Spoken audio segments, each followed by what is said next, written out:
down the field more. If he has time, fires it to the target to the ball. Inside the 15 of the Panthers.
What is happening, you guys? And welcome to another episode of the Fins Tailgate. I am your humble host, El Capitan, and I've been trying to get on the last 20 minutes. Had technical difficulties. I had to shut everything down and boot everything back up. I don't know.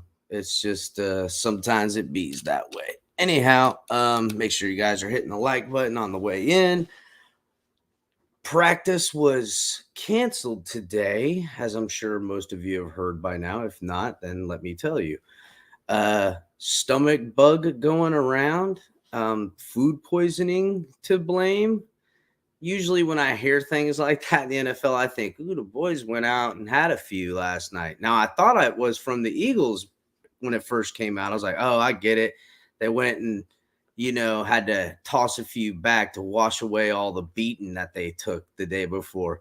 But no, it's the Dolphins players. So now I'm thinking, oh, the boys went out and celebrated a little bit and had a little bit of fun last night, And but yeah, no, on the real, they had some guys down, and we'll get into all that. Coach came out, talked about it, all that good jazz.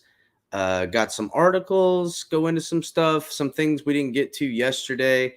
Coach did have a lot of good things to talk about in his press conference too. Before we get rocking, make sure you guys are hitting the like button, subscribing to the channel if you're new. If you're watching on Facebook, Twitch, or Twitter, come over to YouTube, subscribe here on the network, and get in on the fun.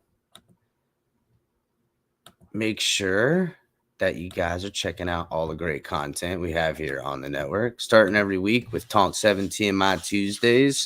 Color doing some commentating on there for him. Typically, you guys would get Color on Thursday, but he's out of town. I'm doing daytime stuff this week because I got some time for it.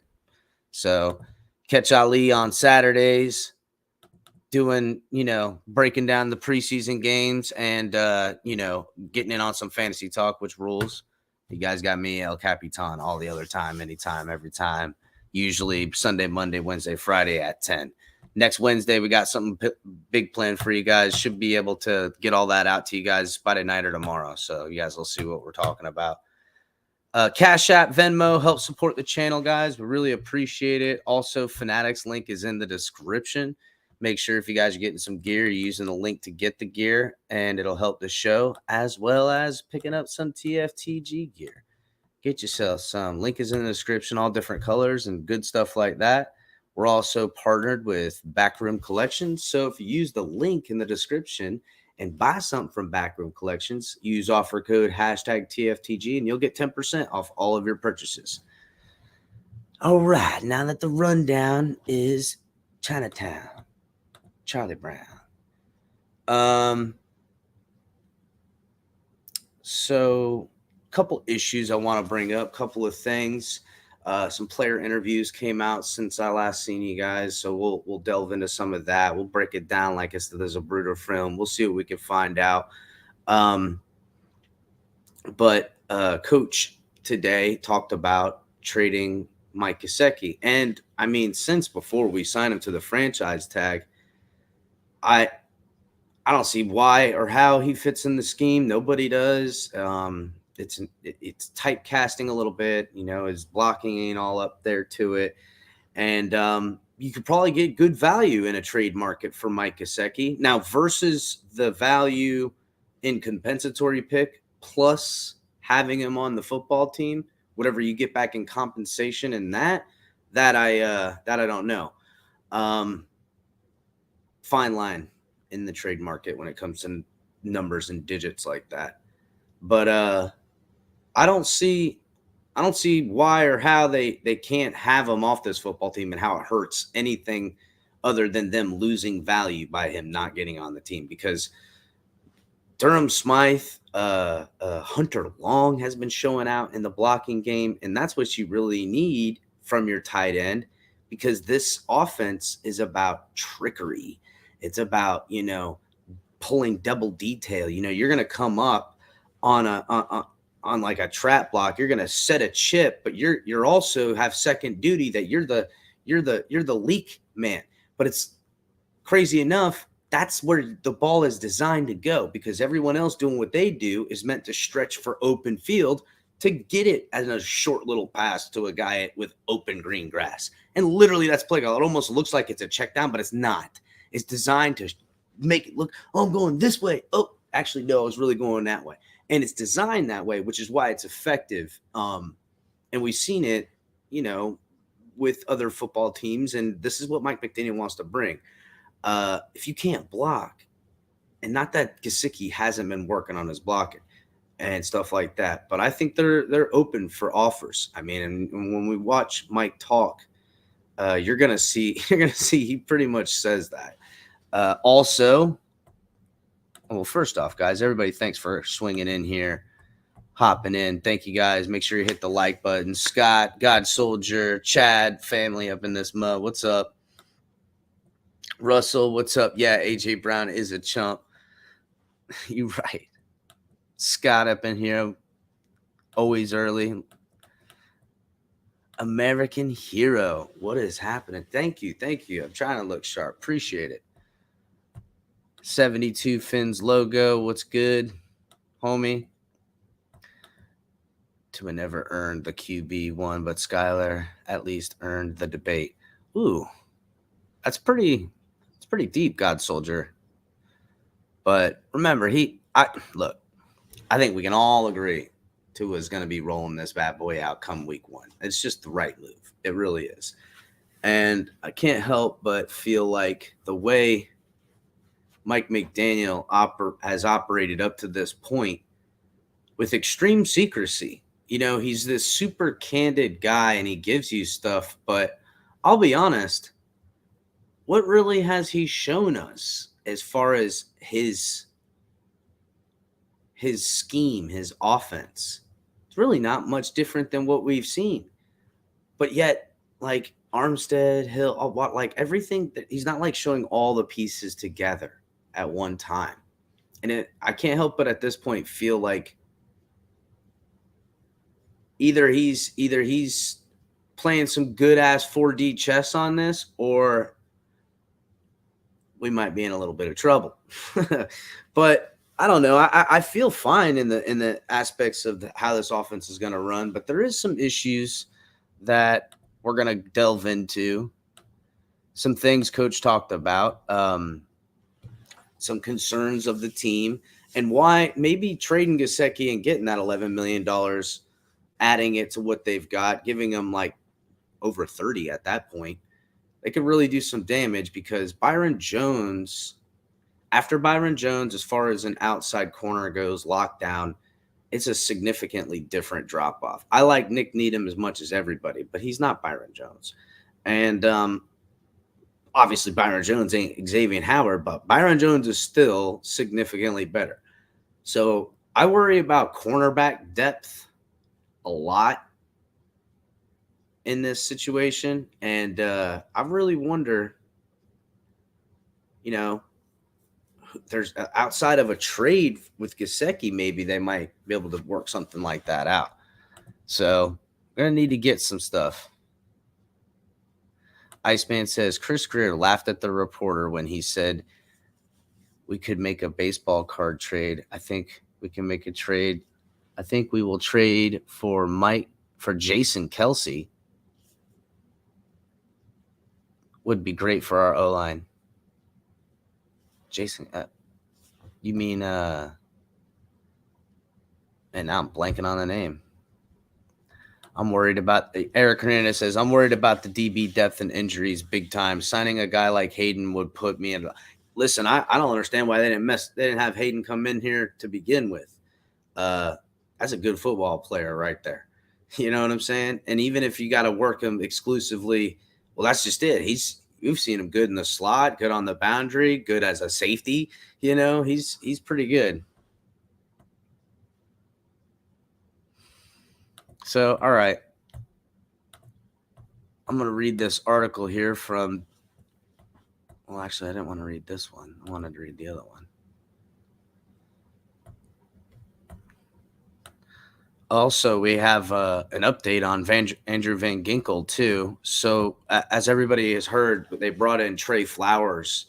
And if you haven't, so here you go. They brought in Trey Flowers in for a visit. There was a little bit of medical with Andrew Van Ginkel, but according to the coach today, they're still very confident that it's not going to affect his season. He had an appendix issue. He said they had to remove him from the issue or remove the issue or something. I'm guessing maybe they removed his appendix. I don't know. But whatever it is, as far as medically with Andrew Van Ginkel, they feel good that he's still going to play football. Because, man, Andrew Van Ginkel in that year, in that time, bro, he needs to show out. Got to make that bread. You know what I'm saying? So, Hayden lift weights. Q. What's up, Joe? How's it going, buddy? I'm going to play the whatchamacallit here momentarily.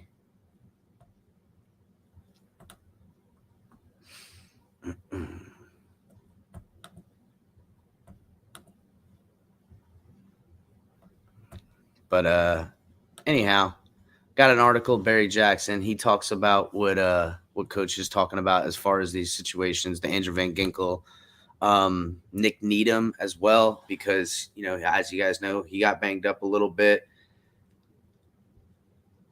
It's I worry about cornerback depth. I'm not going to lie. Like, it was one of my key issues heading into the preseason. And I don't know, man. I'm hoping that they use some of that money on that. I do worry about the center situation. And for anyone who hasn't heard, J.C. Treader has officially retired from football. So everyone was clamoring for him. But I don't know. I think he wanted a significant amount of money to play. And if no one was going to give him that, he was going to retire.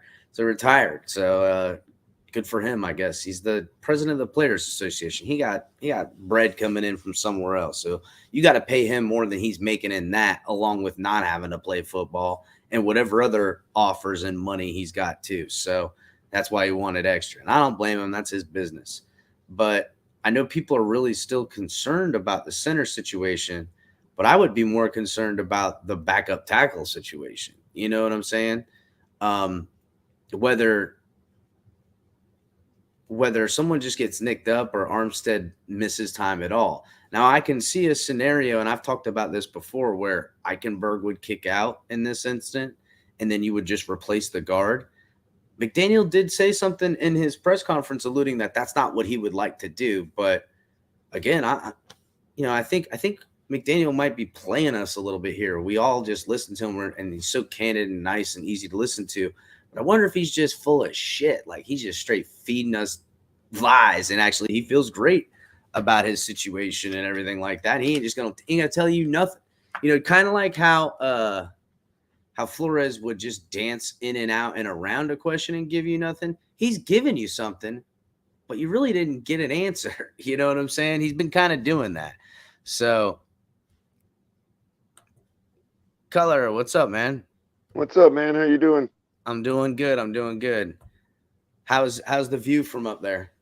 Oh, freaking gorgeous, man. I mean, I'm not there's nothing like home. I'll give Florida that, but man, it is so nice here, man. Really, I That encourage weather, anybody that can get out here for a couple days just to experience it. It's freaking awesome. yeah, that weather has got to be nice and brisk compared to the absolute like right now. Can't even go outside. So damn hot. It's Picture, too damn hot. picture, picture like, on a nice, cool winter day in Florida, in South Florida, on like December 22nd, Mm, when it's nice and cool and dry and the blue skies and sunshine. Yeah, that's like how it is right now. mm. So Dylan says here, he goes, getting a center would sure up the line, get Connor where he should be, and help this run game out. I think in the situation about where they view Connor as their future center, they so want that to happen, along with backups, Solomon Kinley and Dieter, who have been showing out as far as holding their own in this scheme and run blocking, that if Eichenberg don't get it figured out, they feel okay with one of those guys coming in because they want this situation to work out at center because that's what they want. And I think they feel really good about that situation as well. So those two things coupled gives them more license to not have to go get a center. I truly believe like that like they're all in on Connor Williams at center. They want that to happen badly. And so that's why with this situation created where, okay, Dieter would be a backup center in this scenario, obviously. And then maybe like a backup guard. That's why I'm thinking, all right, who do we have as backup tackles right now? I mean, right now it's Larnell Coleman and whatchamacallit, Greg Little. So, and I think they like Greg Little a lot, but I think if you look at it in this scenario, if Robert Jones is that other backup guy as a guard, he can also kick out to center.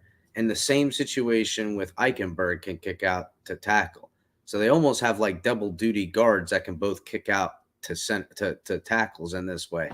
I mean, that's got to be what they're thinking because I'm not too comfortable with Larnell Coleman holding down the left tackle spot. To be honest with you, I'd rather see Eichenberg there than Larnell Coleman. Maybe Greg Little, but what do you think, Color? Yeah, there, Color? I was answering some questions in chat. I kind of missed your question. Oh. I said love to the chat, man. I love you guys. You always we always want to, you're always so grateful when, to me and all that. So, and, I appreciate y'all.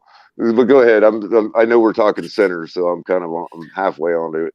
Well, essentially, as far as Greg Little, look, I'm talking about a scenario in which Laramie Tunsil, goodness gracious, Liam Eichenberg. Now I'm just freaking Freudian slip on that one. Liam Eichenberg kicks out to tackle, and from guard into backup tackle, we still have Robert Jones, and so they see these guys as double duties.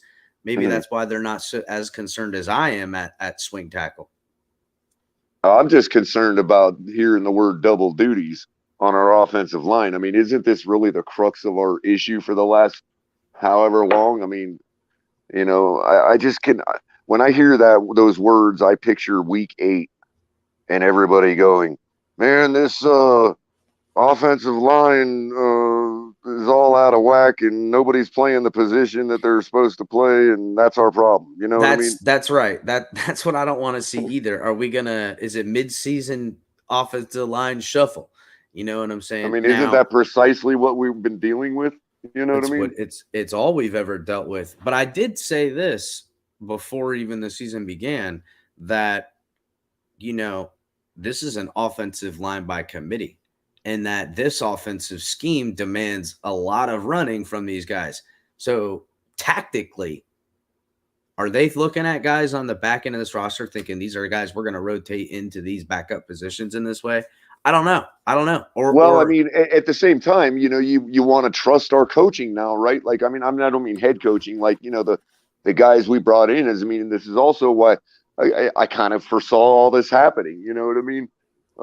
Many months ago, and we've all been harping it here that we brought these coaches in for a reason. You know what I mean? To me, Color, the situation that I've thought would have not brought us all this confusion is if Eichenberg was playing right tackle right now, and fucking what's his name that's playing right tackle is playing left guard, because he can kick out to left tackle if Armstead goes down in time, and that's his positioning.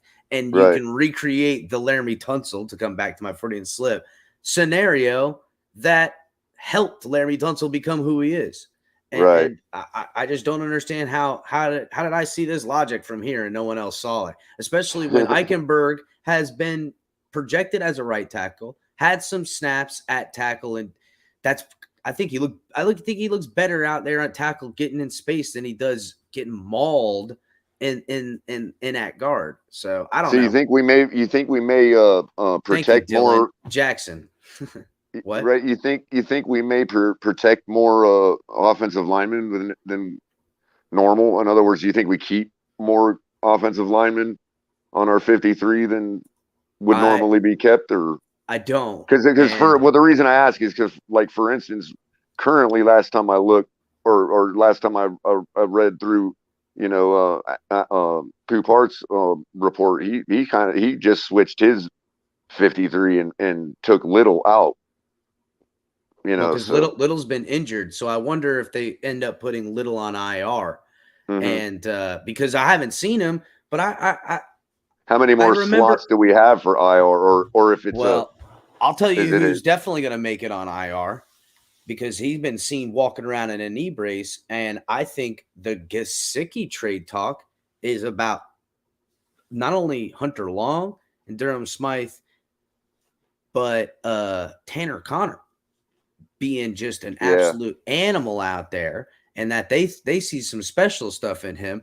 But along with the weight that Smythe and Hunter Long can block, bro. That's what they want. They want you to block. They want you to block and be the third read that catches the ball in the flat. That's what they want. And you're still talking about a tight end in Durham Smythe. And I saw this debate going on earlier today about between people say, oh no, we immediately assume Gesicki's a better player. It's like, well, maybe he's a better player, but Durham Smythe is definitely the far better tight end. And the fact of it is, you've got an 85% chance to get a first down on 3rd and 10 with Durham Smythe. That's bottom line. Russell Little was at practice yesterday. See, I've been getting conflicting reports all up and down about Greg Little, bro. Like, straight up. Like, that's what you're telling me now. But then somebody will tell me, nah, bro, he was wrapped up in the whatchamacallit. You know what I'm saying? I hope he was, because I remember early in practice they were saying that they like Greg Little, and that would make me feel better. But I want to see him in this preseason. This is why this preseason game is so important. Now, real quick, one other thing I also wanted to say about that Gesicki Smythe debate. Sorry. I just seen that. Oh, no, that's okay. Oh, no, you're good. But as far as the Gesicki Smythe debate, it's really not a debate between Gesicki and Smythe. No, it's a debate. It's a debate between Gesicki and our entire tight end room, like you just said, like you just pointed out. That's right. Because you're taking snaps away from guys that are going to serve this scheme at its best, where when he's on the field and can still provide you the abilities Gesicki has as far as catching. Now, maybe Gesicki has a larger catch radius. I get that. But the guy drops the ball in the end zone, bro. Let's face it. He had 2 touchdowns last year. I don't know how many drops in the end zone I'm willing to say that that's his future, because I know the son of a bitch can catch a football. But I will most importantly is what this offense wants to do, and that's just a fact. That's just a fact. Oh, and by the way, about Tanner Connor, one of the things I said earlier on was that he really runs like really awkward. But then I'm thinking, Kelsey and Gronkowski both kind of are real awkward. Breaking up a little bit, Color. Breaking up a bit out there in the mountains, Color. Vern, put him there. Talk now. How about now? Perfect. What were you saying? Okay, so what I was saying was that Tanner Cunner runs kind of awkward, but when I thought about it, so does Gronkowski and Kelsey, and sometimes that serves them well. That goofy, awkward running that just like ends up getting because it makes their stride really long. Gesicki kind of does that too. You know what I mean? So I don't know, but well, even more. Well, first of all, Tanner Connor, he was smoking people on kickoff return. First guy there, he was smoking people in the punt game like fast. So he gonna be on special teams and can be used right away no matter what. But they might put him on IR. Oh, Vern, what time is it? Oh, I'm good. They might put him on IR because he's been seen walking around in a knee brace. So they might, kind of stash him a little bit on the thing.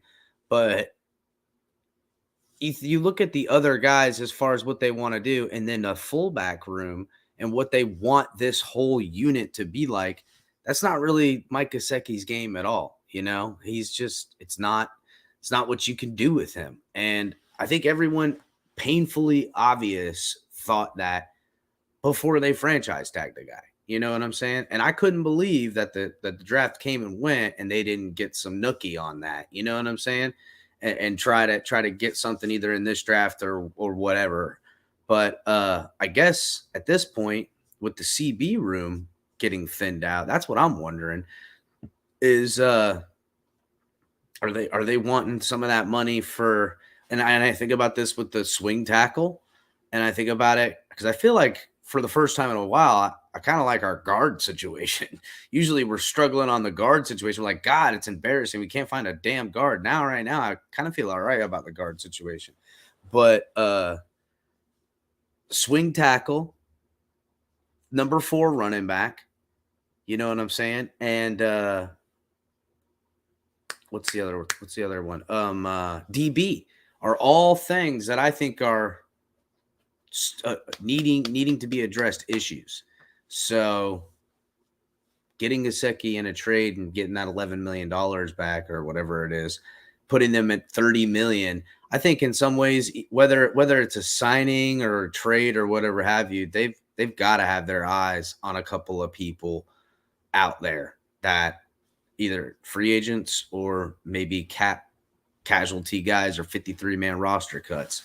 And that's why they're hanging on to some money. And I think they're going to add some guys after this, but it's going to be real important come the whatchamacallit, the preseason game. So that's going to be super, super important to see guys on the back end of the roster like Cater Kahoo, Braylon Sanders is a guy,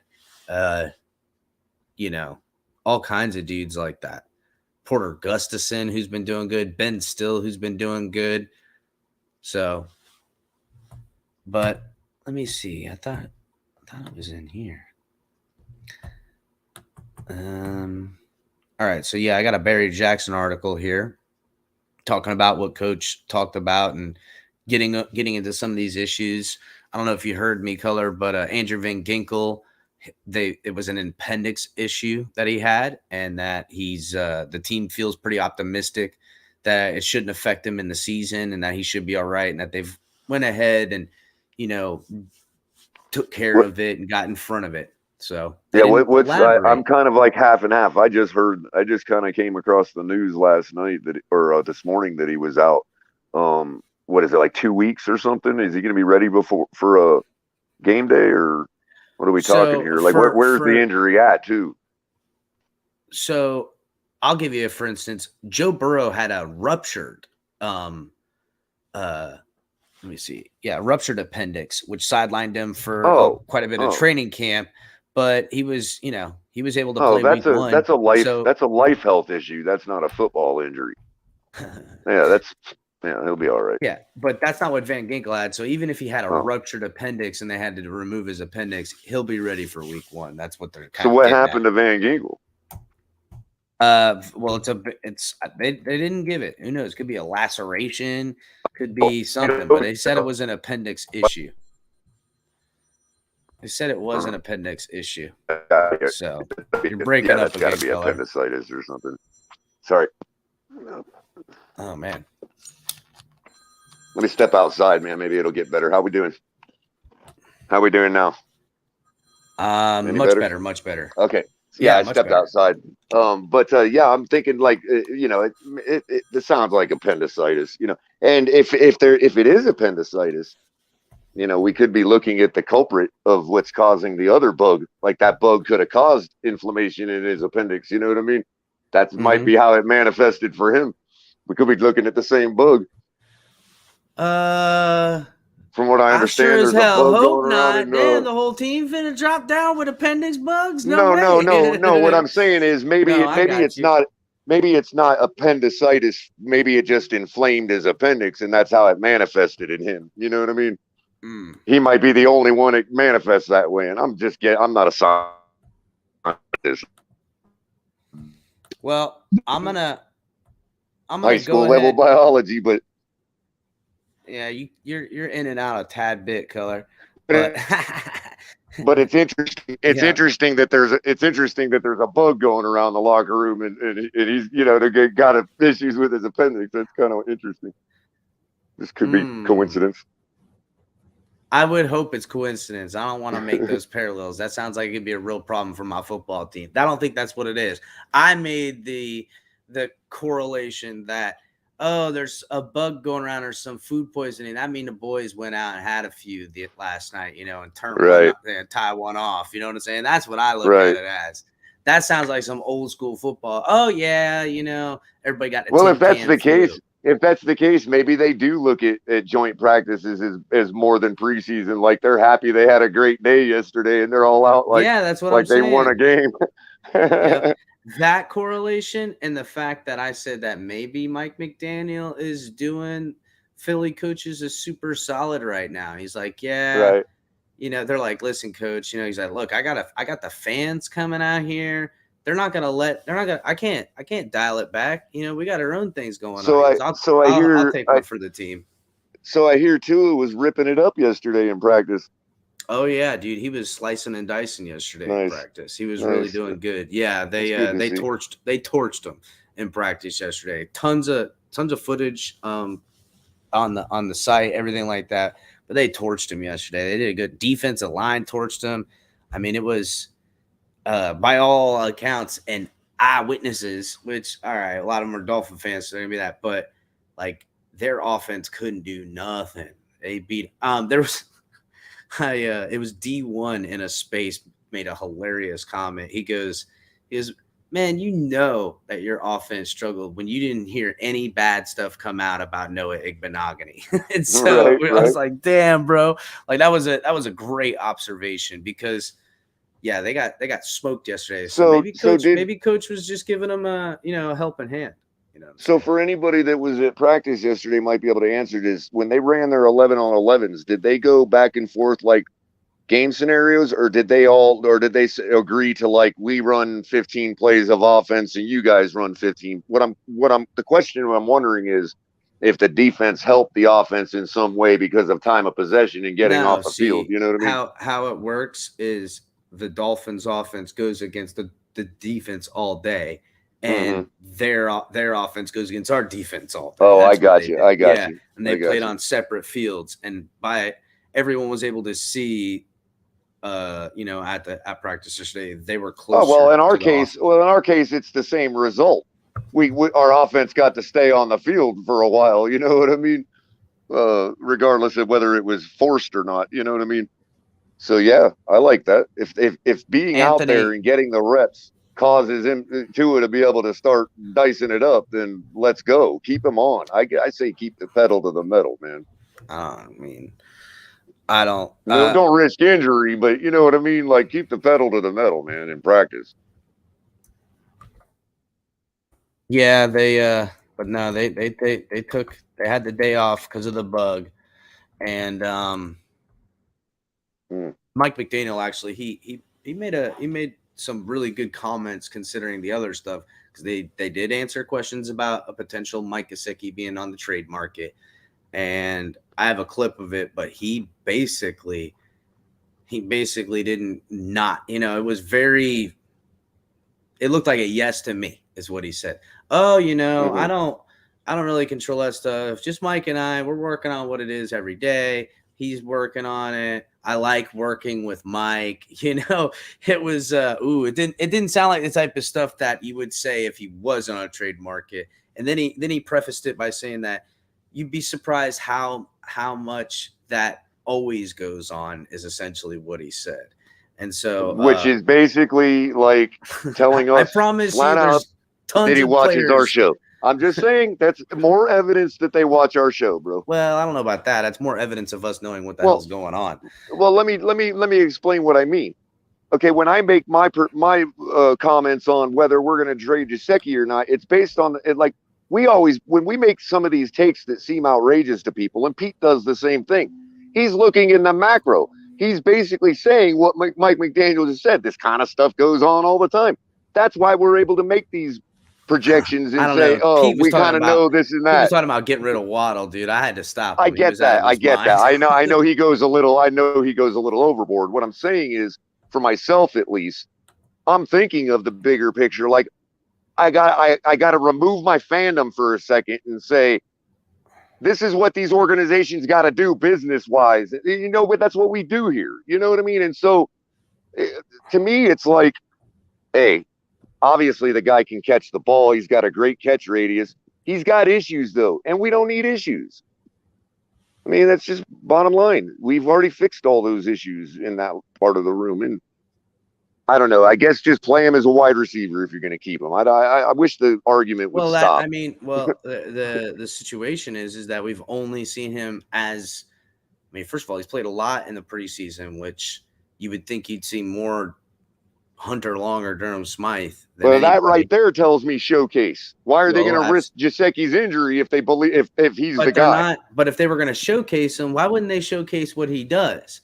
They're showcasing him because they want to make sure teams know that he can block. That's his known issue. I don't think teams that would trade for him. Teams that are looking at him already know he can catch the ball and already know what he brings to the table there. I understand the logic. It's just. I don't know. It's weird. The whole thing's weird. So, to me, it completely it correlates. You know what I mean? Just my opinion, of course. I think everyone, and myself included, makes a good correlation that Green Bay would be a good trade thing. Well, we thought that earlier, sure. But it's hard to trade with Green Bay. They're a pain in the ass. It's not like they got an owner. I know they got a GM and everything like that, but Green Bay ain't known for trading. But then they have to answer to the people. They have to answer to the people.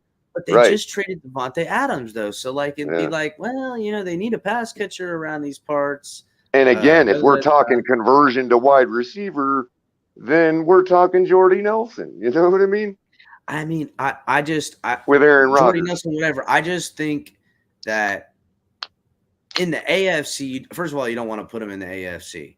Second of all, I don't think his skill set fits an AFC type of playmaker that people need. They more needs like that NFC type of systematic. It just seems that way. Don't discount the Vikings. They have absolute garbage in their tight end room. And I don't know what they got going on, but the Giants would be a great trade partner. Yeah. With them. Yeah. First of all, it's geologically where he wants to be. That's where his house is at. It's in the NFC. Who did they have there recently? Ebron or somebody? Yeah, they don't have. I don't even know what their. It doesn't matter about tight end anyhow. What's their pass catching situation like? Right. They're trying to figure it out with their quarterback. Well, didn't they just trade Darius Slayton or somebody? I don't know, bro. I don't pay attention to the Giants so much, but I do know that their quarterback is terrible, and if someone had a better catch radius, maybe they could, you know what I'm saying? Maybe we could help them out. But either way, Daniel Jones would definitely use that crutch, man. Sure, he would use the crutch. The problem is he needs someone that could catch a ball behind him a foot because he's throwing off target all the time. But no matter just like Tua did. I'll at least give Tua credit. No, wait a minute. I'll at least give credit for Tua for this.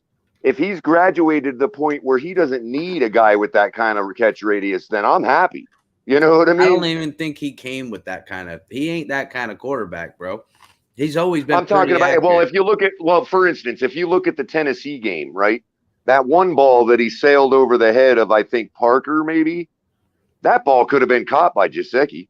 You know what I mean? Yeah, I got you on that, but that ball should have been caught by Parker because he ain't. Granted. You know what I'm saying? So like, you Granted. need more people who can run underneath some shit, not a guy with a catch radius. Tua's trying to time some shit, But what I'm not saying trying is, to throw okay. in an area. Well, let me give you a better example. Let me give you an example to the positive. The New England game to end the season. I mean, Tua dropped a dime to Durham Smythe where he needed to drop it. He didn't need you know what? Gesicki's catch radius for that. You know what I mean? And Juice says, him and Saquon buddies. I didn't even think about that. What about a little bit of trade action for Saquon? You know what I'm saying?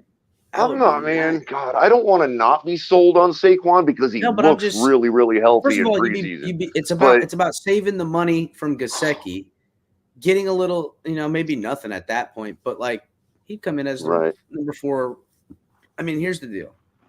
I don't know. It's going to be. And what if he breaks out? What do they want? Do they want a player, or do they want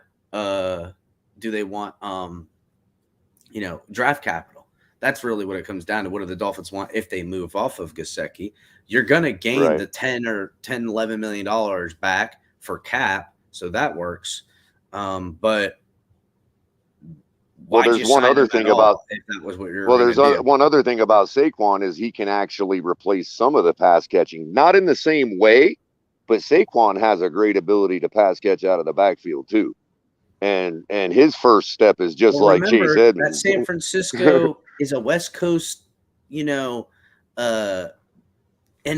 type of scheme. That's where Saquon plays in an NFC. I'm just looking at it. Well, and think about this. If we're concerned about injuries, we're concerned about the same injuries for everybody. So if you're talking about bringing in a guy like Saquon, who almost mirrors Chase Edmonds and probably a little bigger and harder hitting. I know. You know what I mean? Juice, I brought your thing up and pointed that out. That you pointed it out. That's what I was pointing out. Yep. So if you're talking about being able to trade off of each other so that it minimizes the risk of injury, I'm all for that. You know what I mean? Bring him in. I mean, when I play the interview here directly, you'll see there's no denying. He didn't deny a damn thing. He's like, yeah, he should have just said, yeah. They're talking about it. I mean, he kind of did. Boy, I tell you what, though, that's precisely what I keep saying is you're never going to hear that type of answer. And if somebody ever answered something that way, I'd be like, this is my coach for life. Give him a 10-year contract. But tactically, I don't know if we want that. Not all the time. Not all the time. Not all the time. Just sometimes when it doesn't matter. You know what I mean? Like, just give the answer. That'd be awesome. But here's the thing. Like, it always matters. And like, if you really kind of start looking at it, a lot of what McDaniel's doing is he's not giving you a lick of real tactical information ever. And he's pumping everything up all the time. So everybody's like, ooh, this is good because he's pumping it all up all the time. He does, and he's wise because he uses self-deference. Wait a minute. This was Chris Greer saying all. Wait. This was Chris Greer you're talking about? I said McDaniel. Oh, McDaniel.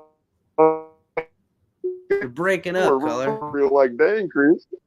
Sorry, man. No, you're breaking up. But yeah, no, it was McDaniel. So yeah, he pumps stuff up.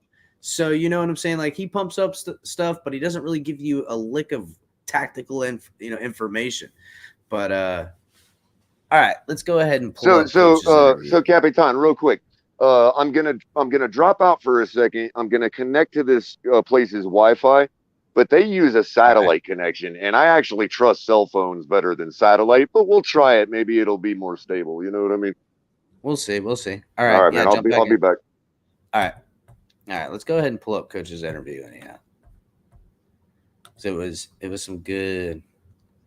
I know Saquon would look fire in a Dolphins uniform, especially if he starts, just being a rotation dude. We need him late in the season anyhow.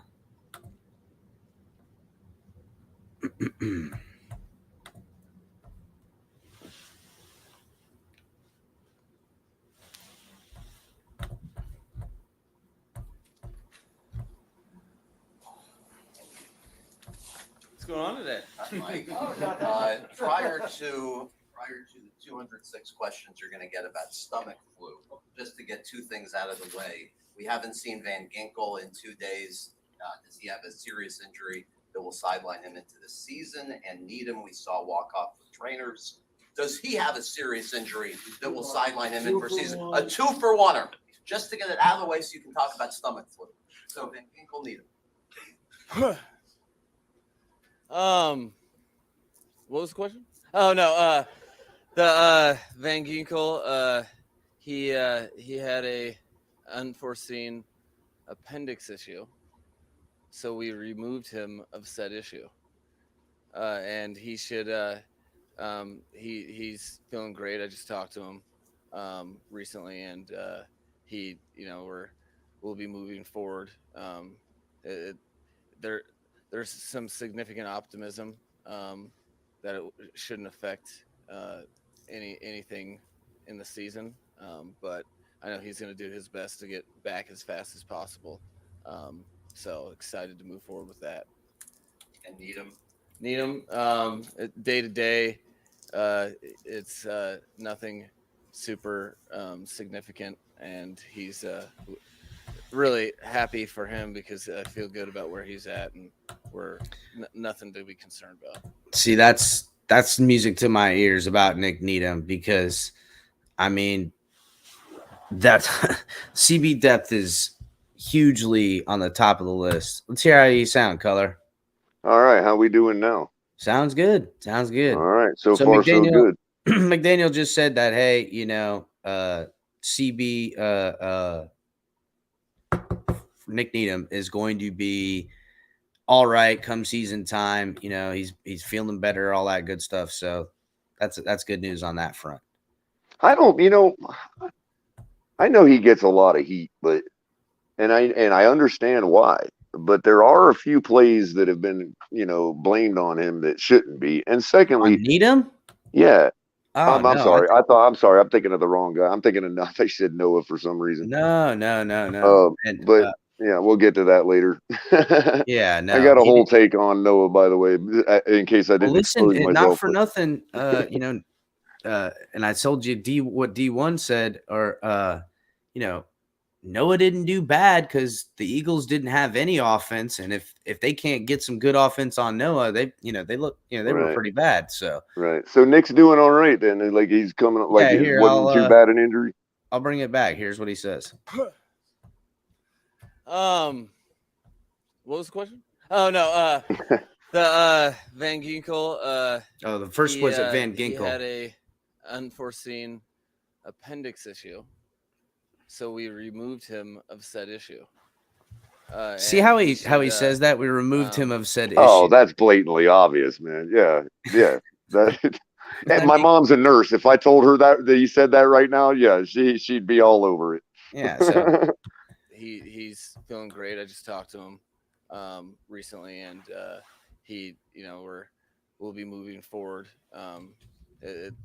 There's some significant optimism that it shouldn't affect anything in the season, but I know he's going to do his best to get back as fast as possible. So excited to move forward with that. And Needham. Okay. So this is why I like going and watching stuff again. I don't know if that sounds like he's going to be ready for week 1. You hear that? How he said that? Yeah. Sounds like one of those close call things, which means no. You know what I mean? Yeah, man, he might not. But you know what? Is it enough reason to add Trey Flowers? How they brought in the building? I don't know. Maybe it will. But would that mean they'd have to put him on IR? Right. Or would they just put him on the 53 and just not dress him? Well, how much? I don't mean to breach the subject, but how much better is Trey Flowers than Nick Needham? What does it matter? In other words, this is Van Ginkel they're talking about. Oh, I'm sorry. For his last, we're back on Needham. No, Needham's coming up. Talking about for the appendix issue. Yeah. Well, isn't Trey Flowers better than Van Ginkel by most people's standards? But Van Ginkel is our guy, and if Trey Flowers is so good, why ain't he got a fucking job? That's You true. know? Well, because Van Ginkel is a stud. I mean, he like Exactly. there's no shortage of belief for me in Van Ginkel. I'm just You know. saying, like, I don't know. We'll see. But here's what they say about Nick Needham. It's nothing super significant, and he's really happy for him because I feel good about where he's at, and we're nothing to be concerned about. So what can you tell us about the situation today and the lack of practice? What are you talking about? Oh, the lack of practice. Yeah. So yeah, it was kind of a unique curveball early this morning. It was just Damn, must have missed the Nick Needham thing. the accumulation of some. No, he players said he's going to be fine. Having a stomach bug that we Stomach bug color. What's that Yeah, sound but like? interestingly enough, the way he phrased it, I heard that earlier, and it made me think. And this is probably shot in the dark, but is it possible that he didn't have the choice? Like he showed up there this morning, and that the organization shut down the building. You know what I mean? No, I don't think so, because he goes in a little bit more depth on it. Right. don't really know totally where it was coming from, and just trying to be overly cautious so that we didn't, further affect players on the team, as well as had to think of the best interest of the Philadelphia Eagles as well. That couldn't in good conscience just move forward and try to limit reps of practice. Just wanted to make sure that really it all comes down to wanting to be able to fully play the preseason game as planned. So the best way to do that with the unknowns were to just keep everyone away from each other, because clearly it's some sort of contagious. But it appears to be the normal symptoms that I'll allow you to detail if you'd like of stomach bugs. All right. So Sound like somebody got the bubble guts and might be coming out of. And it sounds both also ends. like it sounds to me like team doctors on both sides immediately recognized what it was and know that it's some kind of really fast spreading thing. Yeah, Not that it might not be a bad bug, but it's like fast spreading. Yeah, the only other alternative out for a while, but nobody needs the whole right. friggin' But what I'm exactly, and the symptoms might be of the nature where the doctors are like textbook this or that. But they know that textbook this or that is very contagious, so they advised of shutting down. If that's not reality, in other words, if that's an outright lie for whatever reason, then you could be looking at the fact that it's been absolutely horrid down in South Florida for heat the past couple days, man. Green Rat says that Skylar spiked the Gatorade because Tua was balling out. So, I mean, listen, all it takes a little bit of Visine in there, and it'll have everybody on. Oh man. But in all reality, I wouldn't even blame the Eagles or the Dolphins if they got together and concocted something. You know what I mean? To be honest with you, I'm not accusing anybody of that. I'm just saying that I would not blame them in the slightest, as hot as it's been down there the past few days. Nah. I mean, you're not gonna look. It's been one of the. Put it this way, Capitan. You live here, so I know it's hot. It's one of those days that is to the levels of heat that you would never even experience. Listen, I'm telling you right now. What I mean? Been all over this state at various moments for different reasons. Ain't nowhere hotter than Orlando in the summer. Right. Hottest in the whole state. Orlando. I mean, the only time I've ever thought I might fucking croak in this bad boy is in there. I've been hot, but I've really got like, oh shit, I might have a medical problem here directly if I don't get, And at the local level, the actual island of Palm Beach probably rivals that, dude. It gets cooking right there, bro. man. I'm sorry, the wind. There's no wind in that area. That's true. And it's a concrete jungle. Yeah, that's like Tennessee Valley hot. It's so hot, bro. I mean, you will die. Like you can't even, you're like, oh my God, this is terrible. I can't even take this. You'd be there doing something fun and be like, forget it. Forget it, bro. I'm not doing it. It's not Well, but even I mean, worth it. you know, it's one of those things that if it's that hot, I mean, obviously it could be so hot that you're not going to ever experience that in the fall. And if it's Truth. that hot, that's why I wouldn't blame both teams for getting together and saying, no, this ain't No, see, benefiting but either of us. You know what I mean? The Eagles still practiced today. Oh, did So they? I thought he yeah, said. they just held out. They just held out the Dolphins. Okay, so And then what he said about not wanting to spread it to the Eagles does actually hold good water. yeah, so the Eagles did practice out there today. So, but I mean, look, if Dolphins players had it and they practiced and played, like, I don't know. It's just Mhm. Yeah. it's just I don't know. Who got it? Who's got it? Who got it? And what players? Because if it's like Oh, and by the way, how about the if it's like 5 players that have this and they're all in different units, like wide receiver unit, you know, right, defense.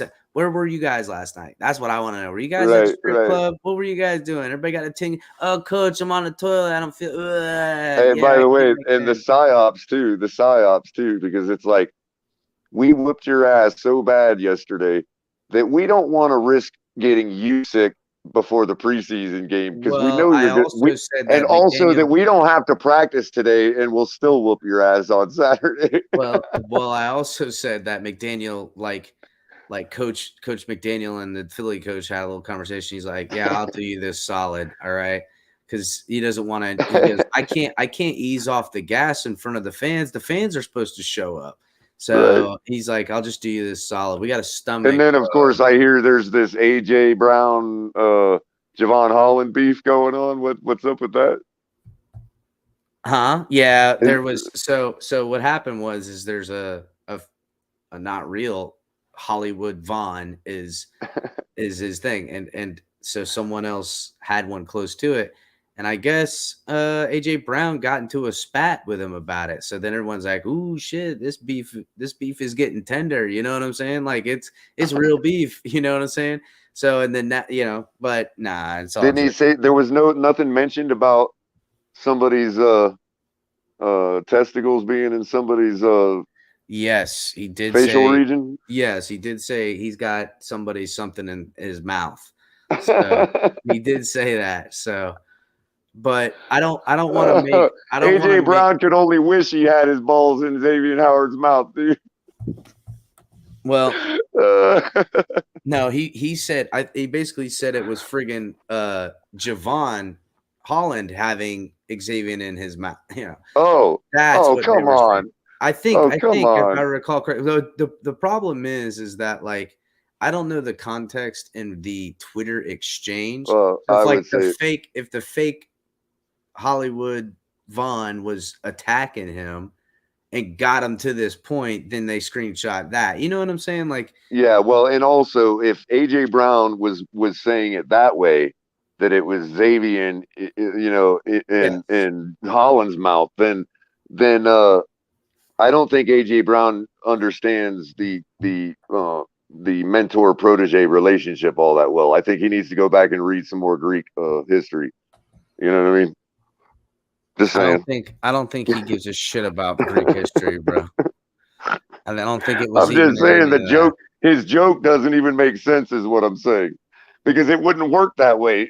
Xavier Howard is the mentor. I'm trying to see if I had it.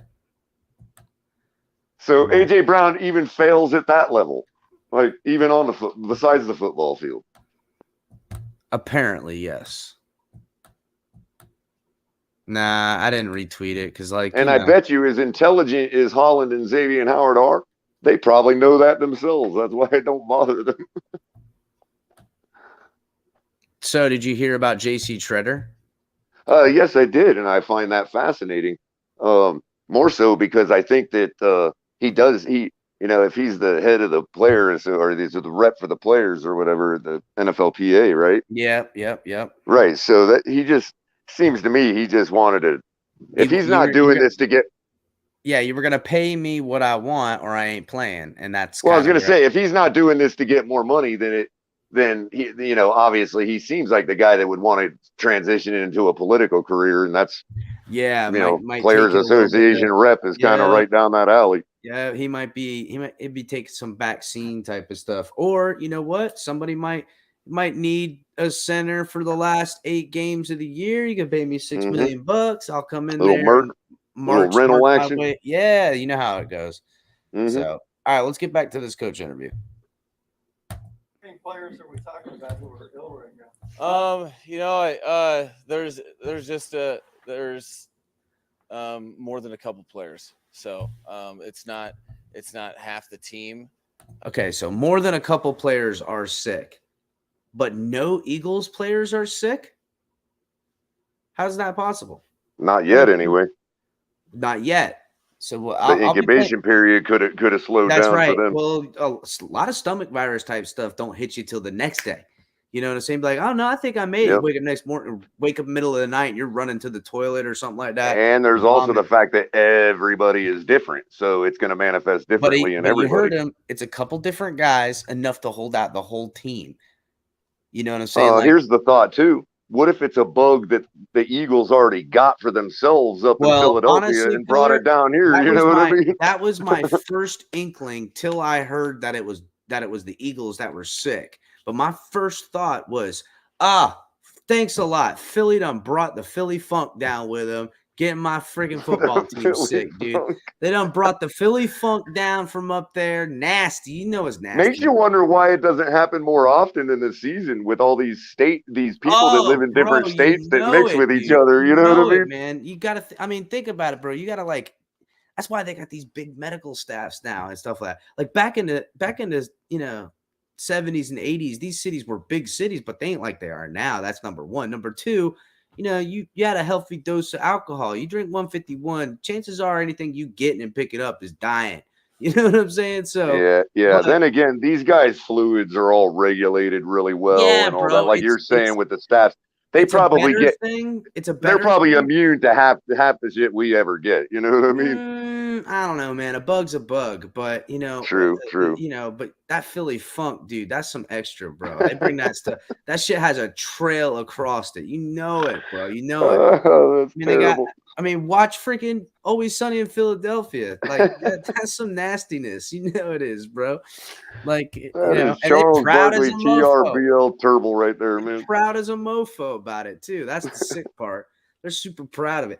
And to me, like it has to be an invasive type of thing because in Florida, shit don't live. Like it's so hot. How's anyone even getting sick? You know what I'm saying? Exactly. Like you have to actually come into contact with somebody. And you know what? I bet you now, Color, now that I think about it, I bet you the Philly doctor knew exactly what it was right away because the team already had the funk a month earlier when they were all kissing each other. When they were all kissing each other.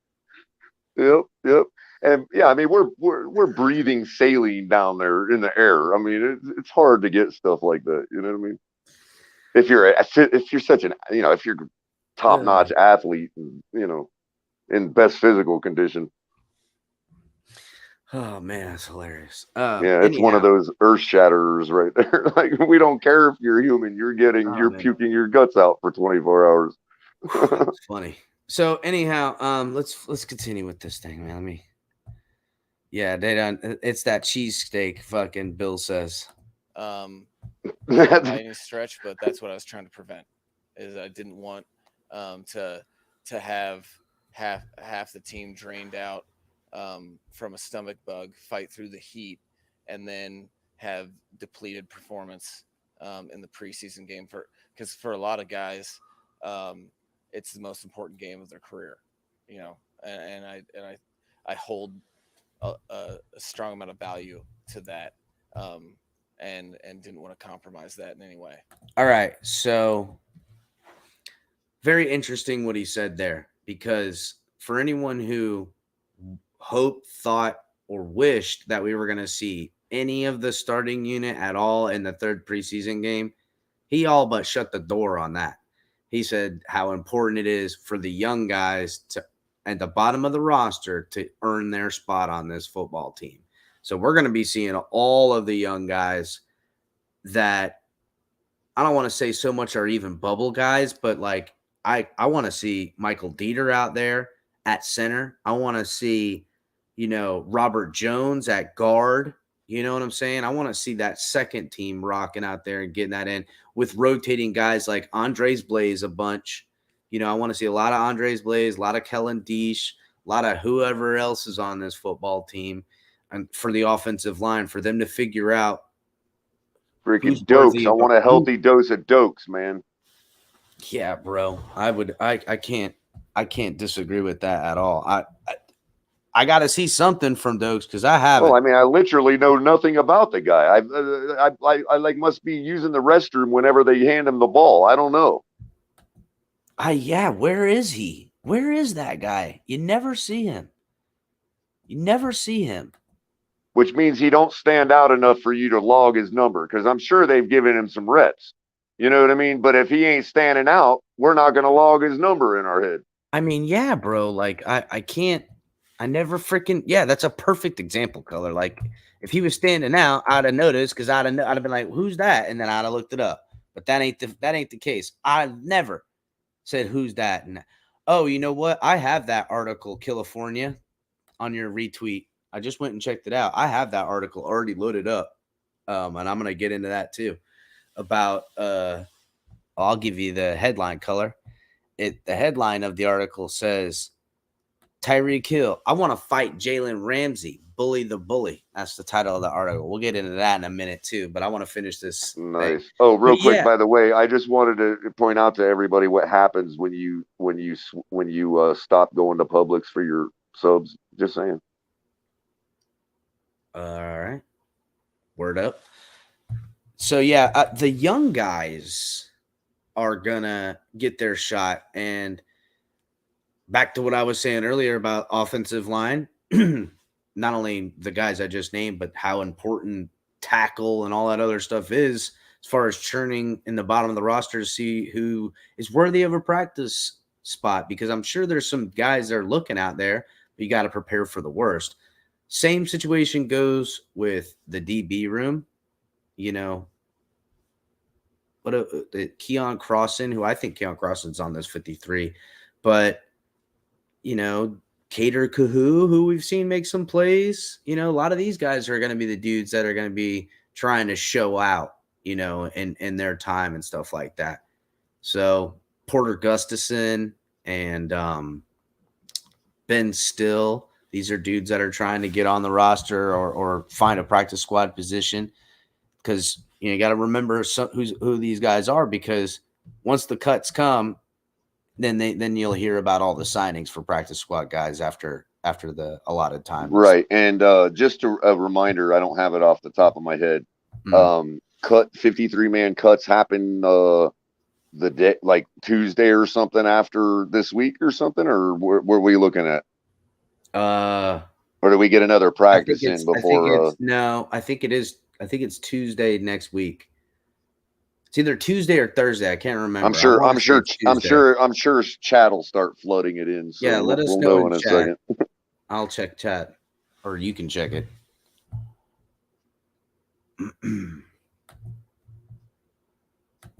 Is it limited to players or their staff also? Yeah, there's a couple staff members too, which is why the decision was easy, just because of I really didn't want this to linger, and the best way to nip in the butt was just aggressively act, erring on the side of caution. COVID and other viruses and any other type of illnesses that can pop up during the season, what are some things that I'm sure you've thought about relative to, okay, if we lose a player or a play caller, God forbid, on a Thursday or a Friday, we have our contingency plans? Yeah, I mean, try as you may, you're not getting rid of me. No, you have to think about that stuff. It's kind of your job. So, like, there's that's very natural and organic because it's the same protocol as football by its nature.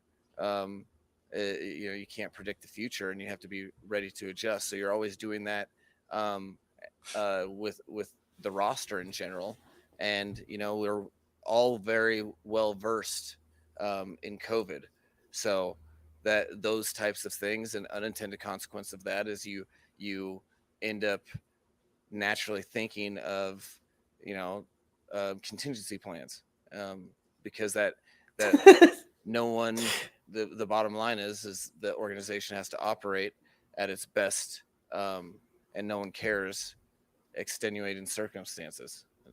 So this was a random curveball, but I've said on record before, I think maybe I look forward to any sort of adversity in general, because I always think there's something to take out of it. In this case, So he didn't answer his question at all. He just talked about the question in a longer form. I mean, it was Right, beautifully done, right. bro. Because I'm The- sitting here listening, The I'm nature of laughing. why it's a good question. Yeah, Right, first of right. all, by the nature of football, you can't predict its future. And we all know about COVID. I mean, this guy's a fucking politician. I'm sorry. Right, Because he right. sounds But, like he's giving you a lot, and there is a lot there, but there ain't nothing. Like, he but what didn't he's give you really saying is when you what do don't you have want from something. me? He's not Well, gonna. What the question is who's the backup guys that you Right. like if someone goes down with COVID in this instance? And he's like, I'm not gonna tell you who the backup guys are, bro. So he Right. danced around it in this way, and we got nothing. You know what I'm Yeah, saying? and then he just basically tells you, "Oh yeah, I'm glad that something happened because when curveballs aren't coming, you almost think that something's wrong. You know what I mean? I get what he's saying there. Like you almost want to Yeah, I have get adversity that, to but chomp on. You know what I mean?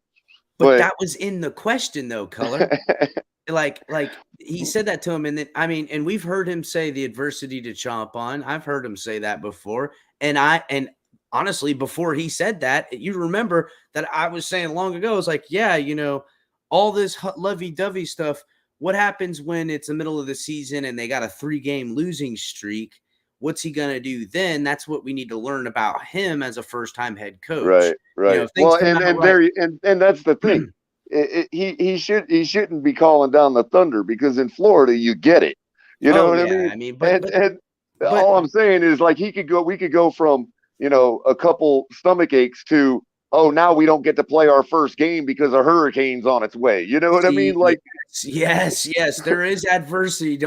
We need to, but I understand his answer that he said long ago, but that was something I think we all can agree, like, that's how we're going to find out about him as a future franchise right, coach. Because remember, right. he's not our franchise coach. He is a first time, need to learn about this guy. Like, we kind of forget that because of how Yep. enamored we are with this person. But even he kept it real. The problem is he didn't give me the answer, and that's, who are some of these guys? He's like, I ain't gonna tell you that shit, bro. So he danced They're all around the it. guys. They're all the guys we saw last week Yeah, in the but first quarter. he didn't give one friggin' name is what I'm talking about. Like, he couldn't give him one name, nothing. And so that's what I'm saying. Like, I kind of noticed in this interview, I'm like, I kind of zone out with him sometimes, and he kind of hypnotizes you, and you kind of like, you miss it, and then you catch it. So you have to really intently pay attention. And if you do, you're like, oh yeah, no. Like You start I'm checking your leg to see if there's you're piss like, on it. yeah, you're like, what the fuck just happened? Like you kind of zone out. You enjoy what he's Like, saying, wait, did that but guy just say something to me?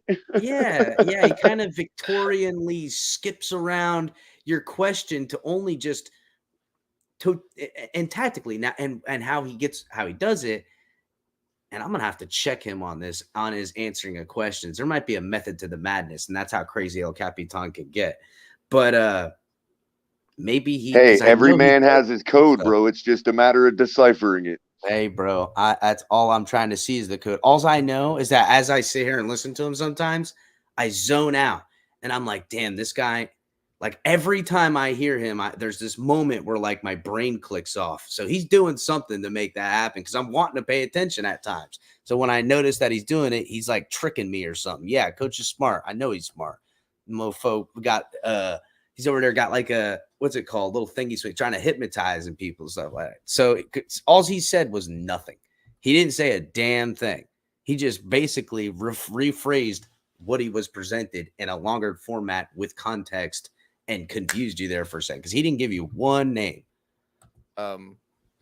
Guys can get a little perspective. Maybe my team meetings are actually more entertaining than they realized. What's that got to do with anything? Missing their teammates, an opportunity to really to rest and recover and regen.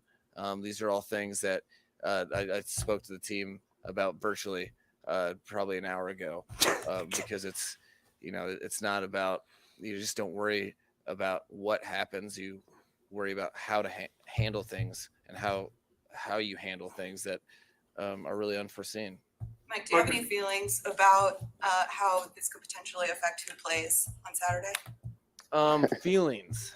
I wanted to share feelings. I actually Feelings. I was pretty excited about today. He's like me. Careful. Don't ask about my feelings. You're going to get an emotional feelings. answer. Oh, you want my feelings. Let me unbutton my suit real quick so I can give you some of my feelings. real Everybody quick. already knows you don't ask Color about his feelings. You're Hell definitely going to no, get an don't emotional ask about answer. the feelings. Yeah, you want feelings, you're gonna get emotion. Maybe a little love. Because I was, upon waking up and driving to work, before I got said news, I was excited to talk about my feelings and maybe some announcements. This, unfortunately, and with all seriousness, I kind of had something in my mind and I was ready to go with it. And sure enough, I was, the world told me not to get ahead of myself.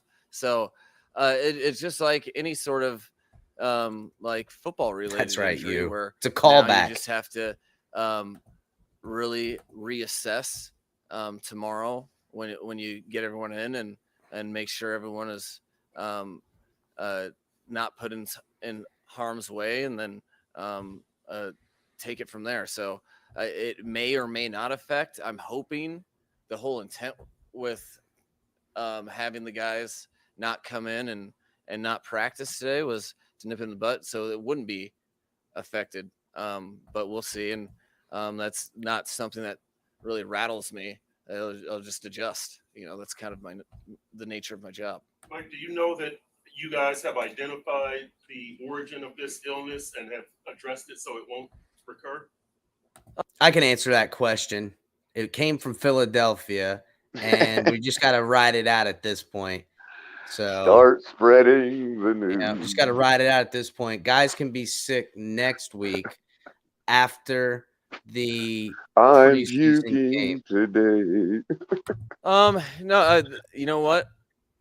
I don't wear multiple hats of MD or athletic trainer, but luckily we employ a lot of people that are. You know what? My dad has a saying where he says, "Got to be a man of many hats" and stuff like that. He says it a lot, but it's funny. He says, "I don't wear that." He totally freaking dunked on him with that. Taking care of that. That's when you don't know exactly who's the total cause. When because that's you make sure that you take the necessary measures to not perpetuate the whole deal. So without knowing exactly what it is, but I know they're doing their best to figure it out. That's why you keep people out of the building. Can I answer this question for him a lot shorter? Yeah. The doctors are still working on it.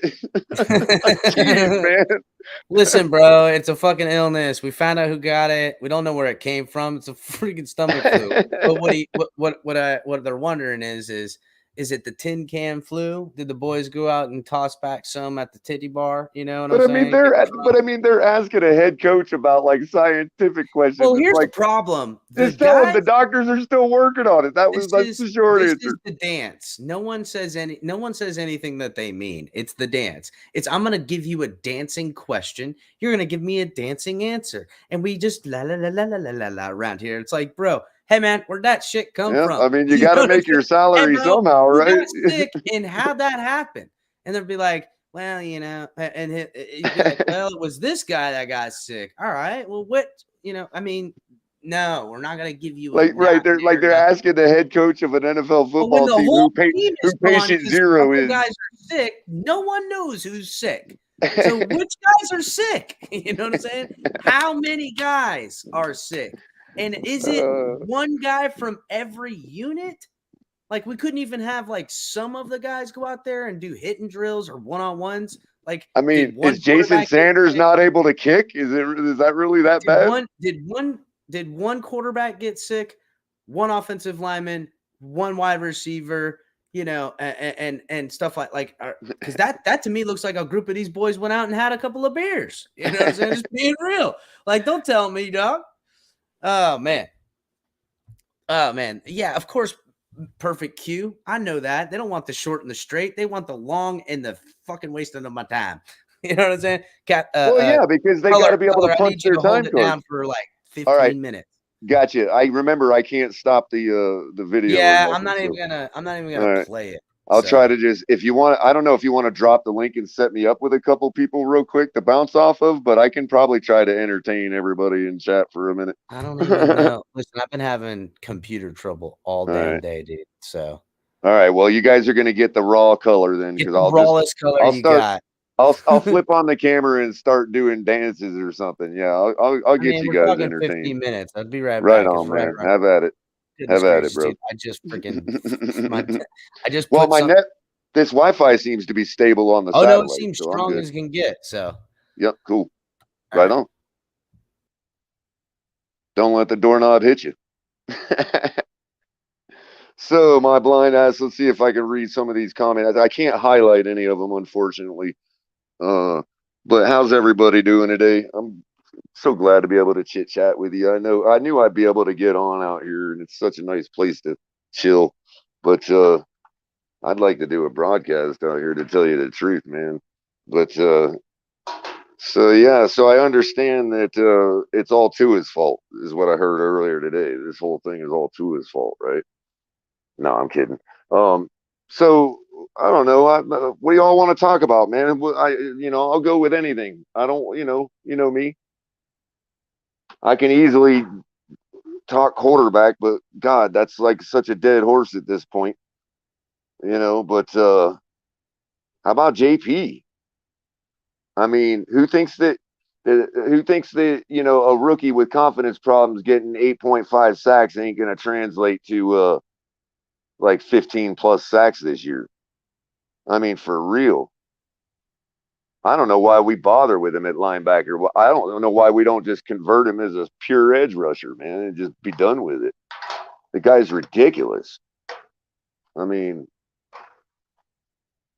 class act too. I think if you talk about overall caliber of an athlete, individual, we're going to be talking about this guy 5 years from now as the absolute finest football player on our team. That's what I say. I don't know what, So you guys got some comments coming in here. Let's see what Perfect Hugh says. Actually, Color, the Eagles transmitted the bug so they wouldn't have to be embarrassed by the. I totally agree. If I'm going conspiracy theory angle, then yeah, it's more likely to be that. I mean, let's face it, when you got the 27th ranked quarterback out there dicing your defense up, you kind of probably don't want to put that too much more on tape. Yeah, I know, Auntie. I was kidding, man. I know it's coach's fault. I think, yeah, Annie, I think coach is doing a good job. I mean, I don't need, like I've always said, I don't need the previous coach and all his deficiencies to be able to hype up a person for his own attributes. And now, granted, if I want to be critical, or which is probably wise, there are some things that I have questions about, but I think they're such small things that they're the things that are obviously, just got in the building type things and probably smacked his own self in the face for already. You know what I mean? For instance, I'd like to know what the words were spoken to the kicking team that couldn't get on the field and had to call a timeout, because to avoid a delay of game. That's not tells me you got organizational problems with your special teams that needs to be worked on. Aside from the 4th and 7, I don't think. To me, it was a little galaxy brained, is what I would call that. That's what I think Roach made the good point about. Like, was it Roach or no, it wasn't Roach. It was I'm sorry, Nicky Smokes that made the point that like it needs to be organic if you're going to practice that, at least halfway organic. I mean, But I get that you wanted to maybe practice that scheme, but you literally could have chose any series the entire game to do that. So it was a little galaxy brain just to go for it just because it's 4th and 7 in a preseason. Ain't no big deal though. But I think things are, business is picking up for him. That's for sure with things like what happened today. And so far he seems to be weathering some storms pretty good.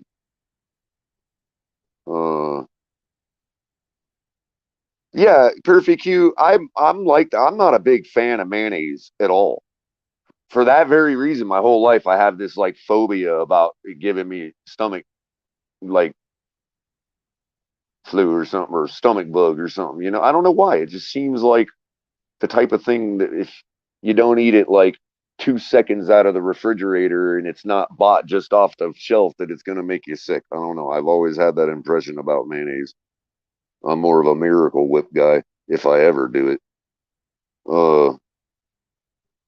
But let's see here. Let me scroll. I'm probably going to miss a bunch of your comments because I'm trying. It's catching back up, and I'm just skipping over a bunch. Ron says, "Color back to coach." Taking an hour to answer a simple question. Yeah, that's the thing. It's like some questions you just got to be like, all right, make the journalist work, man. I mean, the journalist gets to go back to his boss and punch his time card and say, oh yeah, I've filled an 8-hour day. And, because I asked the coach a question about science, I asked the coach who patient 0 was, and then I got a 10-minute answer, like seriously, just like either ask the doctors or the answer should be just the doctors are working on it. That's all you need. Let's see here. Gosh, I'm getting blind.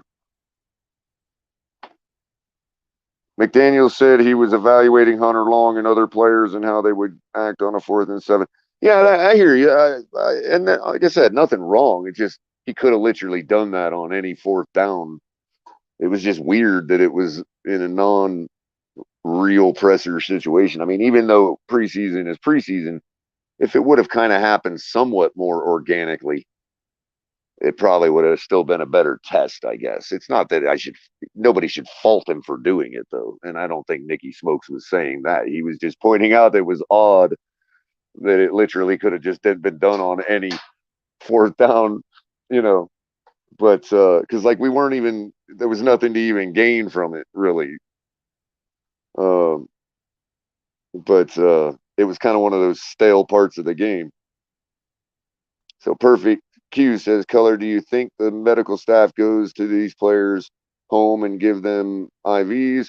You can't get hydrated any other. No, I just meant that their fluids in general are highly regulated. Yeah, they probably get like IVs when they're near the more often in the building than the average person. I just meant that they're always fluids, vitamins, minerals, all that stuff is like really highly regulated with these athletes.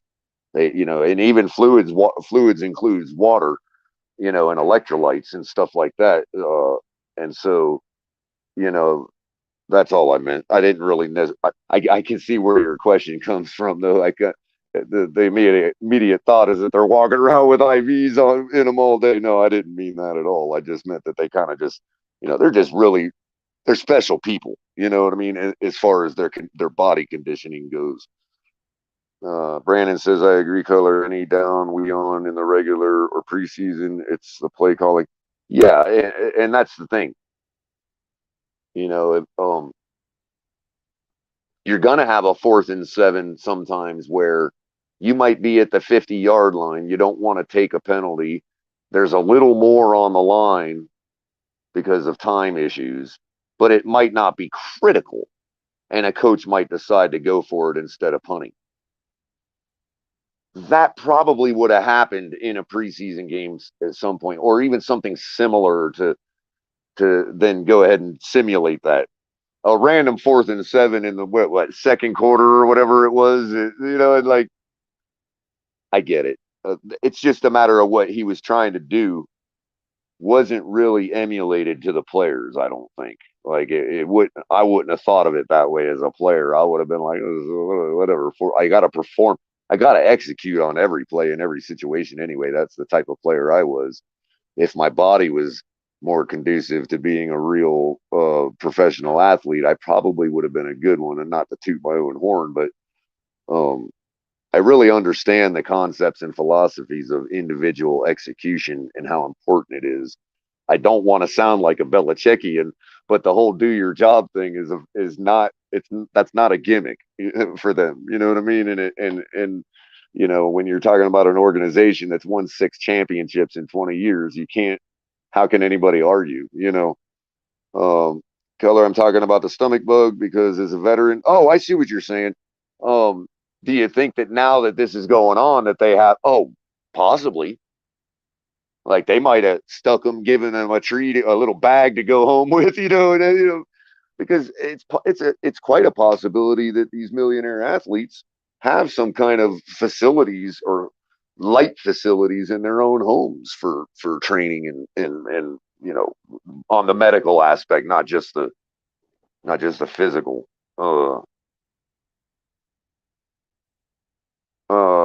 Dolphin. I'm sorry. 04 PSM STI. Good question.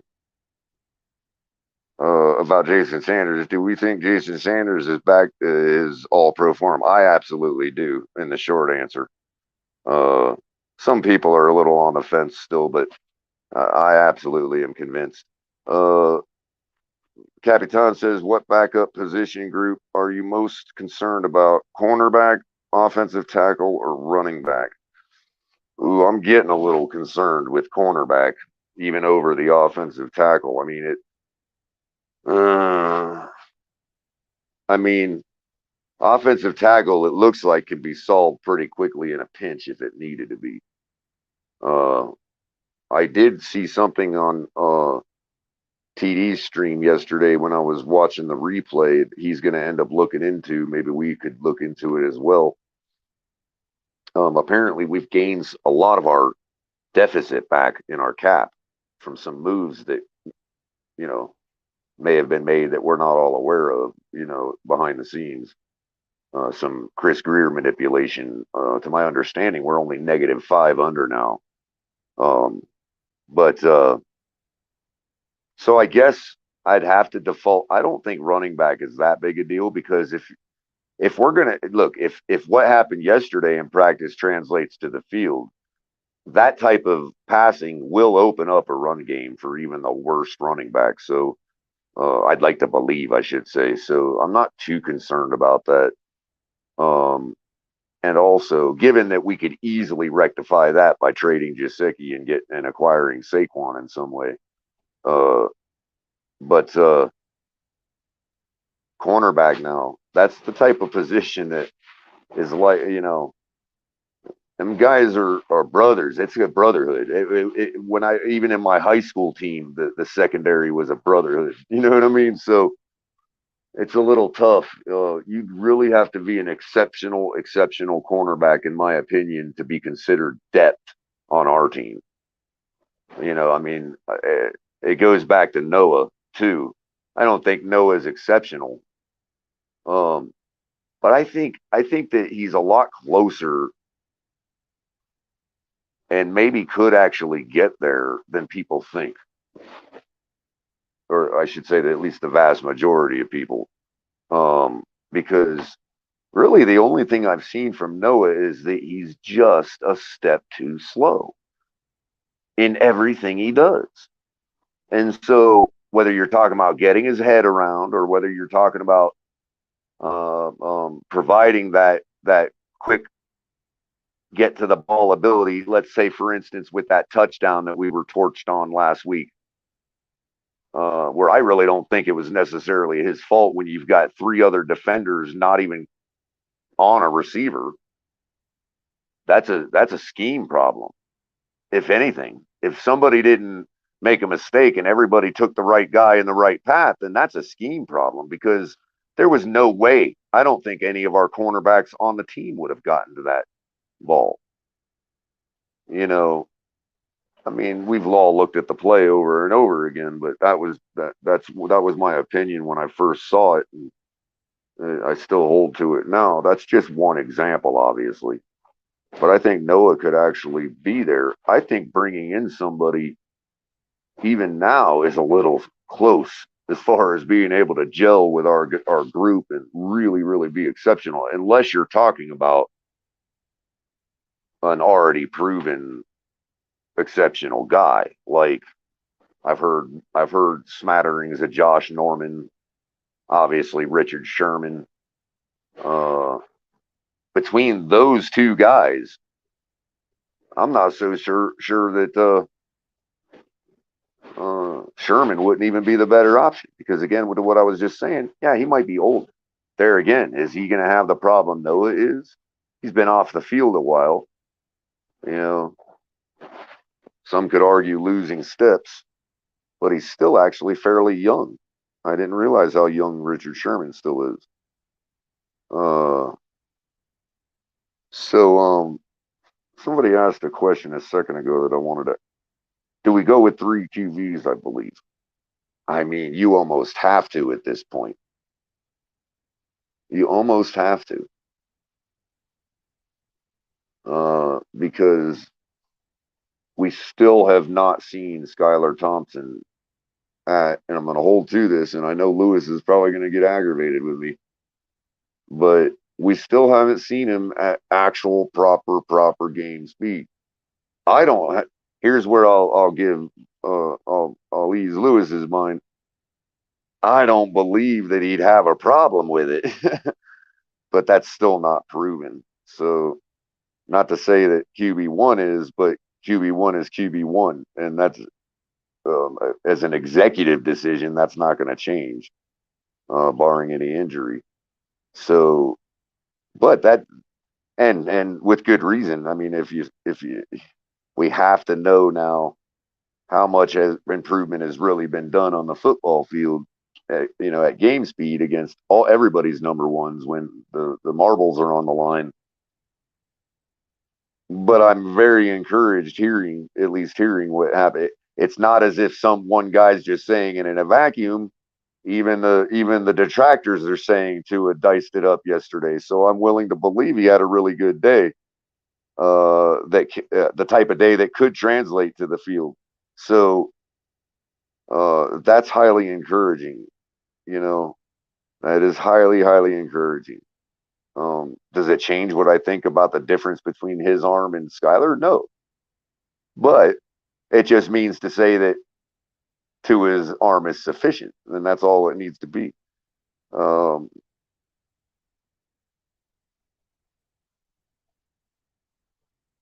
DDG points out the Hill trade no one knew about till it happened. Yeah. So, yeah, Greer is doing things that we don't know about. We're going to find out some things here shortly about the cap and all that, too.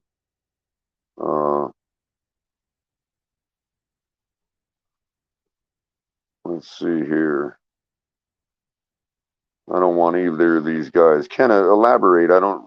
When you say you don't want either of these guys, just elaborate for me. I don't know. I'm not aware of who you're speaking of. Let's see. California's laughing at Scummy. That's par for the course. Scummy says Scott takes Ron out in first round. TKO, easy work. Oh, no, y'all don't be talking about fighting. Come on, man. But if you're talking about boxing, I guess that's at least fair, way to, mitigate disputes, so have at it, I guess, if you both are signing waivers and in full agreement.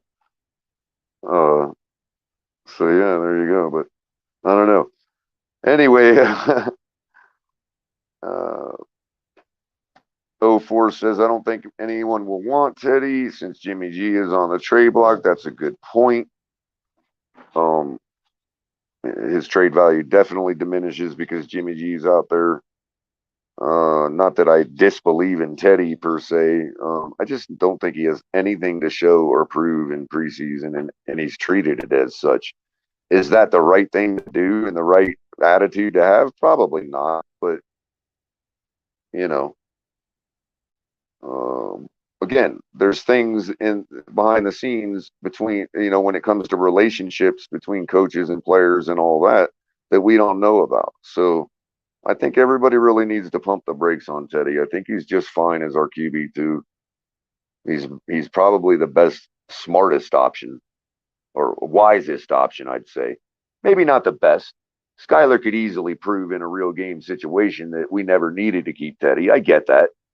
But even there, again, when it comes down to what you're keeping everybody for, if you're trying to mitigate any possible bad thing that happens, bad thing being nameless right now, because I know there's those in the audience that talk of those things jinxes people. I'm not going to, okay, fine. But if it's long term, yeah, I'm saying throw Skyler in and keep Teddy on the headset. You'd still need a veteran who's proven in at least at a certain ceiling. You would need him backing up Skyler. So I don't understand why it's one or the other or this or that. No, we need three. We should keep three. People have given up a roster spot for a lot less than a third quarterback that looks as good as Skylar Thompson looks.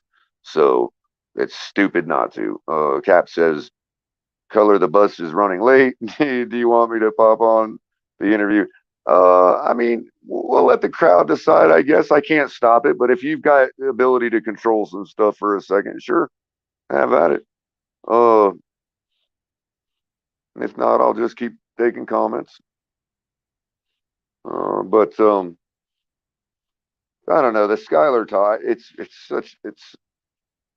my initial default is that, yeah, pump the brakes. We've seen good stuff out of third guys every single year. But I would say, no, it's a little different with Skyler. He really, really has a special arm, I think, in my opinion. It's just a matter of being able to always use it and using it in pressure situations. That goes with anybody. That goes with any quarterback. And obviously, I mean, I'm not willing to throw in the towel right now, even on Tua, because he's come a long way and he's learned so much. And I want to see what that actually translates to. For anybody, it would be for anybody. Maybe I didn't want to make that decision to begin with. It wouldn't have been me to take us down this path. Okay, but it's the path we're down. And so at this point, why are you going to just like abandon all the work you've done? Let's see what's going on. Remember, the best case scenario for the Miami Dolphins, and this I think is why so many people get upset and think that we're talking bad about the Dolphins when we talk bad about Tua. I'm back. Real quick, Cap, I want your opinion on this real quick, because I was just about to get to this point. I think that a lot of the reason people get upset when people talk bad about Tua and they associate it with talking bad about the Dolphins is because of the benefit of Tua to the Dolphins overall if he does ball out. I agree. And I think, but that's like, I don't want it to be. I just don't believe we speak people's actions into existence. Tua is going to do what he's going to do. He's the only one that can do it. And nothing we say is going to change what he does. Well, absolutely. I do understand that there's an extremism of overwhelming support with nothing to be there for the support, as well as an overwhelming writing the kid off for reasons that don't make sense either. So, right, to be fair, 3 years, a third year, especially with an injury-ridden rookie year, not offensive-minded at all up to this point, lack of weapons, lack of scheme, lack of answers across the line. There's a lot of context to warrant a third year in that way. Well, there is a lot to be said about assuming somebody's going to be like Pat White. You know what I mean? Yeah. I guess it's just as unfair to do that as it is to assume he's going to be Drew Brees or Russell Wilson just because of his body physique. You know what I mean? That's exactly right. Or type of game, or even that. But, there's, again, facts remain of what the Dolphins are going to do. You know what I'm saying? And people can dislike that fact, and argue and push back on it because that's their right as a fan. And I don't mind the fan base fighting amongst themselves in some ways, as long as they don't get personal in that effect. But when it gets like, just nasty and stuff like that, stupid. But well, and a lot of times though, we get baited into it. Like, and let's It's say, for fun, let's though. say I in mean, the, let's be let's say in the extreme case with Pete, like, if you're going to ask Pete whether he believes Tua is going to change and do anything better, he's going to give you an honest answer. And I don't think it's fair to bait him into that by asking him if you already know what his answer is going to be and you know his position on that. You know what I mean? Well, I don't know And if we do. When you then to ask say me, after, well, what I mean is then after getting baited into answering it, he then gets told he hates the Miami Dolphins. That's just not fair. You know what I mean? That's all. It's not a big deal. It's not. Pete ain't losing any sleep over it. You know what I mean? Here's how I look at it. And there is a poll up, so about whether or not we should trade Gesicki. Right now, poll is I find that poll highly fascinating. Yeah, it's 54%. It's not as overwhelming. Oh, as it dropped a little. It was like 71% for a minute there. It's at 54% with 135 votes. Oh, so good. So as the sample size grows, it gets a little closer to 50-50, huh? Yeah, we'll see. We'll see what it ends up with. But I don't know, bro. I would have to say that wisely, in more reason than one, if Tua can work out, it's the best case scenario. I don't think anyone can argue that case. Whether you're off of him personally or not, that remains yet to be seen, because you can be all off of him as you want. He's still rolling out for the unforeseeable future as the Dolphins quarterback. So hopefully he does. And then what if we find? Hold on. Let me just finish it. In that aspect, there is no reason to not be hopeful for a guy that sits far and away behind him to come in to be your savior if he goes down. So in both aspects, these are just Dolphin fans wanting the best, just only seeing it able to go this way. And I understand the cynicism too, personally. You know what I'm saying? Sure. And just so in case you guys I'm one that suffers from that cynicism. I did not wear the purple jacket at the bus stop. No, I didn't. Wearing a purple trench coat to pick up your kid at the bus does not. It is a faux pas. You don't walk around too much in public with the purple trench coat on, and it's just not good. So, but yes, what were you saying? So I was saying that you actually make a point for two different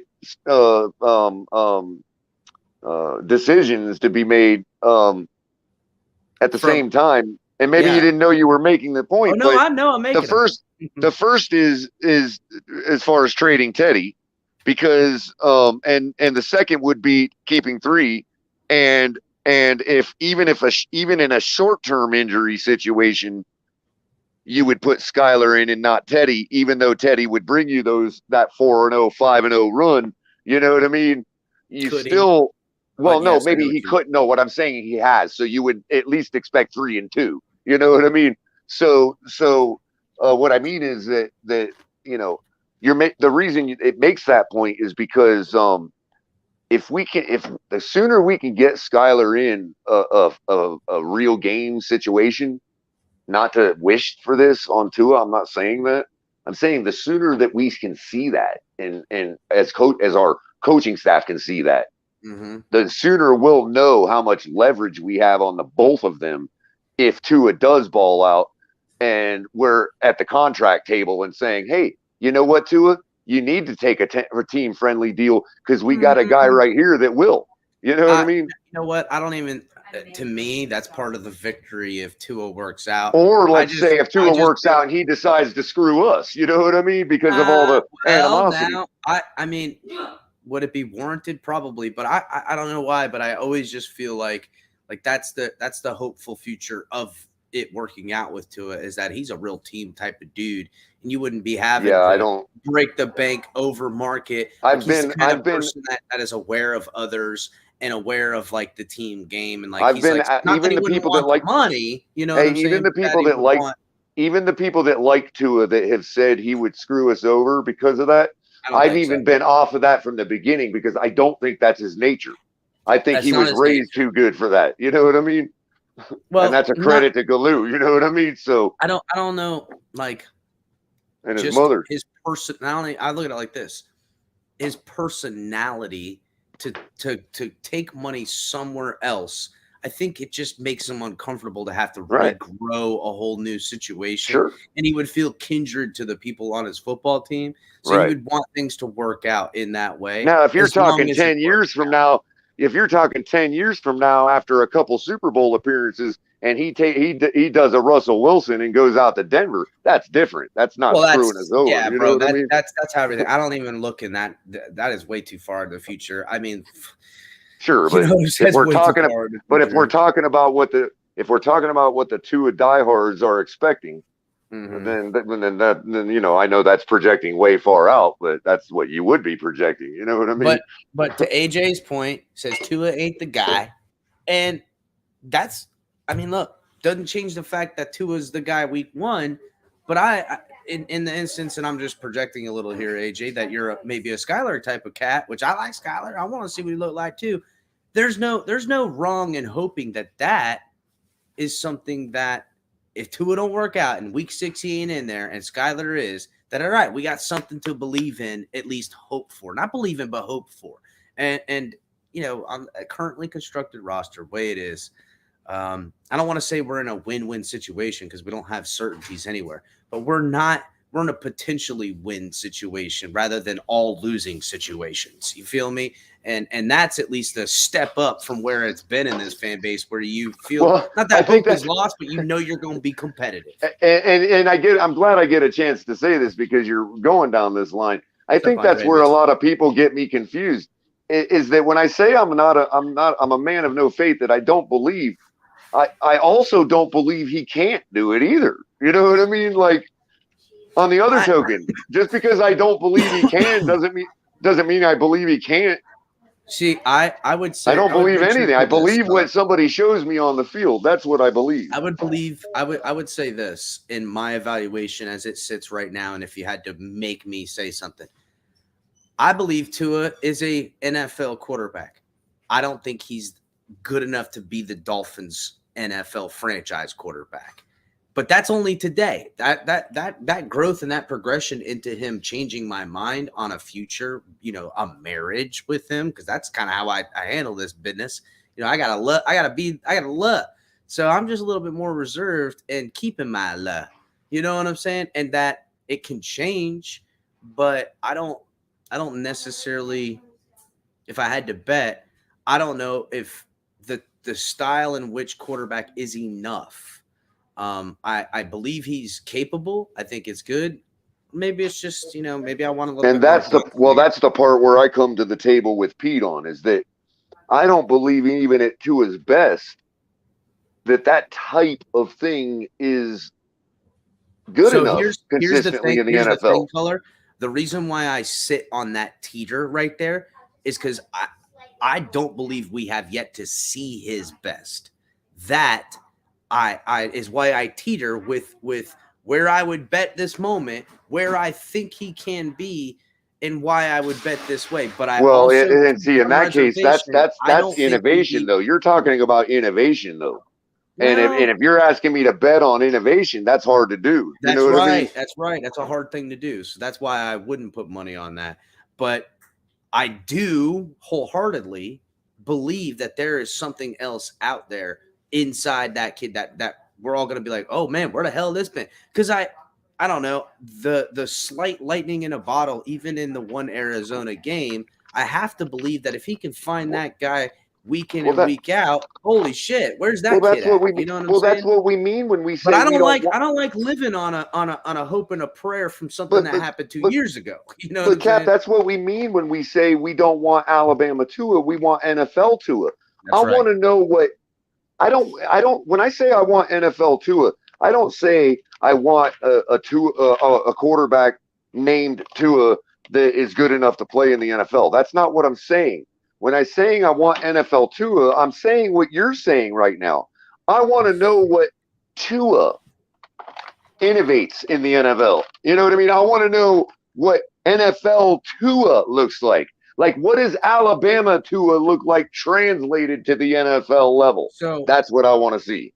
if Tua and to be NFL franchise worthy, consistency, believing that the future will hold consistency, and for more one reason, knowing it. You know what I'm saying? That's what consistency is. You can kind of count on that. Hey, I'm gonna get this at this level, and I can work with that. Plus, I like it. You know what I'm saying? All those things are hard Well, to I'm achieve. talking about a paradigm shift. You know I what I don't see. mean? I don't know if it's a paradigm shift though, because maybe we'll never see it, or maybe it was there and it just has to be. That's why when I really wonder with him is because I already said this. I feel like it's 85% mental, his shortcomings, and only 15% physical. And so when I look at the ability, capability, but not the willingness, all I'm hoping for is that if that little bit of light bulb clicks on where he starts to feel and act the way he did in college in the NFL with his game, that I can live with.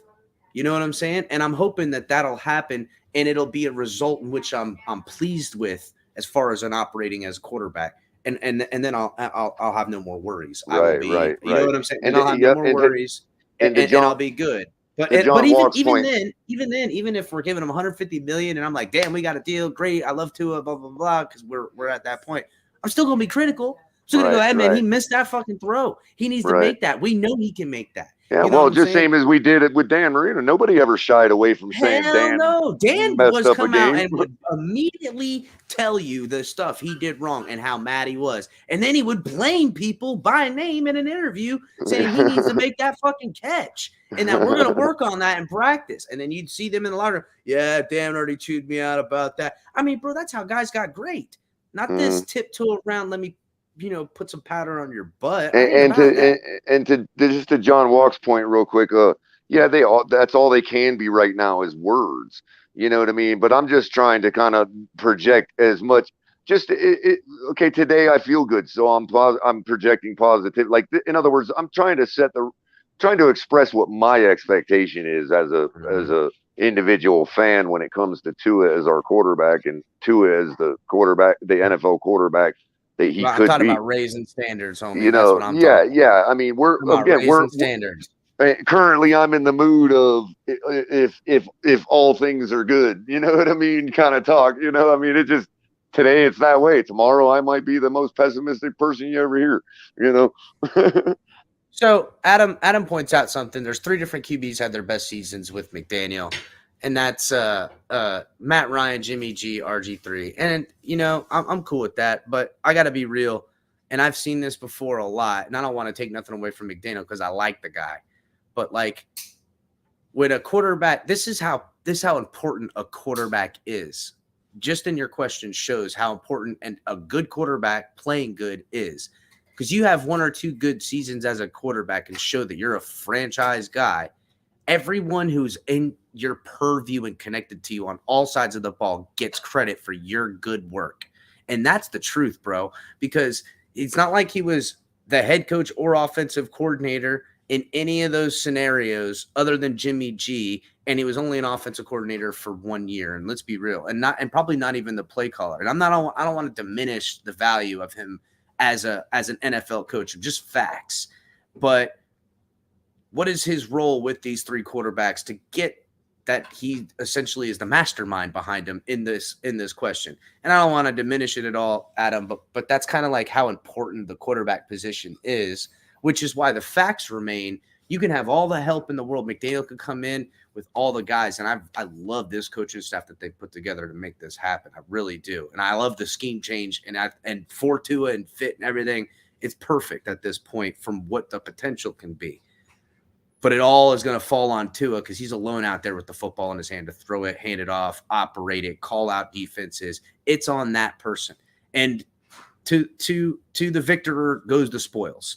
And there's a saying, as we heard a lot, the quarterback gets the lion's share of the blame and the lion's share of the credit and things like that. So it really comes to consistency and executing on opportunities.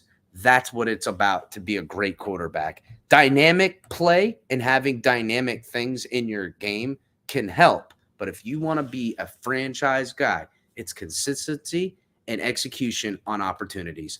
That's what it is, plain and simple. So And that's what it is for everybody. It really is. So before we get back to the coaches interview, before I had to hop out there for a second, I want to make sure everybody from Facebook, Twitch, and Twitter is coming over to YouTube. Subscribe in here. Hit the like button, guys. If you haven't already, please hit the like button and make sure you're checking out all the great content on the network.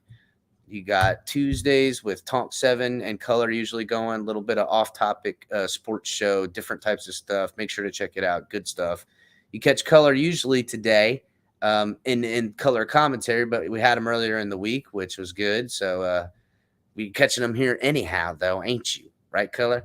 So and then Saturdays Much as I late can. night. I'm a holic. I'm a Dolphin holic, man. That's it, bro. That's it. And then you got Ali late night exhale on Saturdays at 10, and then you can catch El Capitan Sunday, Monday, Wednesday, Friday, usually around 10. Been trying to hit some of these day times when I got the free time. Cash App, Venmo, Super Chat, guys, help support the program and the show. You can also support the show through Fanatics, link in the description. Getting some gear through that, all different gear, or picking up some TFTG gear would be great, guys. Get yourself a hat.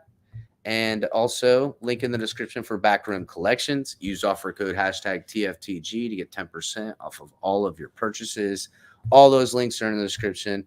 We appreciate everyone who donates to the show. And shout out to all the members. If you guys want to become a member, hit the join button, get a part of the team, donate to the show. We really appreciate it, everybody. So, all right. Let's pull up now that we're done with the run. God, we went through a little discouragement rut there for the last few days, but I'm starting to feel back a little bit more encouraged, like I was. Well, it's the football first season, couple weeks of camp. You know what I mean? It's an emotional roller coaster, Oh, bro.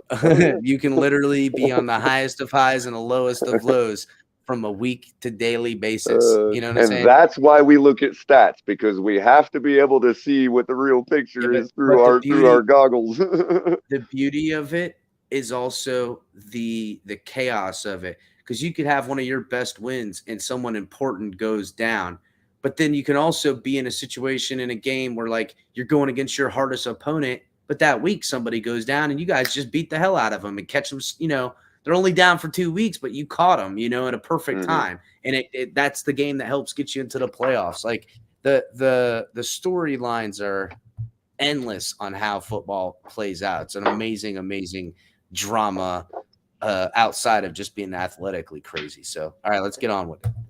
And that's really what it was.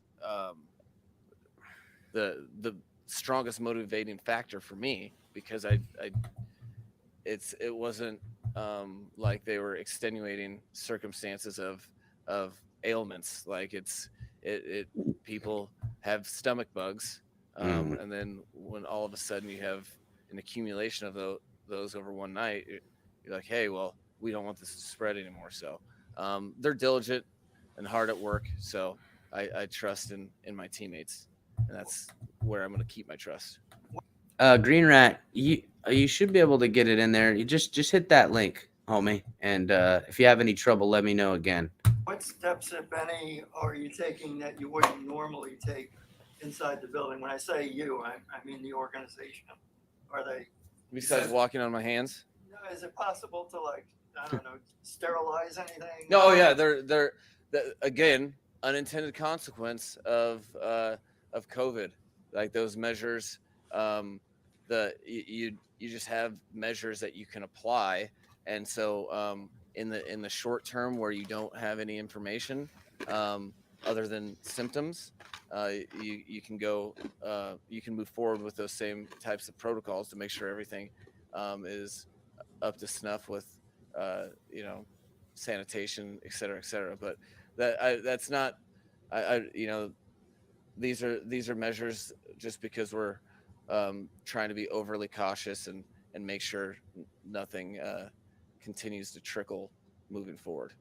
Are there sort of 3, 4, 5 roster spots that are really just not decided at all at this time?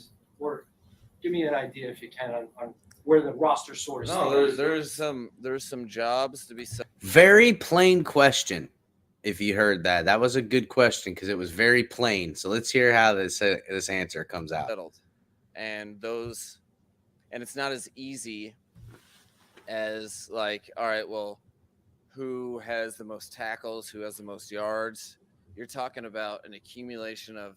I look at it like this: each position is coached by a position coach that is accumulating points of emphasis during the course from May on, and you see how people adjust, and the longer that you get into camp, the more specific those things get.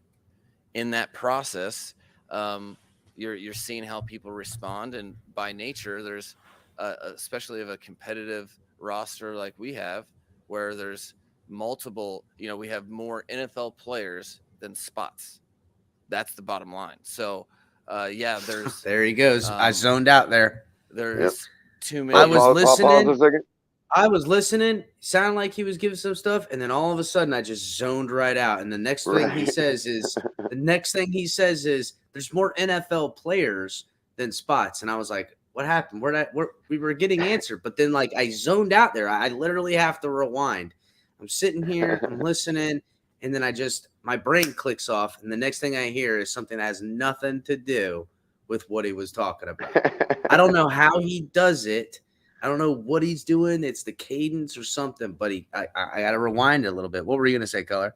So I was just going to say that he's pointing out the one nuance of when we talk about should we keep this player or that player? Oh yeah, no, and, I and heard us that as part. Right, us as fans, we look at stats, we look at what we've seen, but in their case, there is something to be said for like, hey, when we see these decisions that are made, sometimes like, why did he pick that guy over that guy? And it's like, hey, well, the coach, like he's saying, the coaches had these points of emphasis, and that guy improved on those points of emphasis. So he might have won the job for other reasons besides he's an overall better player. Yeah, I caught that, and I love that point because, look, you think of it like how any big business operates. You got to defer on the guy that's got the job. That's why you hired him. You know what I'm saying? Like, you've got the quarterbacks coach who will, correlate with the wide receivers coach. But those guys, the wide receiver coach has these guys that work with him. Right. So like they're all talking, and they come, okay, so the wide receiver coach says this, quarterback coach says that. Then they take to the offensive coordinator and the tight ends coach, and they do all this, and they're like, okay, here we have all this data, maybe a point system, something to that effect. Right. But that's how the decisions Well, go down. and the individual coaches still use stats, but the way they use it is in this respect, and this is what I mean by maybe a player wins a job over another one that is might be considered a better player, is because the individual coach, let's say the running backs coach, right? He looks at these two backs and he looks at the same thing as me and says, oh, well, this and that, this and that. So this guy is definitely the better back and the immediate choice. But what I'm saying is the points of emphasis that he's talking about, that player may get better on and may rectify. Those points of emphasis that coach has determined will help increase those stats that he's deficient in. You see what I'm saying? Well, here's I think almost an easier example is that running back coach, run game coordinator, whatever, guys are talking. These two running backs, all things are equal. Well, they've deferred to the wide receivers coach, and he goes, well, it's not equal. His wide receiving skills in this thing and catching ability is far and away better. That's why he wins the job. Now, even though this one's 7 of 7, and so is the other one, but on these routes, this type of throw, this type of stuff on the point system, the wide receiver coach, no, you guys, I know he didn't catch as many balls as the other guy or whatever the case is. Here's my point system on why I know he's going to be better. Right. And when I just meant that That's what Go I ahead. think he was saying. Yeah, But well, also what I was meaning really was that, let's say if things aren't equal, right? oh yeah, And running back A has this stat, running back B has this stat. Running back B has a lower yards per carry or something. You know what I mean? We'll just say something like that. Um, because that's usually the go-to for a running back. Now when it comes to the points of emphasis he was talking about, the running backs coach looks at that running back B and says, yeah, right now, and what's already been shown, okay, fine. But what does running back B need to improve in his own skill set to increase that yards per carry? And then he sees throughout camp that running back B oh yeah, you're talking about yeah, improves those points of emphasis. Now, in yeah, I his got mind, you. forget last year's stats. Running back B is now equal to running back A. You see what I'm Yeah, I saying? get you. I get you. Like if they had a question points on this, because And it we is as all fans might not understand that how they got equal all of a sudden. You know what I yeah, mean? exactly. And here's the thing, like, and this is the case of Myles Gaskin per se, and not too dissimilar to Mike Gesicki. You know what I'm saying? Like Oh, perfect. Two schematically, examples exactly. schematically, how skill set operationally in this system, we can't take anything these guys have done here before and look at anything to copy paste, because all of that could go right out the window. Could mean absolutely nothing to these coaches because of what we're seeing. And admittedly, from McDaniel, he ain't showed us anything. Hasn't showed us Yeah, anything. and that's the kind of point that guys like Mr. Ballgame really try to hammer home. You know what I mean? Yeah, Like, I know that. I think we all can know. hammer it home. We can still bitch about not seeing it though. You But know what I'm there is saying? something to be said. There is something to be said. Like, look, you can't. You also have to. Under guys like Mr. Ballgame, with all due respect, I think the guy's great.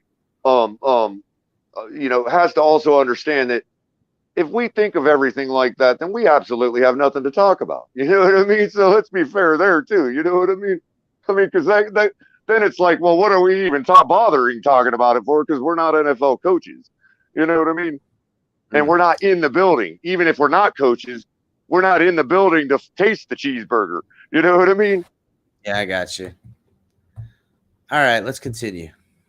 May on, and you see how people adjust, and the longer that you get into camp, the more specific those things get. In that process, you're seeing how people respond, and by nature, there's especially of a competitive roster like we have, where there's multiple. We have more NFL players than spots. That's the bottom line. So,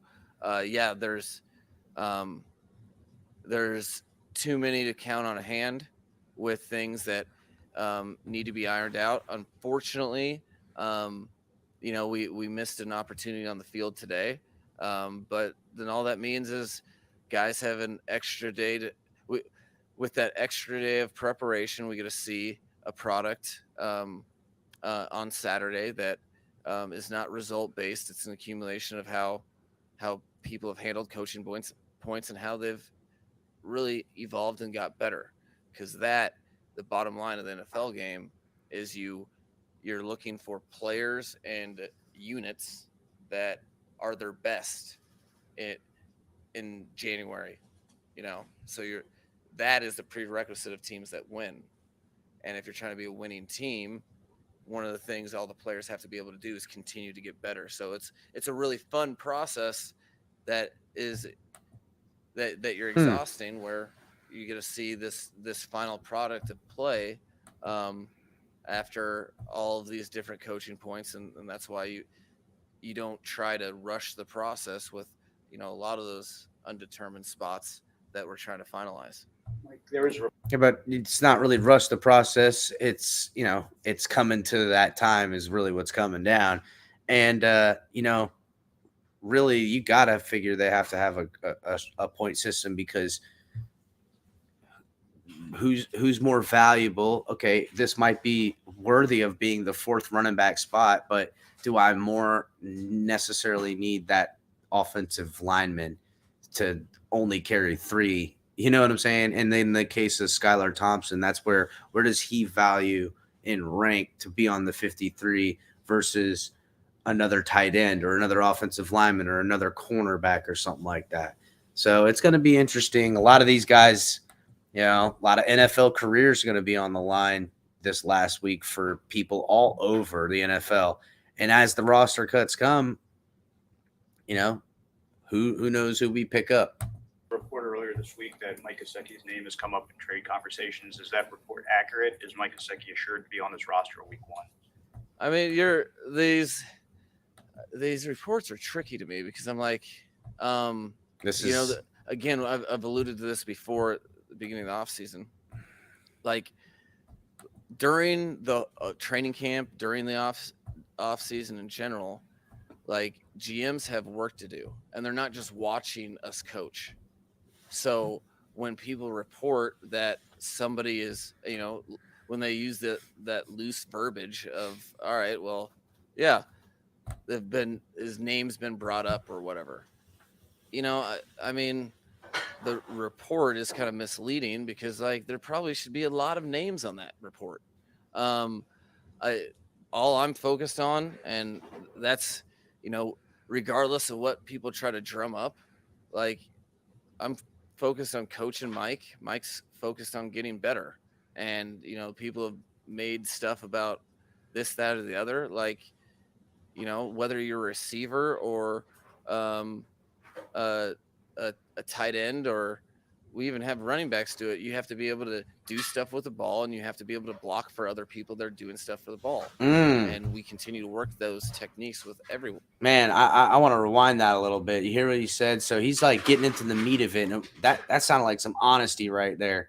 I'm going to back it up quite a bit because I want you guys to hear that again. Right. Well, yeah, his name's been brought up or whatever. I mean, the report is kind of misleading because like there probably should be a lot of names on that report. Okay, how is the report misleading? He didn't say his name shouldn't be on there. He's saying there's probably a lot of names that should be on there. And we've already heard other names in Preston Williams and Lynn Bowden being on there, which I feel like Lynn Bowden has said, you ain't getting me out of Miami. But let us continue. All I'm focused on, and that's, regardless of what people try to drum up, like I'm focused on coaching Mike. Mike's focused on getting better. And, people have made stuff about this, that, or the other. Like, what? Okay, so remember, he started this answer with Chris Greer and those guys are doing this type of due diligence year round. And then didn't say Mike's name ain't on the list. He said it's misleading because there's a lot of people that should be on the list. And I would assume that he's not actively looking at other tight ends to put on this team or fielding offers. Of course he's not. He's the coach. And of course I would expect him to, up until that point comes, to do his job in coaching him as if he's going to be on the 53-man roster, because that's how he's going to do it for everybody, like he should. Whether you're a receiver or a tight end, or we even have running backs do it, you have to be able to do stuff with the ball, and you have to be able to block for other people that are doing stuff for the ball. And we continue to work those techniques with everyone. He had a great week of practice this week. Which tells you a lot about that individual, because there has been random noise that hasn't listened to clearly. He's putting his best foot forward, and that's all I'm concerned about. And so he just admitted that there is noise, that he hears it, they all know about it, but Mike has chosen to remain a constant professional and continue to do his job, and he's doing his job in coaching him up. So a little bit more clear on it this time when we're breaking it down. It's my job to coach the players on the team, and there he goes, doing his job. And I like coaching Mike. And beyond that, like it's kind of a I don't know, a no ends process about talking. He said likes coaching Mike. Doesn't say a lot about how he likes Mike in the system, using Mike in his system. A lot of these things. I don't know. It seems like there's little underlying yes is what they're saying here. Talking about, did someone talk about somebody else with, that stuff happens more often than it doesn't. Mike, is there an update on Jalen Waddle? He's been out for a little while. Yeah, no, he's still mad at me. He got a little. You heard that? He's still mad at me, and I said if they were going to practice today, because this was the last practice, that you were going to see Jalen Waddle out there tearing it up, because no one was going to be able to keep him off the field tearing it up. He goes into more detail, but his first answer was, oh, yeah, he's still mad at me, because that's just, Jalen Waddle's a competitor. You ain't going to hold him out. He'll gimp his ass around. He don't care if he's 51%. He's, nah, coach, I'm good. I'm good. And the medical staff's, nah, you need to sit out. He's like, nah, coach, I'm good. I want to go out there. That's just his nature.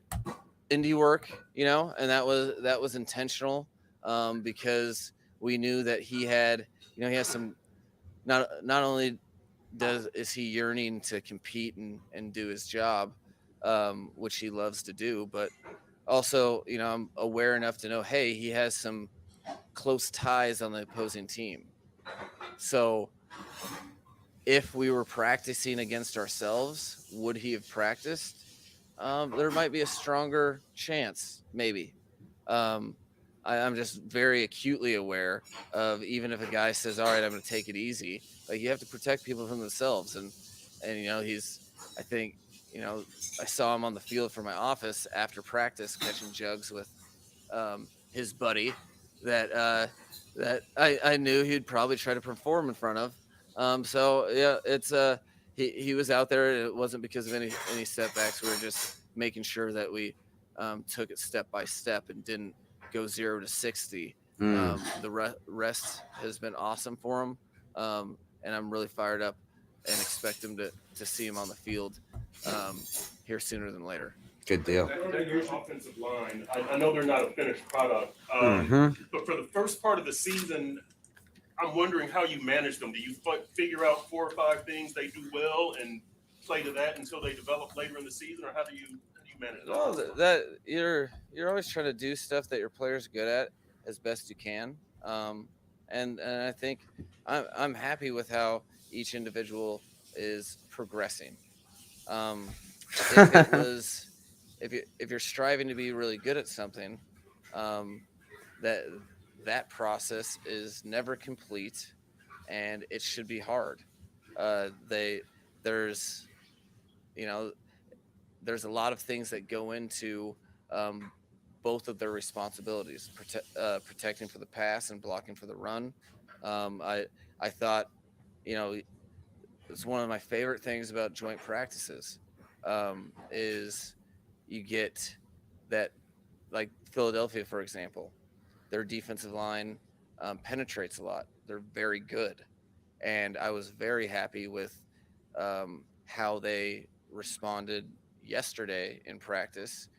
Man, what a shame that they didn't get to practice today, because it was, even Dieter and Solomon Kinley were having some good pushback yesterday at practice, and it would have been nice to get some more action. And I'm guessing, if the last time you've seen a lot of the guys you wanted to see and you saw what they did yesterday, you would feel real good like he does. In terms of adjusting to techniques, I've told you guys before, that's a huge part of their job.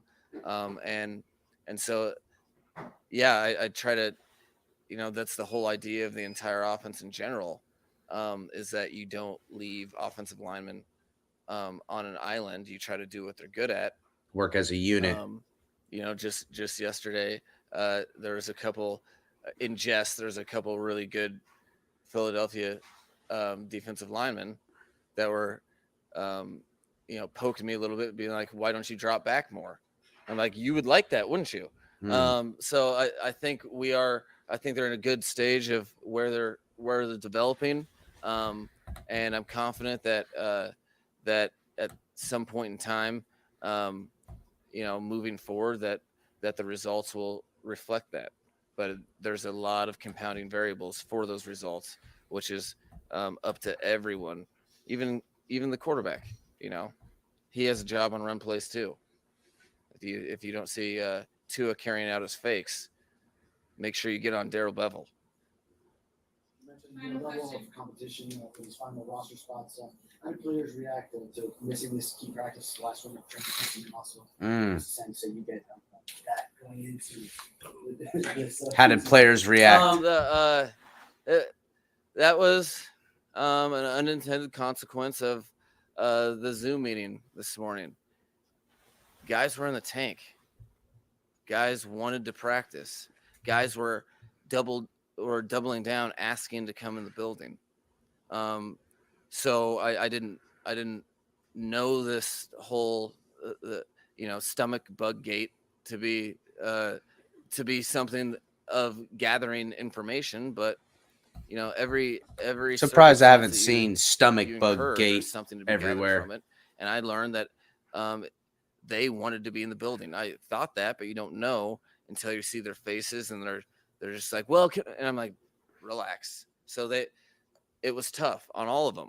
I think they're all aware that there's opportunities missed, but in turn, they're also feeling the responsibility of, okay, well, I better use some of this, or I better use this day to rest, recover, and also make sure I'm completely square on all responsibilities that I'm going to be held accountable for on Saturday, and those things. So you just try to use what can be perceived as a negative and turn it into a positive. Same message that I preach really daily. That I don't even care if it gets old. I'm going to keep pushing it because I was just getting ready to say he's been pushing that since day one. Turn a negative into a positive. That's kind of that's his bag. You know what I'm saying? That's his deal, and I feels that's his business. He wants to be that super positive type of dude. That's cool. That's kind of why they brought the guy here to help them win this job. I would definitely continue to do that if that's how I got the job. So, guys, make sure you're hitting the like button if you're just getting in here. I see Gio. What's good, Gio? Pete up in here. I'm going to be dropping a link here in a little bit, guys. But I did come across this TMZ article of all things, and it's about Tyreek Hill, and he says, I want to fight Jalen Ramsey, bully the bully. So TMZ article here. So take it for what it is, but there is some quotes, and they're going back to the Jake Paul interview. And in that Jake Paul interview from It Needed to Be Said, which I watched it. I didn't play it like I do the other ones, mainly because Jake Paul that's kind of their own thing. I did watch and enjoy it as the content with Tyreek and Julius. The guys are killing it. I like the whole side action, the side nookie. I like that, bro. But if Tyreek Hill ever steps in the boxing ring, he knows exactly who he wants to fight. Jalen Ramsey. The topic came up during the recent episode of BS with Jake Paul. So it was on Jake Paul's show that they talked about this, because I didn't remember hearing this part. But the Problem Child news show, when the Dolphins star wide receiver asked, given the chance to fight anyone in the sports world, who would you box? Paul's co-host D-Cut suggested Hill fight former NBA star Nate Robinson, who Jake viciously knocked out in his second pro fight. But man, this poor guy, Nate Robinson, that's how he's known, as the guy that was viciously knocked out by Jake Paul. But Tyreek Hill said that would be too easy. Damn. He did, however, have an opponent in mind. I really want some of that Jalen Ramsey, though, for real, Hill said. If we just being completely honest right here, it makes sense, one of the best wide receivers versus one of the best cornerbacks, but Cheetah says there's no beef. I just want to go out there and bully. Oh, he says, I just want to go at the bully, Hill explains. Tyreek Hill says that he can fight, but it's something he chooses not to do during NFL games. I don't get into all that, Hill said about fighting during a game, because it's like wasted energy. I'm not finna waste my energy when I gotta come back out here and cook you on the next play. Why would I do that? Jake Paul whispered we can make it Hill versus Ramsey fight, but for now we're happy just settling for the Adrian Peterson versus Le'Veon Bell, which is coming up here soon. So who knows? Maybe in 15 years when the guys are both out of league, maybe we'll get that matchup. Stars like this do it all the time. They just take on a good old friggin' scrape in their later career, which is hey, whatever, sell tickets, and I'm down for the entertainment. I want to watch that go down. So, all right. I'm going to drop the link, guys, as soon as I can. Awesome. Everybody can yell at me. I don't think I'll tell you how wrong you are, Color. I know. And It's okay. We'll go for about, I don't know, another 45 minutes or so. Make sure you guys are hitting the like button. Oh my gosh, dude.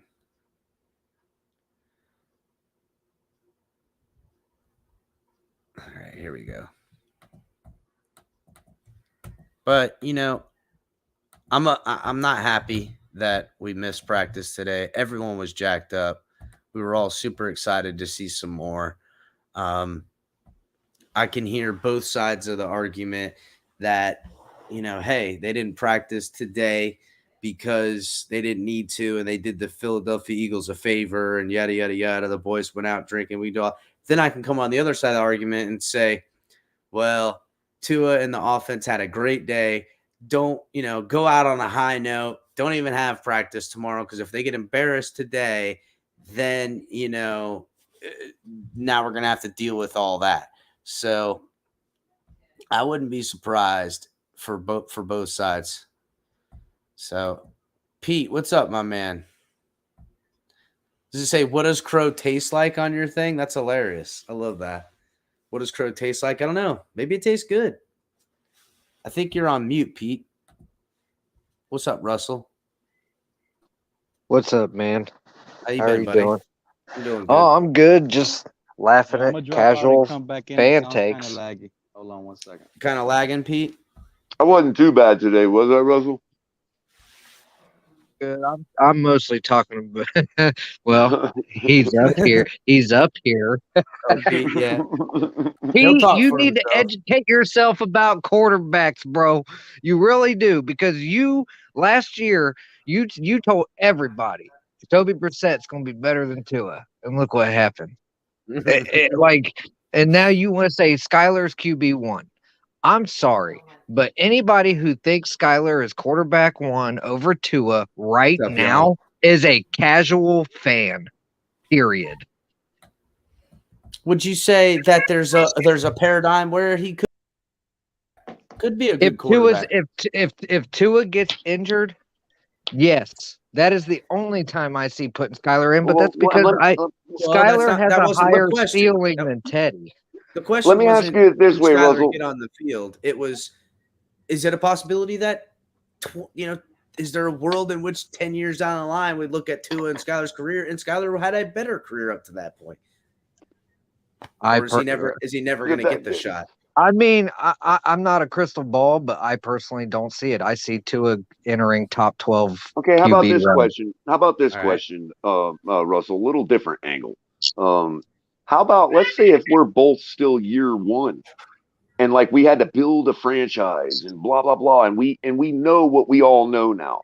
Do you think it's a little less unreasonable for Pete to say that Skyler would be QB1 if it was like we're just starting to build and nobody knows what about anybody? You see what I'm saying? So are you saying like if Tua was a rookie, or like just in general, if I know he's like had if a they're couple both years to put rookies down and some we tape. don't know what either one of them are? I know Tua's had some to put down on tape, so I don't want to bring it down to a college version of themselves question, though. You see what I'm saying? I want to go based on what we know now and what we've seen play out. Going back to who would you start a franchise with? Now, let's say if you're the Jacksonville Jaguars and you wanted to blow it all up and start now, would you take Tua or Skyler, or do you think that it's unreasonable for Pete to want to take Skyler instead? I personally would still take Tua. I mean, if I have to do the draft all over again, I've already stated from the jump we should have found a way to get Joe Burrow. That was my quarterback of that draft. Period. Point blank. That's they who I tried. stood by. I think Oh, they I know tried they for did. sure. They tried. I know they did because I live in Ohio and I know that we offered 3 first rounds and they told us to get lost. Yeah. So, Yes, they did. and I also heard Well, there from was what I possibly understand, a Burrow was 4th not first round. going to pull a Brett Favre and not play anywhere else. From what I understand, That was the rumor, but I think I think Cincinnati wasn't ever going to draft anyone else, and they weren't even going to listen to nothing. They were sold on Joe Burrow. Look, honestly, I think the only thing that if Tua hadn't this is what everybody keeps forgetting. If Tua hadn't been injured that year, Tua would have been the number 1 overall pick, and he'd be in Cincinnati, and Joe Burrow would probably be a Dolphin. That's what a lot of people keep forgetting because essentially Tua was, before injury, the number 1 overall consensus quarterback in this draft, and people keep forgetting that. And the injury set him back, and then you had coaching set him back on top of it. Yeah, Plus, all your playmakers couldn't stay healthy and on the field. So you combine all of that together. You're trying to pretty much validate the point that he's not top 10, but you're willing to do top 12 just to make it seem like he's top 10. I think he could creep. No, he could creep into top 10. It also depends on what other quarterbacks do. Some I've never heard of top 12 before in my life. Players have breakout years all the time where they separate themselves. But one more question, Russell, real quick, because I know we've gone to the definition of veteran. But you tell me, since you're so keen on this word, what defines a casual, and what makes you not a casual and us casuals? Number 1, I've played the sport. Number 2, I watch film. And what if I did both? Then to me, you're not a casual. You actually take your time and do things. So if I watch film, I'm mostly giving Pete a hard time because Pete is just a pain in our asses as much as but Pete played football. I love Pete. If you guys can allow me, because I play football Hey, but too. you do know Pete played football, right? For me, well, he guys, definitely doesn't know quarterbacks because look, when somebody tells me that Jacoby Brissett is a better quarterback than Tua, your blinders are on. That is all emotion coming out because exactly. back then I made some crazy takes about Gesicki being a top 5 tight end, and now you're saying Tua is a top 12 quarterback. I don't think Gesicki is a top 5 tight end. He's definitely in the top 10. On the Jacoby thing, we really need to stop with the Jacoby thing because I might have said the same thing back then. Real quick, guys. What's up, Pete? What's up, Jan? Pete keeps dropping out. He's having connections with you. What's happening, Gio? How's it going? Chilling, bro. Chilling, man. What you guys up to, bro? Oh, just getting it in there. Pete says he has that Tua reception right now, buddy. So he'll try to get his reception, more consistent receptions, please, for Pete.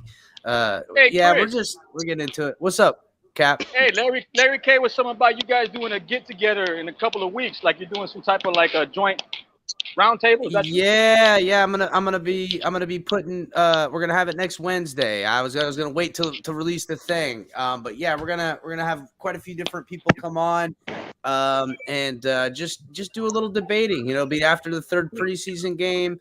And just chop it up for a bit, That's what's up, man. That's a good idea, man. That's what's up. Yeah, that's nice, bro. Gio's been hounding me to us to do this type of stuff for quite a bit, right.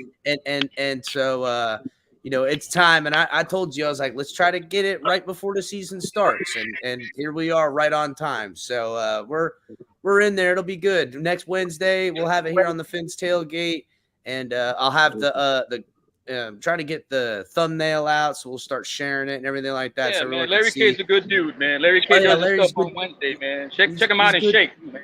Yeah, he's good. He's good folk, good peoples. So yeah, man, we're excited. We're having a good time. Trying to have some fun. You know how it is with the Fin family, dog. We spread the love. That's right. That's what's up, man. That's how you should do, man. Not backstab people. Nah, bro. It's all about love. And you know what? I get it. People feel guarded about their football team, about their networks, about their shows and whatever. But I would say this, in this Dolphins community, even though we fight a lot, it's got a lot of love too, man. It's got the most love, bro. Yeah, I agree, bro. I we agree. fight a lot, but we got the most love going around, man. And El Yeah. Capitan, I have no hate towards Pete. He just drives Of me course nuts with not. his take. No. I mean, Yeah, I know, dude. No, Russell, bro, you've been all are you've been one know of the you most love fair. Pete. We all love No, Pete. no, Bro, you've been We you've been realize one of the Russell, most fair Tua diehards that I've interacted with, bro. Oh, it took yeah. Don't me think an I don't entire recognize that, man. You know what I mean? it took me an entire year to get to know and love Pete and understand him a little bit, Yeah, bro. you understand a little bit. Oh, Jan's here too. I think he just Yeah, likes what's to up, How you color? doing, get under people's skin and get How everybody good, bro? fired up, man. Hey man, you know what? I think he brings the best out of the fan base at times, bro. You know what I'm saying? It keeps us competitive. He starts Shout out by to bringing Pete, out the even if worst, your but then takes aren't always the best. That's why it's Pete's takes. Didn't say it was Right. your takes. It says it's Pete's takes right on there. Right, There he is, right. right there. There you go. That's what's So- up, Pete. Jan, what were you gonna say, man? Oh no, in my definition of a casual is someone they can know football, they can understand, they can play it, but they let their emotions get in the way of their decision making, of what they of their opinion. In my point of view, that for me is a casual. And that's kind of where I stand. It's the emotion of it. And see, here's the other part. Yes, I stand up for Tua, Shout but out I Pete tell you with right the now, dollar if donation. that kid don't do it this year, I'm done. Right. I'm done. Me It is too. about the team. I'm a Dolphins fan. Yeah. But Right. for the best thing for the Miami Dolphins is for Tua to go out there and ball out and shut everybody the hell up. And that's what we Exactly, I all agree. want deep down. That's all what we really want. And that's my God, issue could when you- people could you want to imagine bash him in our could you fan imagine base. knowing, Russell, having a knowing that next year we're rolling with a quarterback we know is our franchise guy? I don't know. Yeah. I don't know what that. I can't remember what Just- that feel like. I need some of that. Dude, just talking about it, just that thought gives me chills. Well, see, Because it's been that long. That's how you And don't be. But that's why I try to Jan's casual with his getting in your feels. I try to ward off getting bought into something because I know for a fact that this organization sells you, so you're And they in let your you feels down. for the and that well they won't even let you down. You'll get let down, but they'll have this beautifully packaged excuse that makes you feel okay about it, and that's how we've fallen into mediocrity and don't know where the real problems are, and we got to be able to start pointing them out. So, well, Right. I And to be have fair, full I myself. expectations. Sorry. No, you're good. I You're good. Go ahead. I have been a casual myself too, bro. I've let my emotions We get in the all way have. of any. oh yeah, we Right. have. Right. Well, That's there's what also makes us there's also fans, something to be brother. said for, but there's also something to be said for a keen person making a casual statement. I mean, I can shift over to casual statements anytime I want. You know what I mean? Yeah, Right. dude. I Yeah, can it make happens, a lazy. yeah. Listen, the other day I made up a complete lie. Said I was making up a lie. You guys remember? I was like, I'm gonna lie right now. Tua throws interceptions on purpose to make Javon Holland and him did that so we could throttle people for the regular season. Straight up told a lie. I can do that too. So what's up, Skylar QB 2023? What's up? What's happening? What's happening, homie? What's up, man? So And I'm all for that, El Capitan, if Tua fails. If Tua fails, Oh, I'm yeah, all for Skyler in 2023. yeah, I mean that's It's nothing against Skyler. I just think Tua has a higher ceiling, and I think we haven't seen it. That's I think the opposite. Really? Yeah. From Why? what we saw so far, from Tua's beginning to now, I think Skyler pretty much did everything that Tua has done, except actually playing the real game. That's my only thing right now. I want to see him in an actual game. What about the fact that he's number one, he's a 7th round pick, he's a rookie, and what about the fact that he still has some leadership skills he needs to work on, and the biggest, most important thing, as good as he's been this preseason, he's still missed wide open reads. He's still missing things. He's still learning. You could say that about Tua. Tua is still more of a finished product and is more ready to win right now, and that's what we all want is to win. Oh no, I'm not saying that. But everything that you just said about Skyler, Tua is the same deal. And Skyler has a better looking ball going downfield. I'm not seeing Tua missing reads this offseason. That's the big thing for me. I paid attention to that. If you pay attention to the head more so than just the ball in the air and how far it goes, like a lot of people do, if you pay attention to the direction he's looking and how quickly his head's on a swivel, I've noticed that man is going through all of his reads and he is not missing on a beat. I've seen him missed a few already. Point him out. That's why. If I had a camera in front of me, I would. No, are you talking about the Cedric Wilson long route where he went towards the left side of the field? Yeah, that was pretty bad. Yeah. Yeah, I'm not talking. I can almost forgive that because he had a better, he had a better day. It's kind of like to me, it's kind of like when a quarterback throws if the quarterback throws an interception, he better make 2 touchdowns to make up for it. Which he has, by the way. Once. Last season. Twice, Once. in my opinion. No. Twice. Oh, okay. If you say so. Now, there is one thing I do want to give Skyler credit. He elevates the players around him. I will give him that. And here's the thing. For everybody who wants to say Tua doesn't do that, that's not true because you can go back and look at the Kansas City game. Even though we lost that game, his best receiver on the field was Mac Hollins. So I'm just letting y'all know. I'm not his trying best to say receiver Tua all can't season do long it, was but Mac Hollins. I do see Skyler does elevate players around him. I have noticed that. Yeah, I've liked what I saw. I like what I've seen. Skyler. I mean, so far during all the practices, Skyler's outbeat both of them, both quarterbacks. Overall, not one day, Tua plays great for one day, sucks the next 2-3 days, and then good the next day. And that's my Skyler's been consistent. Skyler's been consistent except for yesterday, from what I understand. And I that's don't know. my biggest hold up on Tua. Is And consistency. I want consistent. I'd rather have consistency. Consistency. Consistency.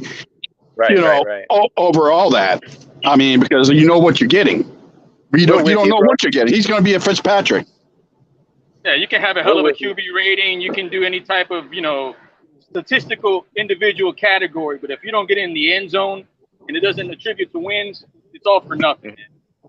I agree. Yeah, but it's like everybody, everybody downs Herbert because he threw like so many touchdowns compared to Tua or whatever the stats were. Tua had better stats down the field, but yet, there was a lot more touchdowns made by Herbert. Mm-hmm. That won them the game. And I got some context to put behind that because here's the thing. Tua wasn't able to take as many shots downfield because of how shitty our offensive line was and how much pressure he had in his face. So he didn't have the opportunity to go for the long ball and make those touchdowns, whereas Herbert had a better line no matter what anybody says, it was better. Oh, yeah, the offensive line, their defense, that sucked. And he had more time to take shots deep. I think that played a factor. Yeah, I could agree. I could agree with half of that because I mean, look at Cincinnati. Cincinnati, half their line sucked. 2 or 3 of their guys were in the top shittiest players. And guess what? They were still a better offensive line than Miami. Overall. And they still had healthy playmakers and they still had a better running game than we did. Yes. Joe Mixon's a beat. Well, that's what I'm saying. What I'm saying is don't just blame the line because Cincinnati, 3 people, or was it 3 or 2? I can't remember. That's a fair statement, but what we're trying to say is just don't blame the quarterback either too. That should be fair to say as well. Well, what I'm saying, that's what I was saying. I believe half of what he said because Joe Burrow made it work with the half that didn't work. Where Tua didn't. Joe Burrow had a run game. Joe Burrow also had a supporting coaching staff that was competent in building an offense around him. And Joe Burrow knew how to get away from defenders. I think Tua could do the same thing. He does it. I think he does it a little bit better than Burrow, in my opinion. Skyler, I mean, that's what made it. To me, I think that's what makes Skyler a little bit better is because he can get away from the defenders. Yeah, I think he was second lead rusher. Same too. I mean, there was a few times where I thought he was going to get sacked, and he pulled out. You also got to consider the fact that you haven't seen Tua do as much out of escaping pressure because he's also been coming off that hip injury and trying to get healthy. Well, and he hasn't had his mobility or speed. And I think for finally, since we've had this kid, he is 100% healthy. Well, let's be real. I mean, look, after the Buda Baker win that they had, 2 years ago against Arizona, like you never saw Tua run the same after his ribs were messed up. And that's the fault of the doctors. Maybe. Well, all of that remains to be seen. We going into it here to figure all that out. So we gonna find out this year. So true. And shout out to JMCPT. You're right, 1,000,000%. But I think everyone still has a right to bitch about that fact at times. You know what I'm saying? But we all agree that. Hey, Color, you heard what El Capitan just said, right? I believe it. That's what I'm about, Captain. I mean, all the criticism is all good until September 11. On September 11, everybody should be on one accord, and that's it. That ain't no lie. It's us versus the damn Patriots. If we're 0-1, don't get it twisted, homeboy. If we're 0-1, you know damn well it's not going to be the way you want. It's going to be the complete. We're not going to lose to the Patriots. Hold on now, Cap. We're just not. We have too much talent to lose to them. I hope you're right, Russell. I hope you're right. But hold on. If we drop the game, which we shouldn't, you're right, Russell, for that fact. But if we drop the game and don't win it, but Tua goes off for 360 yards and 3 touchdowns. I was just going to say that. You know what I'm saying? Wait and see and I know when I watched that game, I'm like, damn, I know Tua didn't lose this football game. Right. I can feel good about that in a loss. We you know need to see the surrounding factors. It's going to go back to the defense losing the game. They're going to say, oh, well, the defense don't look the same. I wonder why. Well, we're just going to have to wait and see, bro, what happens, man. It matters because when the Chargers lose but Herbert balls out, nobody cares about the loss. They care that Herbert showed out. Well, so but Tua showed out. Yeah, because he showed out all season. He didn't half-ass it that season. But they were still learning about their quarterback at that point. Now they Chargers are going to be a beast this year. The thing in which I think we can complain about is that we're still not having answers about the quarterback. And I agree with you there. Potential for upside. Chris, did you Skyler argument? And you know what's bad about that? You want to know who we really have to blame for not knowing? Have you guys talked about JC Treader? Coaching. Yeah, we did. Yeah, he's retiring.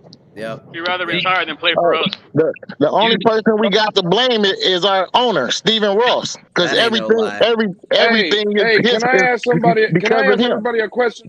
Can I ask everybody a question? When in the hell did this become a fucking 2-and-near channel? Jesus Christ. Bro, you were on here yesterday, bro. Loaded him up. Tell him, Lou. Tell him, Lou. I'm 2-and-near today, Lewis. I'm 2-and-near today, Lewis. Hey, damn. You can't say the kid has one good practice, and hey, hold on. We're putting the statue up for him. Jesus fucking Christ. Ain't nobody doing that, bro. Thank you, Lewis. I was getting close. You heard me. You heard me. Even I was getting close, Lewis. Thank you so much for pulling me back off the cliff there, man. Listen, I've been so refreshing to hear your voice, dude. For a long time. I can't believe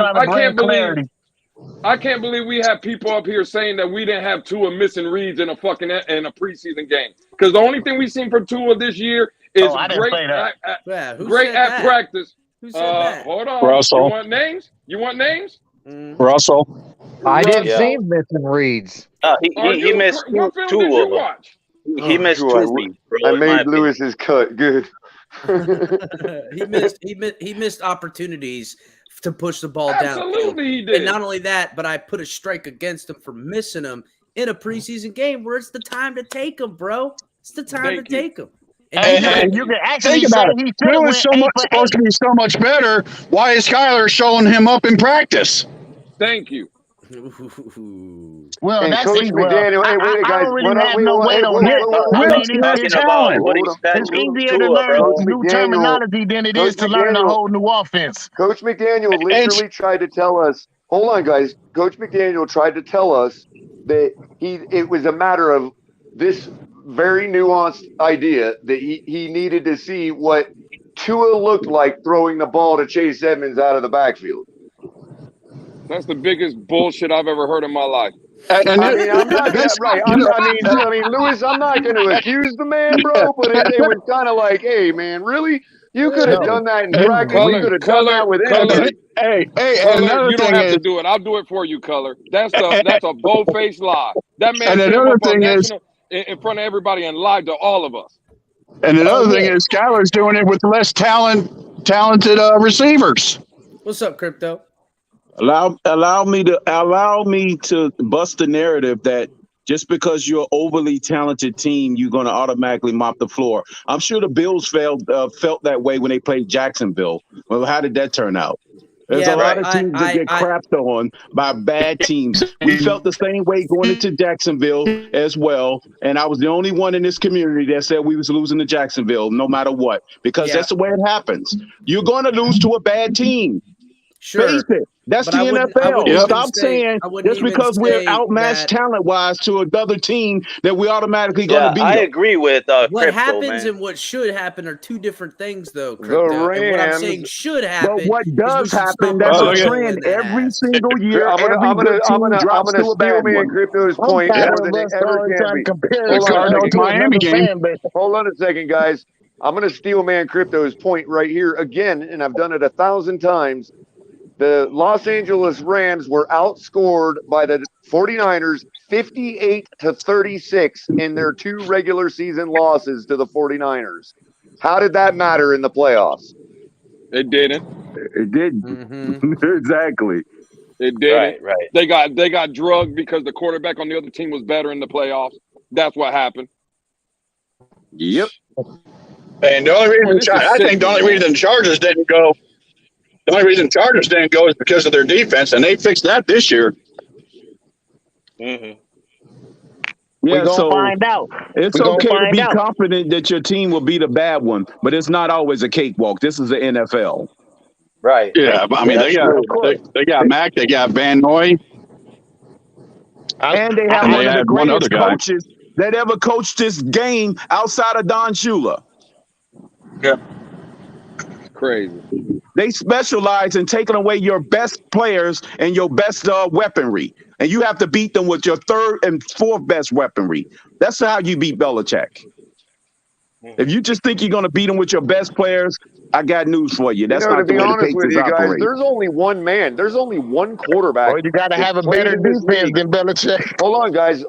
Right, There's exactly, or better there is defense. only one quarterback in this league that is the authority on how to beat Belichick when it matters, and that's Joe Flacco. Yeah. Yeah, well, Flacco, yeah. Flacco has. Flacco has. In prime time in Foxborough, in the playoffs on an occasion.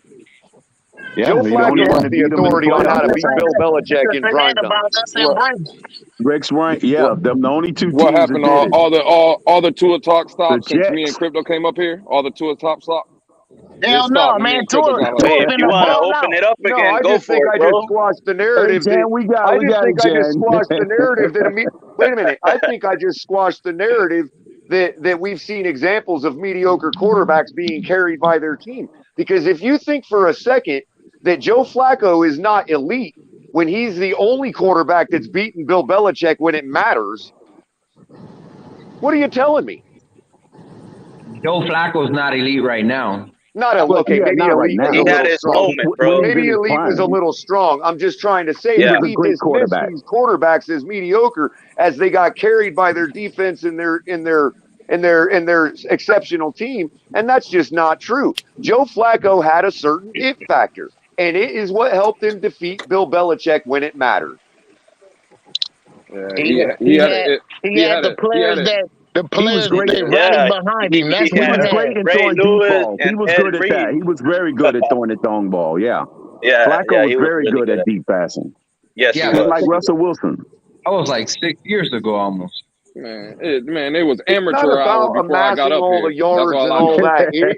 Hey, Lewis. Look, getting all the stats and all the yards does indicate something, but it's not about amassing that. It's about throwing the ball where you need to put it in the correct time and space when all the money's on the line. And Trent Dilfer, Rich Gannon, all these mediocre guys that y'all think were carried by their team did that when they needed to do it. And that's what makes a good quarterback, period. I think we can beat the Patriots. I don't think we're just going to walk all over them like everybody thinks they will.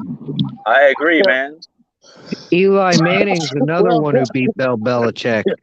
Well, Color, that's what we want to see from our quarterback. Eli Manning has, yes, that's correct. Eli has his Good number. correction Yeah. there, Russell. I'm sorry I And left out Eli. Eli did it in the most important game ever in the Super Bowl. Exactly. Yeah, twice. That's it. Yeah. Not only once, but twice. He did it for good measure. Yeah, but are we so lucky? You know. But see, here's the thing. We haven't been. Guess what? You know, We're due, you know though. how the Giants, We're due for the Giants' formula for winning those games wasn't on the shoulders of Eli. It was having a run game and a stout defense. Well, yeah, more so a good defense. and with they that did have comment- great receivers, though. They had good receivers in the. They did. They though, made plays when they had to. They pushed the ball downfield on big shots. That's right. They took shots The down David the field. Tyree helmet catch. Yeah, well, it wasn't just Yeah, that. he in was the a great playoffs receiver. itself. I mean, he had a good year that year. And Capitan, what you're talking about is fearlessness, That's bro. it, bro. That's my Capitan, what point. you're talking about is fearlessness. Those guys were Fearless, fearless, bro. and that's what even made them fearless. great. You could be scared all day. I don't give a shit. Just go for it. Just go for And it. they had the best front four in one of the histories of the game outside the Chicago Bears '85. They had one of the best front fours. Hey, quick question to throw something off topic real quick. I just wanted to find out what Batman was saying was true. Is Tom Brady playing Saturday? I don't doubt it. Bill Belichick made him play in the that fourth was regular season reported. preseason Tom Brady game is before. playing Saturday.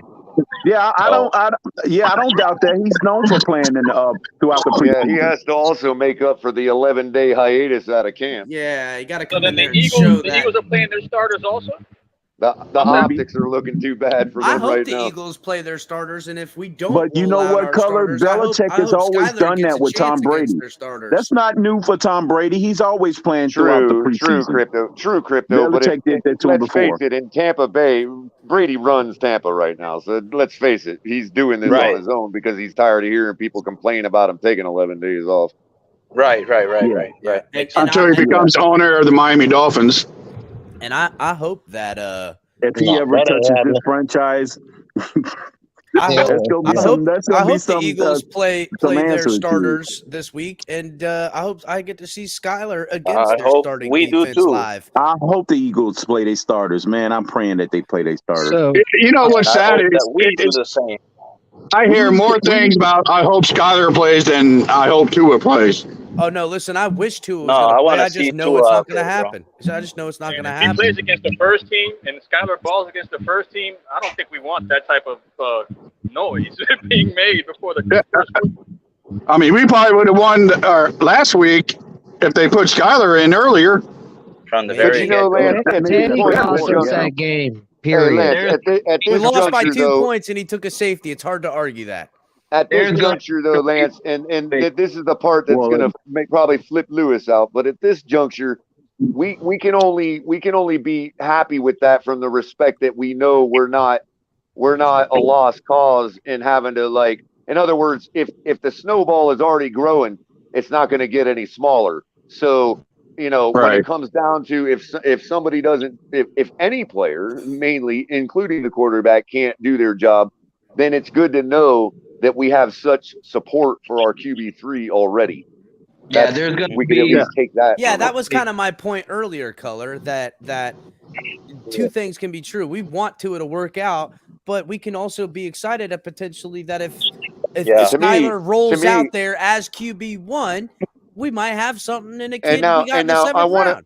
I also want to say this message to the people, and this is not to you or anybody like you, Russell. To the little people. Hold on. This is not to you or anybody like you, Russell. This is specifically to the person and the people who have said, cut Skyler because he's a distraction to Tua. Those no, that's crazy. That's not. I don't agree with that anyway. I gotta say what I gotta say to the people. Hold on, I gotta say what I gotta say to these people. Okay, go for it, bro. All that's telling. The fortunate thing about Skyler is that he is serving a purpose. He's serving the purpose of culling out those particular 2-in-ears. Goodbye. If you think Skyler should be cut because he's a distraction to Tua, bye-bye. You are not. Yeah. I will say this, and I've never said this about anybody. I've never said this about anybody in an argument. But if you feel that way, you are not a Miami Dolphins fan. Right. You can I kick agree with rocks. you, man. I agree. That's ridiculous. I would rather trade Teddy Bridgewater than ever cut Skyler. Yeah, I like that. I like that. That's a fair And statement. I know that about you, Russell. That's why I didn't I'm on include board with you that in that. That's because I'm really look. I'm really not a 2-in-ear. I'm just supporting my quarterback because I believe he's going to ball out this year. Well, I'd love to show you guys the example, but unfortunately, I didn't dignify it with an answer, so I don't have the tweet handy to show you guys. Well, I think Skyler might be teaching Tua the offense. What color? That just That's a fact, exposes those JM. guys. That's a fact, JM. Because Skyler know the offense. He just learning a new terminology. I can tell you that the tweet got a striking number of likes. I will say that. Whoa. Is it up in a number 100,000? I don't know. I didn't follow it, so I don't know really crypto, but it wasn't like people. There was a few people that would come in and like, yeah, you're nuts, but there was way too much like, hey, we're okay with that type of talk, man. No, get out of here. Yeah, that's crazy, Hey, bro. I fellas, agree with you, man. I'm gonna get back That's out of crazy here. talk. I have a long day at work. I'm gonna get out of here. I All just right. had to come save the day from all the fucking 2-in-ear talk that was up here earlier. Oh my God! You know what? Either way, Lewis, we had to change that. I fucking respect you, brother. narrative. I love you, dude. No harm, no foul. But I am not a 2-in-ear. It's back up to a Thursday. I'm a Dolphin here. I'm gonna be in Tua's ass until he proves me wrong, and no goddamn practice is doing that. And why do you think I can't wait for this damn season to start so he can shut Exactly. everybody the fuck up? I think we're all on the same page. What I like to say it won't happen. What happened to avoid the 9/11 mystique? All I'm saying is the last time we seen Tua, he was 6 for 8 for 58 yards. That's the last time we seen the quarterback that was real improved. Recipe, dog. That sounds like, and it We sounds might see him like this an Saturday. accurate quarterback, but it sounds like a cautious one that doesn't take And shots. it And I need sounds like a really limited time on the field, too, bro. Might I add, he did that without Tyreek. He did that without Waddle. He did that without. So did Skyler. Skyler did it without. Skyler did it without them. And he was 9 for 10, 128 yards. These guys do have a point, bro. Say it like this, Lewis. Say it like this. He got bested by somebody else in that. No, you guys do have a point. You guys do have a McDaniel tried point. to sabotage him is what that was. Yeah, sabotage. No, but he did have very limited Sanders sabotage. I see where you went there, Cap. Jason It Sanders looked like Flores. sabotaged. It looked like Flores was calling the game again. It looked like Flores last year was calling the game. McDaniel now sabotaging Tua. Here's the Jason deal. Sanders The bottom line sabotaged is them with the missing that field goal. I'll bottom line take is we want McDaniel's better, vanilla offense over Flores's game day offense. Here comes the excuses. Vanilla. Yeah. I hate that. The second I hear the word vanilla, I know someone's lying to me. Bro. I said preseason There's no such thing offense. as vanilla in the preseason. I know vanilla. You know what? It was a strawberry offense. Okay, can I ask Russell? How about Can I ask simple Russell a game question? plan? How's that? Simple game Can I plan. ask? Hey, can I ask Russell a question? Go ahead. Of course, go for it, brother. what was our defense playing vanilla when their second stream offense on Oakland walked our ass down with our starters on the field? Were we playing vanilla then too? Man. I would say probably so. Yeah. Honestly, Yes, Are we that's gonna why they are we did gonna it. make excuses? Yeah, Lou, that's why Yeah.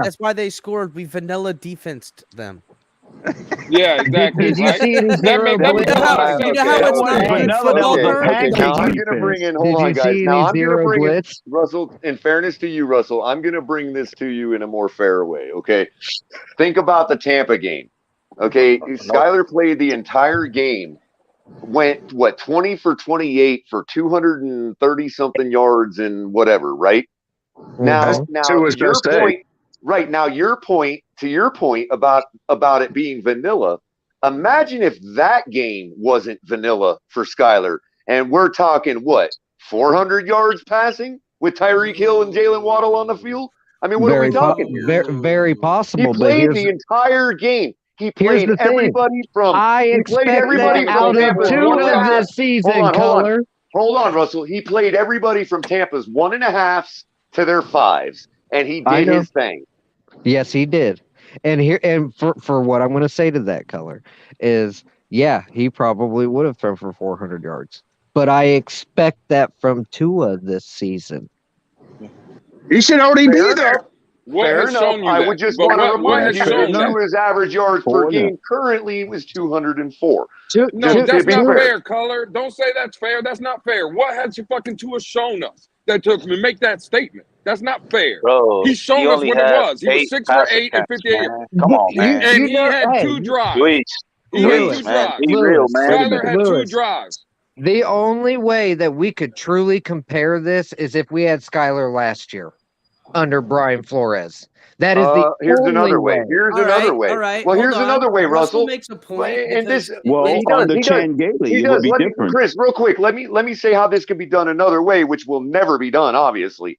But the only really way to know at this point is to have had Tua play Skyler's role and vice versa. In other words, put Tua in against the other defenses 3s and 4s late in the game, and let's see, he should shred compared to Tyler or Skyler. I'm all for it. I know they're not going to do that, but I'm all fucking for it, dude.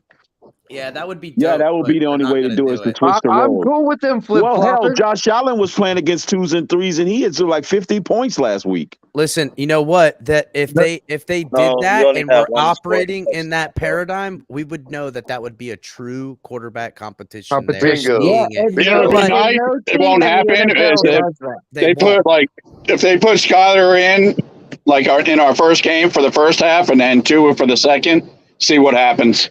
Yeah, and if they made that happen, it would be a true quarterback competition. But that's just not real. They don't want to have that happen, Lance. I don't think They don't want to have that happen. That makes Right. too much Especially while he's serving a sense. Right, suspension. because there was That never a makes too competition much to begin sense. with. It's too Yeah, there much was no sense, competition. Well, guys. that's true. Exactly There was no right, Color. competition to begin with, right? You're right. It was never a competition. You're right. That's right. There was never a competition. And Even that that- is a and you decision know that what? To coaches their live credit- and die on. to And their that's credit- a decision that is Mike McDaniel's listen, to make, and he'll live and To die their on credit, And have let's you ever face it, heard- Tua have you ever didn't heard of deserve a the quarterback job. competition? Has anyone ever heard anyone say that there's a quarterback competition? To their credit, No. no, No, because the it's not it wasn't one. even And competition if since anything, Tannehill left here. you heard Tua Yeah. is the starting quarterback, no matter the closest what. thing we That got. man That's hadn't good. even That's landed in fine, Hold on, Miami guys. yet. That's I their do want to prerogative. remind everybody the closest thing we got to somebody saying there was a competition was Ross saying that the next coach would have full choice on the quarterback. That's the Right. closest thing we got That's to the saying closest. there's a competition. Yeah, Ross Full said the choice coach on the will. quarterback we provide is what he should have said. Exactly. Man, That's listen, what he should have said. listen. Full choice on the That guy quarterback. got I that guy provide got you. the job. That guy got the job Yeah, because he Cap. said he was going to turn Tua around. That guy hadn't even landed in Miami, and he was already saying Tua was the starter. Let's That ain't get no real. lie. That ain't no We don't lie. have to sugarcoat. Yeah, We he don't have did to say Tua sugarcoat was the none because we're starter. a bunch of And to your players up point, here. Lewis, Hey, We ain't to got to your point, sugarcoat Lewis, none to your because we're point, football Lewis, players up Yeah, here. he Lewis, was on an airplane to when he your said point, that. Lewis, well, wait a minute. And even if McDaniel didn't believe that, he played into the game by doing the optics thing. He Exactly. want to be a head coach. It's Yeah, game- because game exactly because that's the Yeah, he whole wanna thing be I a was head going to coach. bring up is part of him getting this job was him giving his Babysitting input Tua. and his ideals of Tua. and his perspective of Tua. And Right. I believe that they chose McDaniel because of what he had to say and how he supported Tua in that interview. They chose That's how he got the job. McDaniel. They chose we McDaniel didn't have because we had nobody else. Dayball and Jim Harbaugh said no. That's why Yeah, they I got was gonna say. McDaniel. I was gonna say that suggests that, Dable said, Peterson yeah, even Dable said, probably "No, I said, don't I want don't nothing want to to do with work with that." Tua. He Harbaugh could have fell said that. through when the Brian Flores lawsuit happened. And That was that's a after fact. on February 1st. Whatever it is, the fact of the matter is McDaniel wasn't their fucking choice. So all this Wasn't the narrative first that choice. they Wasn't chose the first McDaniel. choice. Wasn't the He first. No, he was was the one of their seventh choice. I believe He he was wasn't the even the second third. He choice. was damn near the last. Shit. He was the seventh choice. I think technically, Harbaugh was one. I think Sean technically, Payton was JM, he was the two, last because he got the job. and he was Exactly. third. And what makes the whole situation worse, Tua wasn't even their first choice at quarterback. It was Deshaun Watson. Then it was Brady, and then we had to fall back on Tua. Now we got it's 3 not. years. It was Burrow first. Burrow we got was stuck first. with Tua because of COVID Actually, anyways. actually, nope. You Tua guys, was the you Burrow, guys, that you're was their wrong. first choice. You're wrong on your timeline. Yeah. Brady was first. Burrow was second. Tua was third. Deshaun was third. Watson. Deshaun was third. was third, but whatever. They ended up with And Tua. that almost Hey, happened, Russell, damn it. you But even Tom further off. Brady happened You in even further off. 2019. Jackson was You their have to get your first. timeline right. Right. That almost Lamar happened, but Jackson somebody was on there. Flores screwed it all up. Hey, like I said, Finally, I'm gonna get out of somebody here. All right, Lou. Like I sense. said, I'm gonna get out of here. But I love everybody up here, including the Tuaneers. I love y'all. Thank you, All bro. y'all. We love you too, I bro. love you too, We love you Louis. too, bro. Good evening, man. All y'all. There you go. Even if we don't, Later. agree, Yes, sir. brother. Be easy, Louis. That's what's No up, beef Luis. here. Always can Yeah. count on Lewis to keep it real. Yeah, We'll and talk, then I Louis. still think the You only already reason know we that, have Cat. to is You know that, Cat. Oh, you know, dog. I already know. Real, recognize real. I know Lou Hey, came in here. He ain't changing hey, the tone, It's dog. Not copy. until he has to. Hey, He ain't changed the Hey, Cat. one. Hey, But Cat. it is. Let me ask you a question. When I left yesterday, did we find out how many Tuaneers you could fit in the car? Did we find that out? I thought it was like 13, but That man had There's like not enough yeah. space in there, man. at That man had like 13, it's 6 in it. He had 13 6 in the trunk. because that was the college number. And they say that he's going to be the new 13. So that's how many. there you go. in there. I was just about to say Tua that, does Dan have a Marino. truck. I mean, Tua does have a truck, so he can probably fit quite a few in the bed. Well, not that's inside the car is what we did. Not Well, the truck. no, The truck is that man just said it a was like lifetime. 6 people hanging out the trunk. Oh shit! No way! Wow. Yeah. Oh man! All right, Batman was dragging them just like we're gonna drag Tua up and down the field this year. That's all Batman was doing. That means he Love driving the y'all hearse. boys, man. Hey, respect, Luis. Peace, yo.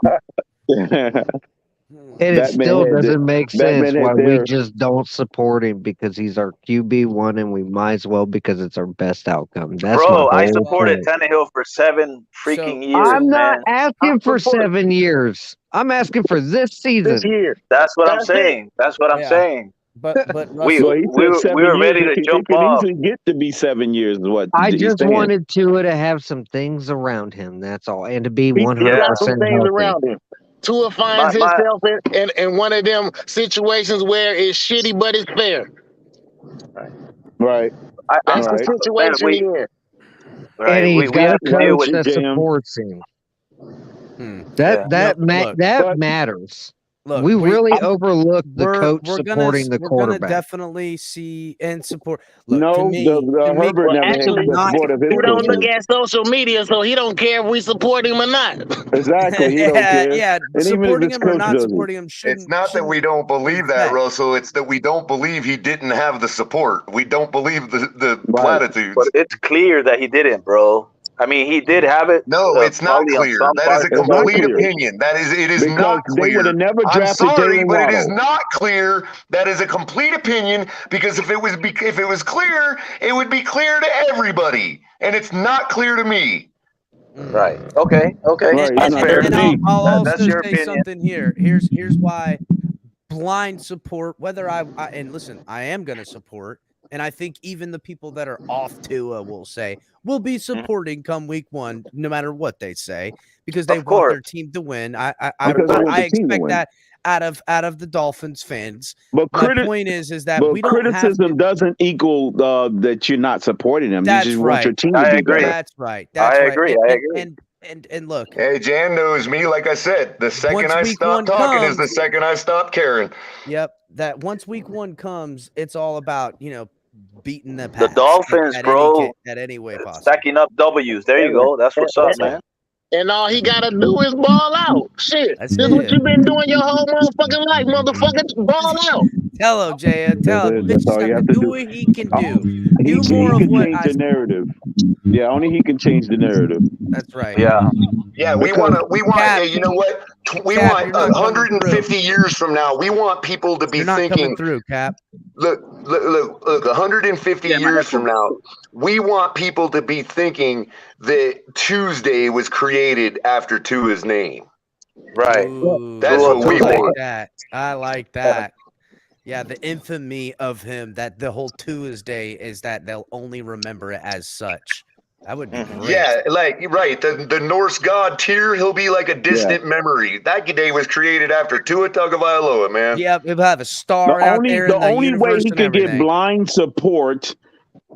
Only way he can get blind Kim Jong-un style support if he's our franchise guy. That's the only way he gets it. Yeah, you gotta give me something to support, not hope. Right. Not hope. And I do understand, and I am in agreement with y'all that he has not earned it at this point, and I'm with y'all. I understand you. And miss me on the Alabama shit, dog, because that right. No, that's aside, bro. Alabama does me no favors, dog. See, Jan, what you just said is what allows me. He'll get that, Lord. Right, and Jan, what you just admitted to is what allows people like me to say, okay, now we're on the same page. Now we're at the same starting point. Let's talk about what this man's abilities and traits that we see in the offseason can bring to the table. I get that. But most people aren't like you, bro. But most people ain't like you. That's right. Now now we can go and tailgate. That's it. Yeah, that's the tailgate. Once he becomes undoubtedly, unquestionably the established guy, and then he'll get that blind, loyal support that people think that we should give, like Dan Marino. Mm-hmm. Right. Yeah. And that's the comfort. Yeah, Scott looks more like Dan Marino than Tua. Shots are fired now. Okay, first of all, neither one of our quarterbacks, none of our quarterbacks should be in the same sentence as Dan Marino. I did not pay any attention to that one. He said I love you, Lance, man. You know how to drop him in, man. Like a bomb. I love it. Keep the conversation. Lance dropped a bomb. That was a good one, bro. That was a good one, bro. Man, he said we've already drafted Dan the Man already. Wow. No. You misunderstood that. I said he looks more like Dan Marino than Tua does. He's no Dan Marino, damn it. Right. If you ask me, he actually kind of has the body type and the arm like Herbert has. I see him more. He has that arm. But I still don't think he has the arm of Dan Marino. Like a tweener. He is kind of like a tweener between Herbert and Allen. If you ask me. Right. Yeah. Right. He's like a baby version of him. Yeah. Oh God. See. Why can't I say that? Because really, everybody was comparing Tua to Dan Marino when he was a rookie. Yeah, I said. He wanted his numbers. No one's questioning you. You said it, and everyone. I'm gonna say something. I'm gonna say something, and I'm gonna have to probably piss everybody off right now. To me, right now, until I see more, to me, Skyler looks like Matt Moore. Right now, he's better than Matt Moore. No, yeah, he's better. I think he could be better than Matt Moore. Mentality. I would say his gunslinger mentality can emulate more, but I think he's already exceeded that. I don't know how the heck he's already exceeded anybody, to be honest with you. That's what I'm trying to say. I mean, listen. That's my whole point with that statement. And like because you want to when know why, measure him El up to Capitan? Moore, It's called a quick evaluation because people were saying fine. Marino. That's They were fine. saying when Marino came out of Pitt, he had before he played Yeah, a but single snap, he was better than 3/4 of quick the league. evaluation, Dan had a freaking laser on his arm. Chris, And you That's know what what I'm I'm saying? He saying. had a laser. That's how you can say it. You know why But we they all were saying keep that about having Dan this before he even came conversation. on the field. Yeah, I know, but Dan still slid, didn't he? And if he was such a He sure slid thing, he because of the what you call. No, he I slid know because for of the off the weed. I field stuff. know for the weed And stuff and things like that. I'm aware of the party connotation that he got put on him. My point is that certainties are certainties. And even with Skyler, there's no certainties. Do I like his game? Do I like the way he throws the ball? All that stuff. Yes. Could he be freaking whatever? Absolutely. But there's no certainty either way. And just no, like no that's one's not saying a it's certainty. They're just saying always. it's upside in his Do I physical think ability. he Puts them deserves in a certain chance? category. Do I think he deserves a chance to compete to be number one QB? Absolutely. Do I think he'll get it? No. No, I don't. Unless Tua goes down. Because to me, and to Lewis's point that's the from sad earlier, part. to Lewis's point earlier, is that I want to see Tua every game this year. So when when the year's over, I will certainly know one thing or the other. Now, will that cost me? Will that cost me a year of what I could have potentially seen out of Skyler? Well, that opportunity has to present itself personally. You know what I'm saying? That's just a fact. We've invested in Tua, not in Skyler. So we need to see Tua. But Jan You and invested Russell, in the Miami Dolphins. as much as the but I'm team saying quarterback fits the bill is whatever fits. I got something I want to say real quick, and this is another point. Hold on. To all the investment on Tua per se, I don't look at it like that. I look at it more how I look at it as investment of the team. That's right. It's investment of the football team, and you do your team a disservice doing everything for one person, and that's just not a team game. But that's what the majority of the no, teams I agree. do, I agree, but I'm just saying that if you're only going to go into one person and not have it an open quarterback position, then now you're doing it completely wrong. You gotta I agree. You gotta have it open. What were we going to say, Russell? I was just surprised that none of you really picked up why I also said Matt Moore. I got it. I didn't pick it up. I honestly didn't. I'm sorry. What'd Tyreek say about Tua? He's like 10 Matt Moores. Oh, yeah. That's it. Yeah. I don't know. I love Matt Moore. Tyreek said he's 10. He's 10 of them. So Matt Moore, probably He's like the Matt Moore Matt he Moore. saw was in practice, and we all know Matt Moore's not a practice guy, but game time, Matt Moore will sling that rock. So also, you can blame Matt Moore, the reason why Peyton Manning was never on this team. What? Yeah, it was Matt Moore winning those meaningless 6 games that cost us not to get the first overall pick. You forget that? I did forget that, and you're right. Yeah, Damn Matt Moore is the reason why Peyton Manning wasn't a Dolphin. But I can't begrudge a man for trying to make No, you're off on your timeline. I meant to say Andrew Luck. Okay. I was about to say. Yeah, Peyton Manning was already the quarterback of the Colts. He was drafted the year that Dan Marino retired. I meant to say Andrew Luck, the other quarterback that came behind him. Gotcha. It's an understandable transposition. Yeah, and guess what? We didn't have I mean, during that time we did have a little bit better of an offensive line, so maybe he would still be playing. Who knows? Yeah, Andrew Luck would still be playing because we have a similar offensive line with cohesive.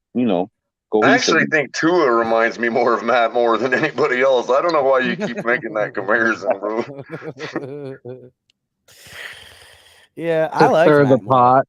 Hey, and that's not a bad thing. I actually like Matt Moore. I just think, man, I wish he'd have had like a bunch of chances on the big stage. I don't think that one shot that he had was like a real, we'll never really know. You know what I mean? He screwed the pooch when he got us destroyed by Pittsburgh in the playoffs after Tannehill got hurt. True, but he sure did hang in there and take the shots and give it his all. I actually think he had a better year before we drafted Tannehill. Yeah, agreed.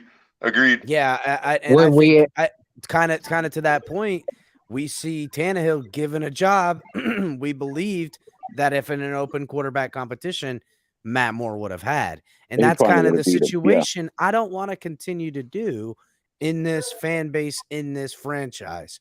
We got to have it all things equal so we can know what we really got. Right, exactly, Cap. And that's why I hate the gaslighting so Tell much, me here. because you could easily make the same argument for a guy like Matt Moore with the team we've constructed this year as anybody else. You know what I mean? It's like, you know, that's why I hate that talk about, a team can carry a mediocre quarterback. It's like, well, we weren't arguing that Tua was a mediocre quarterback. We want him to be better even if a team can carry a mediocre quarterback. I don't want not that I don't want a team that can't carry a mediocre quarterback. That's not what I'm saying. What I want is a team that the can two carry a ears say that. The two ears say that. No, I know that. What I'm saying is that I want a quarterback that has a team that could do that, and he can make them better along. So one hand washes the other, and now I'm in a Super Bowl. That's what I want. And how dare them claim Tua as a god and then turn around and say it's okay to have a mediocre quarterback. It's like, which is it? Yeah, see that They're the ones that put those platitudes out there, not us. No, I'm not all right with that. Give me that's a bad one. Give me the elite status, bro, on all facets, stomping people in the playoffs. Give me that. Yeah, it's like you spend an hour arguing that the guy with him that the guy is elite or not, and then they turn around and basically tell you he's mediocre. It's like, wait, did I understand that correctly?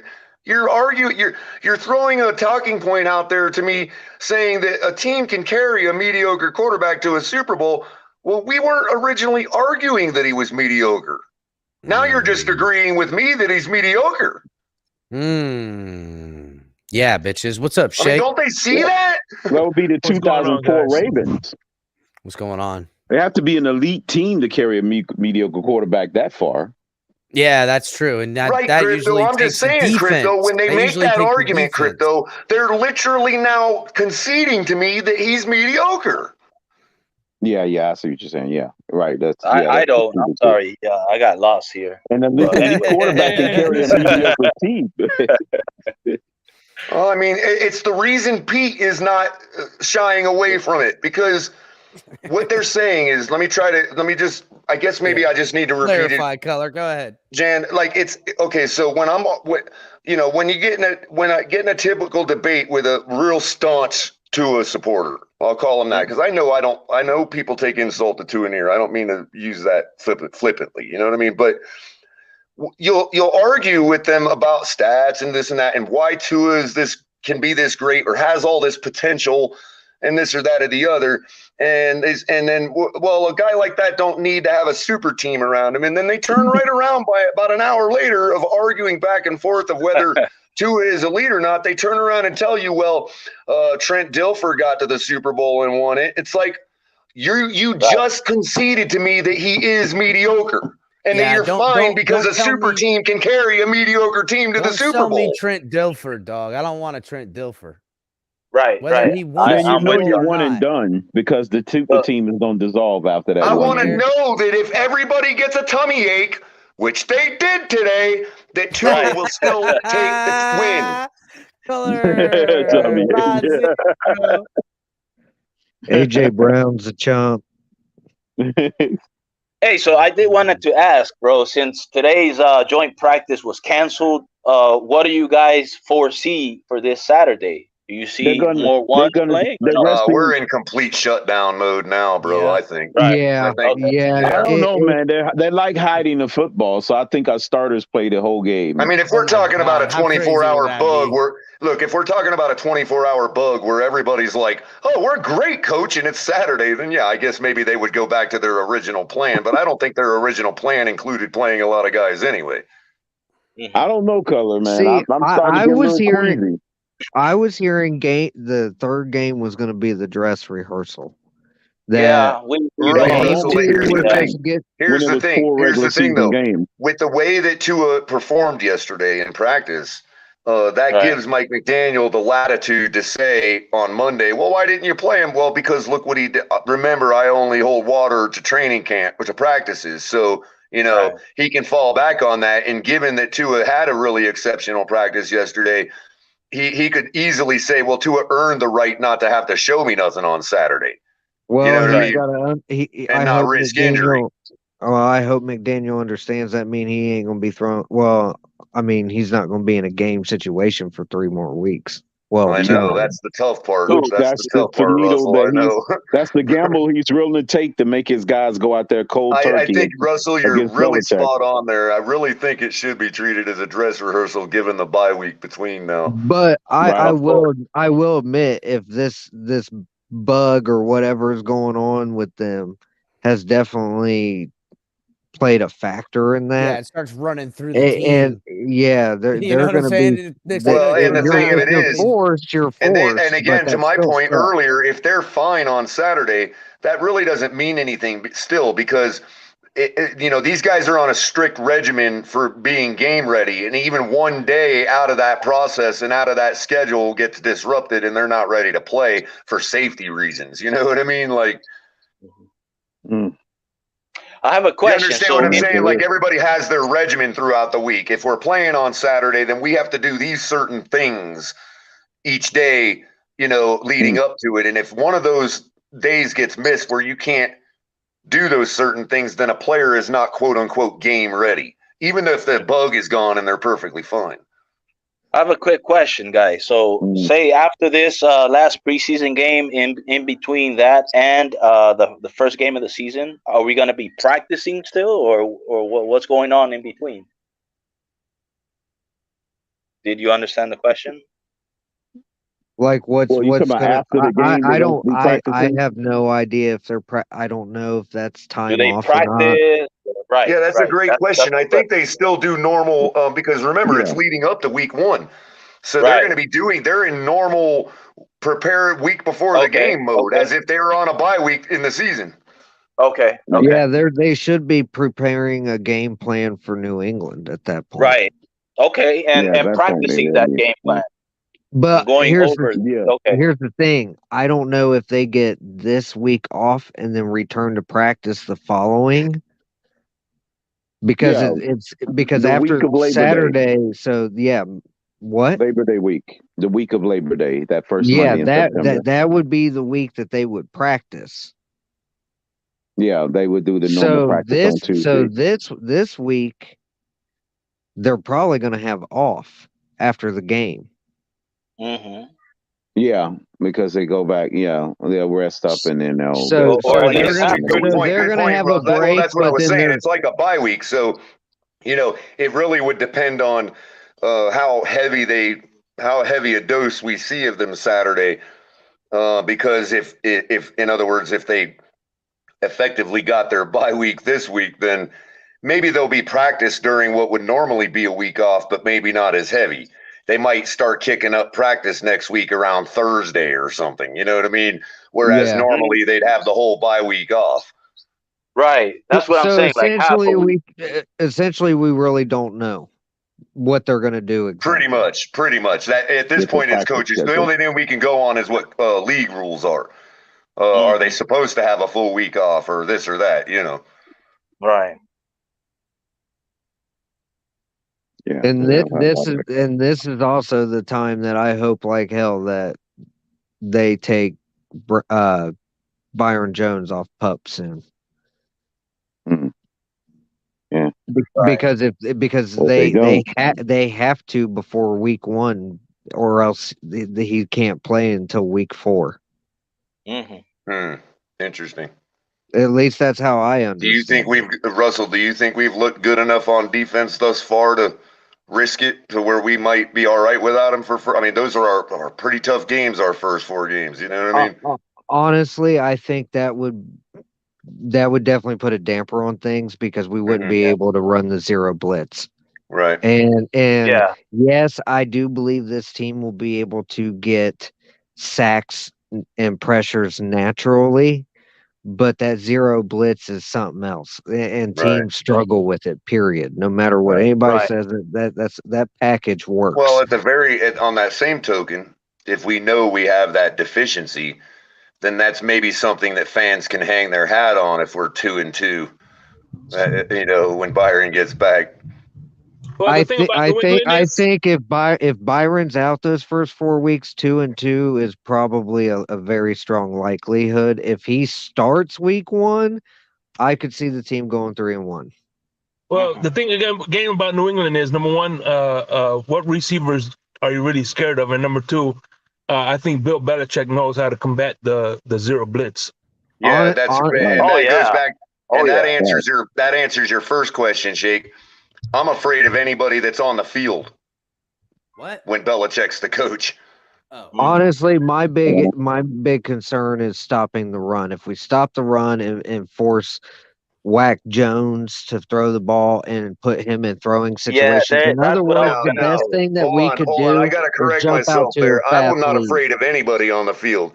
What I meant by afraid of people on the field is I would game plan for them. I would consider them in my coaching decisions is what I'm saying. Anybody on that Bill Belichick fields. You up here. What's happening to you? What's up? How are you guys? Hey, what's up, bro?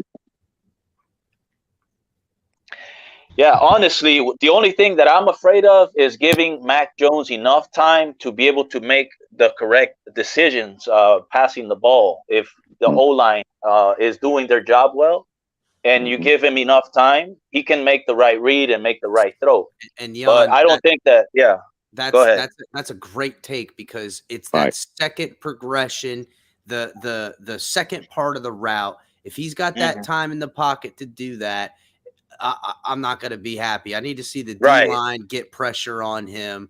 And whether it comes from a blitz every now and again, fine.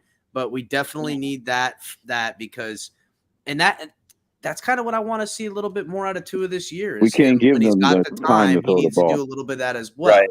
So And honestly, the biggest factor to me that actually plays in our favor is from what I know, their offensive line isn't going to be as good as it was. They've lost some pieces in free agency, and they're probably. I mean, as good of a coach as Belichick is, you can only do so much with what you have, regardless. And I think that we might be able to take advantage of a weaker O-line on that team compared to what they had in previous The only years. problem with that, Russell, is when you say that you can only do so much with what you have, Belichick has proven that so much is a Super Bowl win. Yeah, that's his bread and butter, taking people. Yeah, off the well, street and that turning was them into also having nobody. Tom Brady, and I'm sorry, Whack Jones is not Tom Brady. Of course, yeah, that too. Yeah, but he has done that with Matt Castle too. Let's not Yeah, I was going forget to that say, he got right to the 11-5. brink with Castle. I mean, we won the division that year, and they still tied it. Remember, they had a tied record. We won. Right. We beat them out with a tiebreaker. Right. They were Yeah. 11-5 that year. Yeah, and they did make it to the playoffs last season with the same, And remember, they type were of put play. out by the Ravens, the Ray Lewis Ravens that year. That year, yeah. Oh, Who's the Patriots He's offensive used line to coach? making lemons out of lemonade, or the other way around. All right, I actually have an answer for that question. What would we get for Gesicki? Well, I tell you right now, we shouldn't take any less than a third, because when he signs with another team in free agency, we're going to get a third round compensatory pick, and so. But for me, I'm not looking at wanting a pick. I want a player. I'm willing to give up a pick with Gesicki to get a player. And I mentioned in the comments way earlier in the show, I would be having conversations with Jeff Ireland right now for Eric McCoy. This is his last year on his contract with the team. We have the same issue with Gesicki. So if we're going to invest in a player, we should go after somebody like that, because Eric McCoy on this line and then moving Connor back where he freaking belongs, we will have a run game with that, fellas, and that's what this team That's kind of a needs. shot out of nowhere, somewhere nobody expected. What, Eric McCoy? Yeah. Yeah. They Why? seem pretty committed to Con. No, I was just saying we haven't heard. You know, you're I kind haven't of the heard first that person take. that's really brought him to the it's a table. good take is what he means. That I Yeah. haven't heard Bro. that take. Great take. Us Tua supporters don't just talk gibberish, man. But I heard reason Well, you got say to that think about it, what's Eric. They kind of run a wide zone scheme in Mhm. New Orleans. He also played with Teron Armstead, so you have familiarity there. Right. So That's a with good Eric point, McCoy, man. that's what I'm saying. That would Yeah. that changes everything. I I feel would like literally I would confidently stand here right now and say if they went and got Eric McCoy, I would say we're Super Bowl contenders. So Ice fans mentioned this earlier, and you know, it is interesting to think, and we've done a lot of trades with the Eagles, and Chris Greer was there, as we've seen. Mike Gesicki for a Kelsey center trade. How amazing would that be, bro? Just a 1-2-1-2. You know, that would be awesome. I would Oh really God, like don't start with the Kelsey talk. Jason Kelsey, the center from the Eagles, not Travis. I don't. I'm not saying I'm off of it. I'm saying, oh my God, the Providence talk will just be out the window with a guy named Kelsey. Since we got Tyreek. I got you. Yeah. Do you know how No, that would be funny if we traded Gesicki for Travis Kelsey and gave him something else.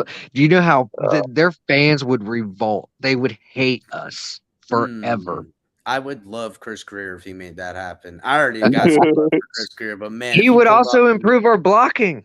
Oh my God, immensely. What do you mean? What do you mean? Of course, 1,000,000% would be great. Hey, and you never know. Maybe that's what's going on today. Like Chris Greer is like, hey, look, we could expose you all again, or you could just realize that your season is going nowhere and trade us your center. You know, give us your veteran center, and we'll give you a young guy still on his. On a cheaper deal. Right, exactly. At least maybe you can get some flash for your fans on the field this year. You know, hey, listen, in your junky ass division, a pass catcher like Gesicki might put you in the top. You know, you might get you. Good point. You got the Cowgirls in your division, right? Yeah, and the freaking Washington Commanders. I mean, they're not going nowhere. And then, right. I mean, who else is in that division? I can't even remember off the top of my head. Giants, Eagles, the Giants. Sorry, yeah, that's right. Sorry, I the almost Giants forgot about them. The worst. They're sitting at the bottom. So yeah. I almost forgot that the Giants were still in the NFL. That's right. They could talk about bad quarterbacks, man. They could own you guys want to talk bad about our quarterback? Look at the Giants, bro, with Daniel Jones. Oh my God, that guy! I knew he was don't all be bad firing from up the Pete jump. again, Jan. Don't be firing up Pete again. Yeah, man. But what I'm saying is that they gave this guy 5 years, man, and nothing. You know what? And look at their organization. I don't want to even be correlated with that trash. Yeah, no, that's what I'm saying. I'm not willing to go down that road. Of course not. I'm saying 3 years is good enough to evaluate a quarterback. That's all I'm saying.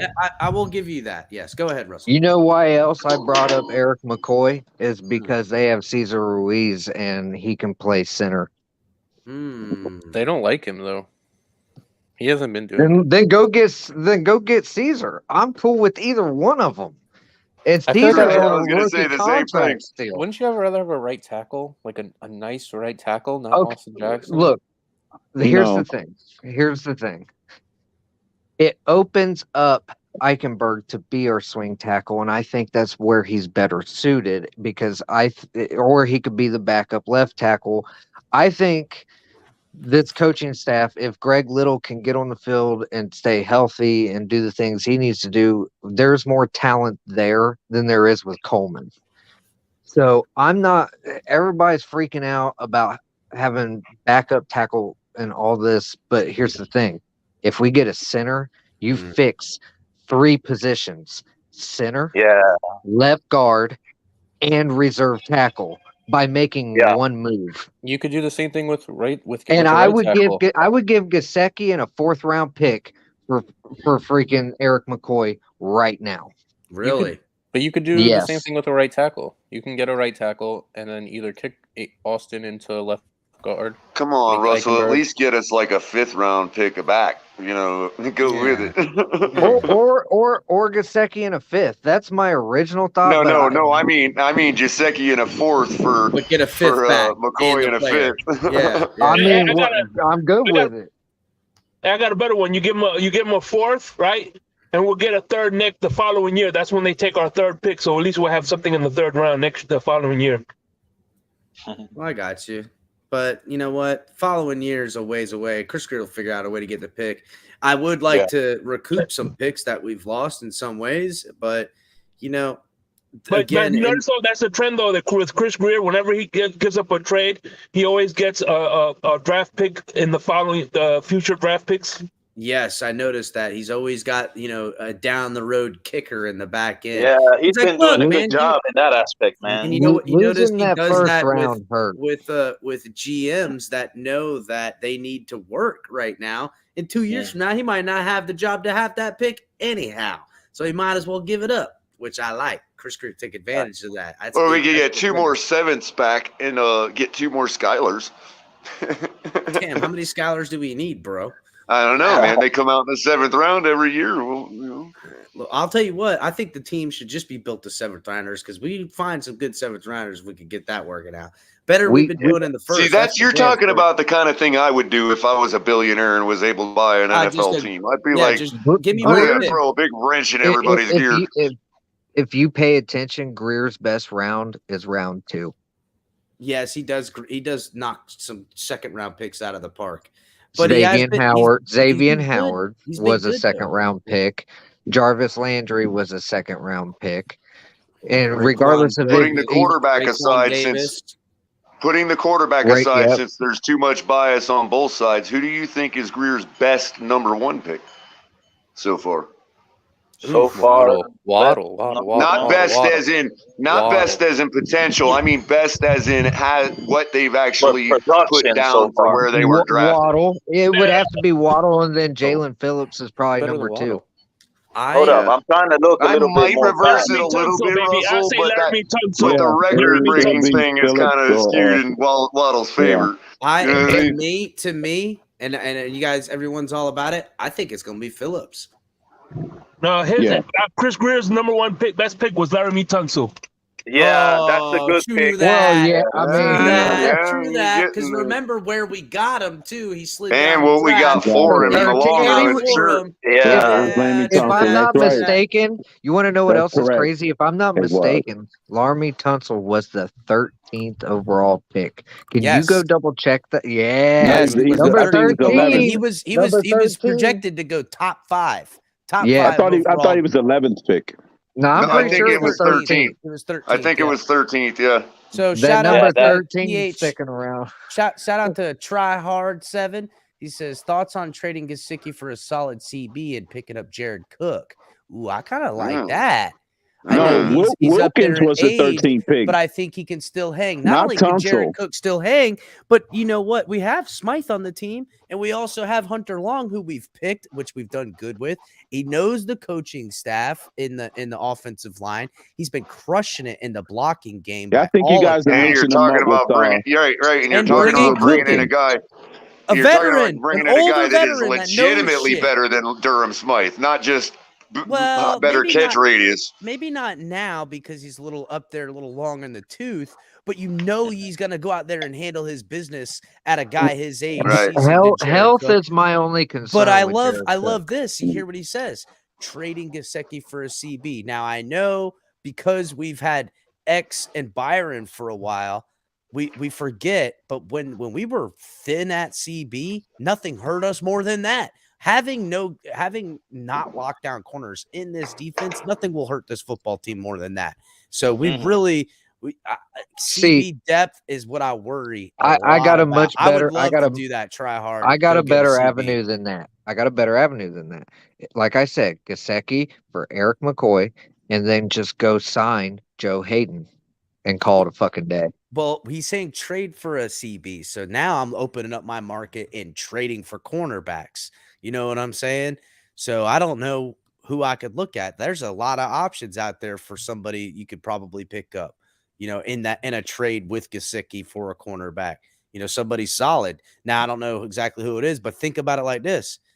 You're getting that 11 million to immediately pay whoever you're trading for. Here's my issue with that, Chris. It's the fact that corners is probably one of the most premium positions in the NFL, and teams do not like coming off of them. Absolutely, and there's not going to be a lot of people that are going to. And they're going to cost more than a center. But we might get lucky finding a team that knows they're on the rebuild, knows they got a corner they're going to have to pay, and I understand that. And this might work 2 times if you think about it.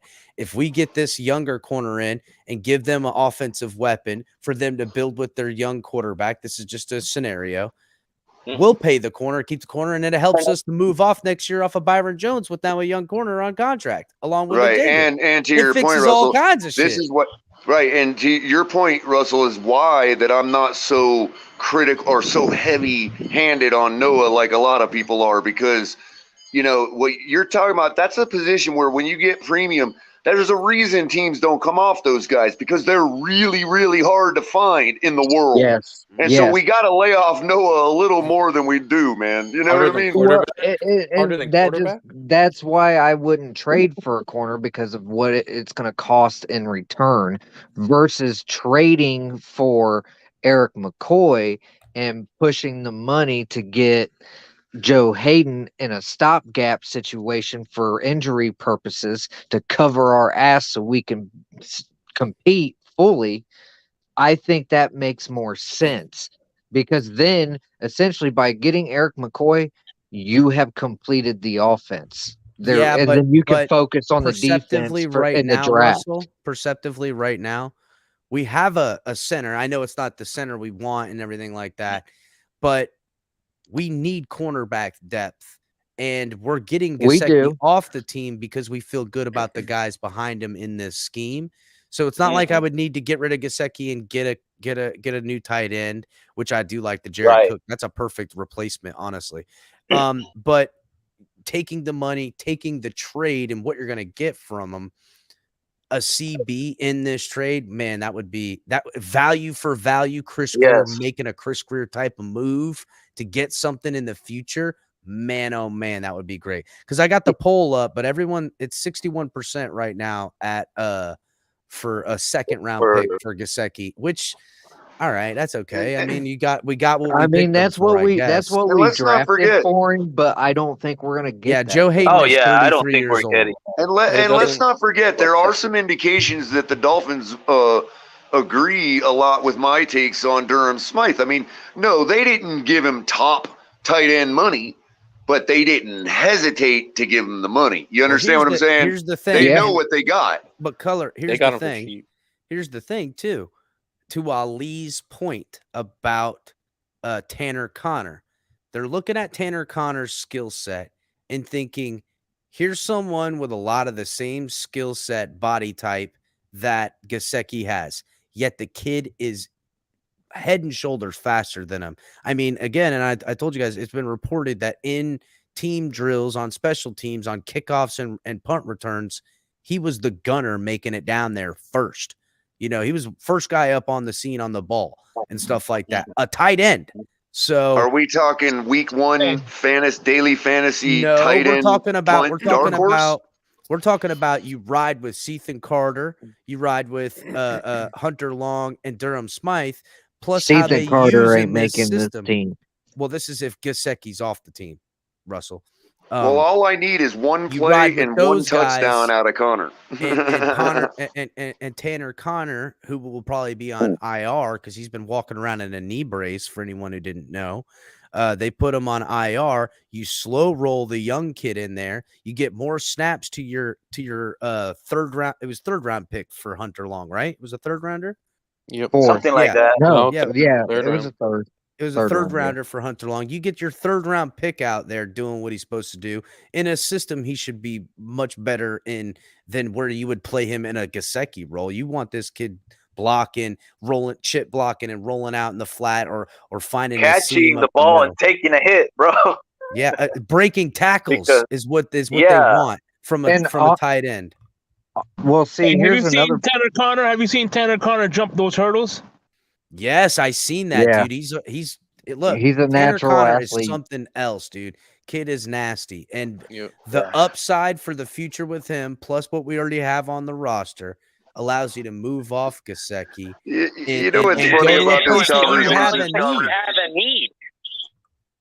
We need CB depth. Now, okay, if they went and said go get a tackle with that, I'd be cool with that. And if they did end up going with a center, Russell, I'd be cool with that too. You know what I'm saying? Well, here's another point I wanted to make that we haven't even talked about. I see outside of corner on defense, my biggest concern is middle linebacker and shoring up our run defense. Now, I know that they would like to secure our run defense just based off our line, but we need a linebacker that can handle running backs and getting in those running lanes and shutting shit down. So the other aspect of it would be trading for a middle linebacker and getting that taken care of, because we haven't discussed that part of it either, because that's the other piece we're missing in my opinion. Man, I'm really happy, bro. Russell. I mean, I agree with you. But man, if you're talking about shoring up a Super Bowl run, you know what I mean? But dang, Tyndall and Good, bro. Good is almost outperformed Oh, Tyndall. I know. Oh, I know. I know. Good Isn't he an edge? Isn't Good an edge? Yeah, he's an outside linebacker edge, but I feel like they could move him inside if they wanted to. I still think that they could move AVG inside if they wanted to. I've wanted to see that. Hey, no. So, McGoodavaloa says Tanner Connor is 6'3", 230, former wide receiver. Gesicki 6'6", 255. The problem with it is that when the Gesicki role as a pass catching tight end, I would say Tanner Connor has a higher upside because of his speed as a pass catcher. You know, and if he's a true converted wide receiver, then he knows the wide receiver route a lot better than Gesicki too. Yep. Gesicki takes long strides. That's what it is with him. That's it. Does he Yeah, have that's swing true. hands like Gesicki does? I mean, you can tell just out of that bounce off to that Tua throw that he got directed in his area. He wasn't ready for that.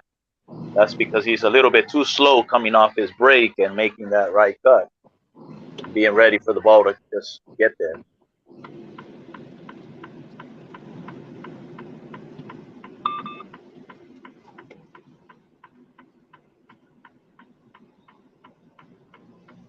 What we got going on there? Is that Lance driving?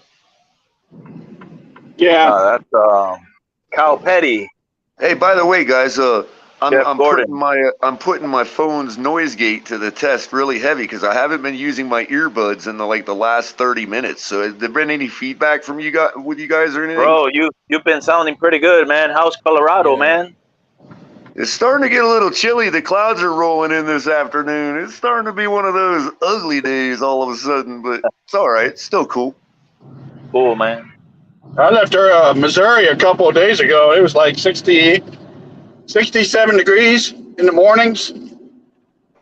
Their September is starting to roll in. It's kind of nice there in September, man. It was great. Hey, I'm here in Costa Rica. Look at the weather that we're having today, man. Just rainy. Okay, can you guys see? I was shooting all weekend. And that stuff starts drawing up north, and it looks like our weather in about a week. Yeah. Hurricane season in full swing now. Yeah. I must have shot about five different rifles and about 7 different pistols. Oh, did you stop at one of the gun shows in St. Charles or something? No, my backyard. Oh, I got you. Bunch of friends. Just strolling around the street, popping caps in the air. Just whereabouts were you rolling? Funny, man. Whereabouts were you rolling through Missouri this time? I was in DeSoto. Oh, okay. Oh, word. Yeah, that's where my best friend lives, in DeSoto. Yeah, we just shoot off my balcony. I got targets in the backyard. Oh, okay. Hey, you're the truck guy that said. there's I nobody bet you for if I like. asked him, I bet you if I asked my buddy in DeSoto if he heard somebody going crazy, popping stuff off whenever you're talking about, he probably would remember it. No way, dude. There's just popping shots off. It's Missouri color. I know it's every weekend, bro. Yeah, what were you gonna say, Shake? About Saturday at 8 o'clock, you start hearing it. Because there was like 7 of us, and we all shot at once, just emptied all 30 rounds. So I was just asking him, you're the brother that refuses to go to California? What is it? I mean, I forgot. I don't know if it was you or the other trucker, Sean, that said they don't go to California. No, I don't go to California. I won't go to California. I don't go to New York. I don't go to the either side of the coast. Just wandering around in the flyover states. Yeah, I put New York and all that shit. Well, basically everything from Baltimore all the way up to New Hampshire. Baltimore? I don't. Baltimore. All the way up. Yeah, all the way up to New Hampshire. I don't go, and then anything in California. That's funny, Lance. I can't go to You California said, anyways. You said Baltimore, but you said New Hampshire instead of New Hampshire. Oh, right. That's funny. Nice. You know what? Well, I'm not allowed in California anyways. Oh yeah, I got warrants, huh?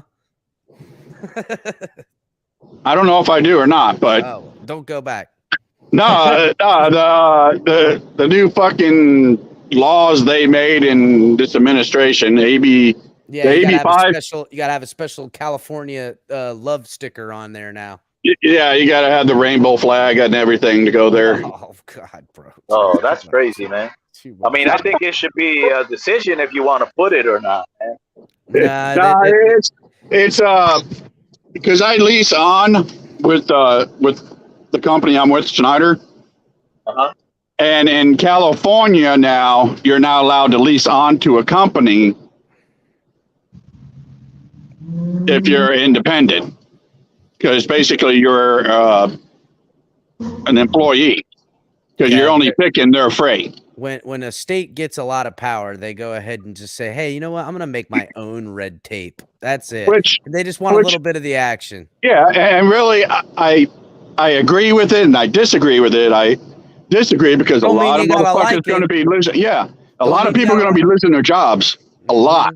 Oh yeah, and it's been happening. My brother-in-law is a truck driver, and as you see, everything's going up. And they squeeze it out of the little guy, and then everyone wonders why there's no toilet paper on the shelves. So it sucks. You know, but I can understand why they're doing it, because these big companies like Schneider, and you know, and all the big companies, Swift and all them, they put all the taxes onto the driver. Oh yeah. And they don't have to pay the taxes that, you know, because I have to pay my own taxes. It comes out of your own ass rather than them having to foot the bill and pay you a decent wage. But it's the constant battle between socialism and capitalism here in the country. Right. And that's just a fact. And anyone who doesn't know it, sorry, you'll learn it soon enough, bro. If you don't know it, you finna learn, dog. That's it. If you don't know, you finna learn. So it's time for it.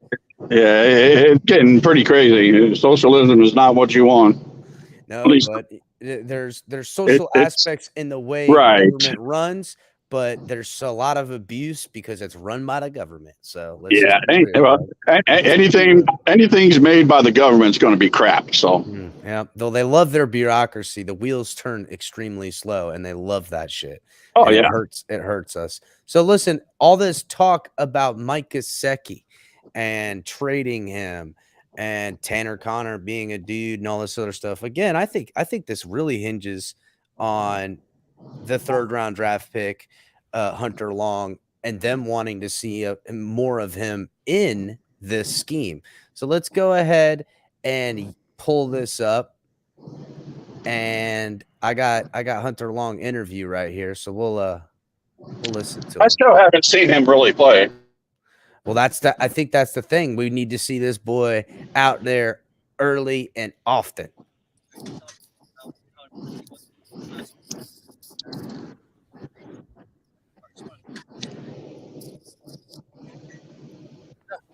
We had a great talk.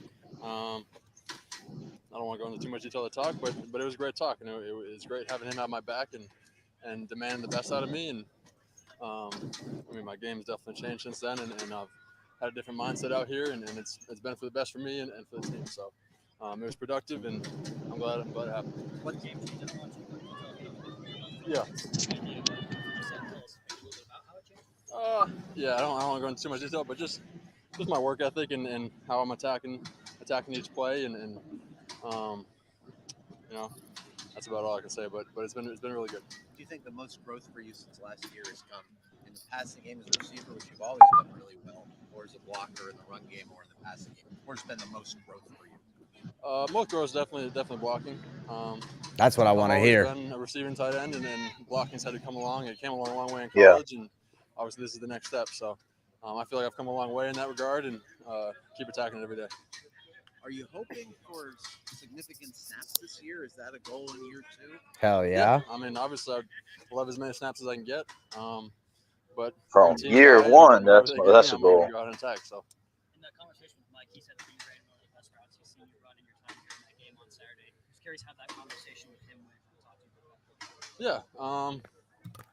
You know, I got yeah. I mean, I was in the right mindset for that game, and I think it showed. And that snap, I felt like I was playing loose and playing like myself, and it was cool to get recognition, even though obviously we didn't complete the ball, but hopefully put more of that on tape. Do you think it's a product of some of his positive reinforcement for you in that way? Yeah, I mean, this coaching staff's great. They're supporting me a lot and demanding the most out of me, which has been tough, and it's hot out here and everything, and it's a grind, but it's definitely making me better, getting the best out of me, and obviously the best for the team. You've had 2 experienced good tight end coaches with Godsey, obviously doing OC stuff last year. Yeah. Now Embry. How has Embry helped you? Yeah. Yeah, Embry. Every coach has their unique style. Embo's just been around the league for a while, and I mean, he's making us work, so it's demanding a lot out of us, but I mean, we listen to every word he says, and obviously it's showing. I mean, the tight ends are coming along this year, and you know, I love playing for him, and I love having him have my back and demand the most out of me. So it's my fun. We've seen you get open a bunch of times in practice. That was never an issue at Boston College, obviously, but have you improved in terms of getting separation from defenders at this level, this camp, compared to last year? And if so, how have you done it? Yeah. Good question. It's understanding the game, and the more reps you get at anything, the slower it gets for you, and you can read more and see more. And I'd say that's probably the biggest thing, is just the game's starting to slow down for me, and I can play like myself, which has been fun. Is that a true observation? Dude, I got to get that Dolphins hat, that camo Dolphins hat. That shit is fire, bro. I need that. Do you think you're getting a little more distance from linebackers or safeties, whoever's covering you in this camp compared to last? I don't know. I hope so. I hope I'm getting better. But I mean, I just attack each rep, and obviously I'd love to get separation open on every rep. So that's the goal. But yeah, I mean, I feel like I've come a long way in both passing and the blocking game this camp. So. And a totally lighthearted question: have you done anything as difficult as a Rubik's Cube or any computer tricks over the last few months, which you are allowed to brag about? Has there been anything which you've accomplished in that regard in recent months? I got the 5x5 Rubik's Cube down. So I've stepped it up. We got the 5x5. Oh, word. Is that this offseason? Or? Yeah, too much time on my hands. How long did it take you to do it? It takes me like 2.5 minutes. Oh my God, and that's considered the hardest of the Rubik's Cubes? No. Nope. They go up to like 19 by 19, but that takes like 6 hours. I didn't know they made bigger Rubik's Cubes. Did you guys know that? Yeah, that works too. Yeah, my son has a whole bunch. Oh, really? I didn't know they made bigger Rubik's Cubes. There's all different kinds. Hey, is it me, or am I the only one who finds it soothing listening to the jugs machines as they do the interview? Oh my God, bro. Oh man, I could sleep to that. Yeah. You're right, Shake. It's very soothing. You're absolutely right, dude. Sounds like winning out there is what it sounds like. So all right, guys. I've run for freaking over 4 hours now. I'm gonna do a rundown and we'll do some final thoughts, guys. Make sure everyone's hitting the like button, checking out all the programs. On Tuesdays, you got Tonk 7. Thursdays, you guys can catch color commentary. Saturdays, you guys can catch Late Night Exhale with Ali. All the other days, you got me, El Capitan. Sometimes the boys and I, we like to shake it up a little bit and stuff like that. And, Cash App, Venmo, the Fins Tailgate, Super Chats Live. Make sure to get into the link in the description for Fanatics to help support the show that way. Grab some gear. All these links are in the description. Get yourself one of these fire-ass white TFTG hats. It'd be cool as fuck. And, I also Backroom Collections. Use the offer code #TFTG and get 10% off all your purchases. So let's do some final thoughts. Why don't you go ahead first, you? Me? Yeah, let's hear what you got. What you got, man? I know we didn't have practice today, and it kind of sucks. I know it was good that thank God it came off of a good practice. Could you imagine if it was a bad Yes, practice? that is so Oh true. my God, bro. God, if it was a bad practice, it'd be unbearable right now. It Go kind of ahead. sucks that it was supposed to be the last practice and we didn't get to see it. It is a good thing that they had a good practice for their last practice, though. I hope everyone's okay. I hope this doesn't affect who's going to play in the preseason game because I'm really interested to know what his plan was. I wish he would have told us today what his original plan was because he said it might change depending on how everyone's feeling. I actually came up here before to defend Tua a bit because I heard some nonsense going on. But but I guess let me just say let's give the kid a chance. Let's give him a break. Let's just see what he can do. For him, he seems like he's feeling good. I find that clip of Hunter Long interesting. I haven't seen that yet.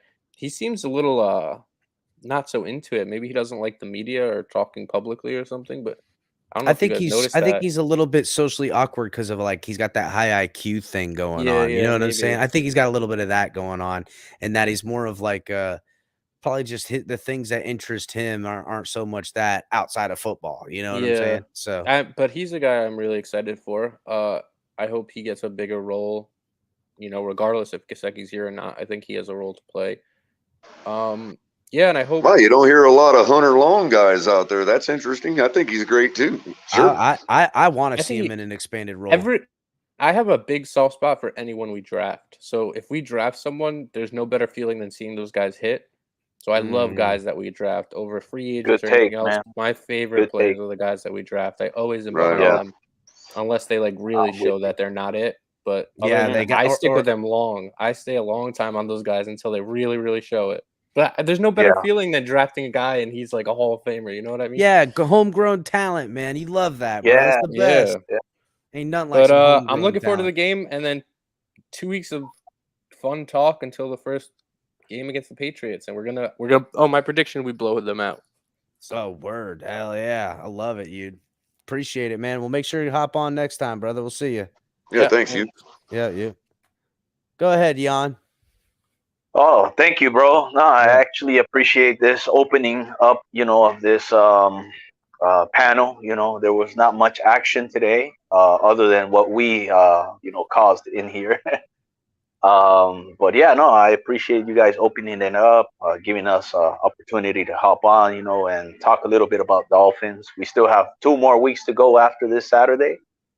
So, I appreciate this space that you guys open up, man. I just can't wait for the season to start. So that's pretty much all I have to say, man.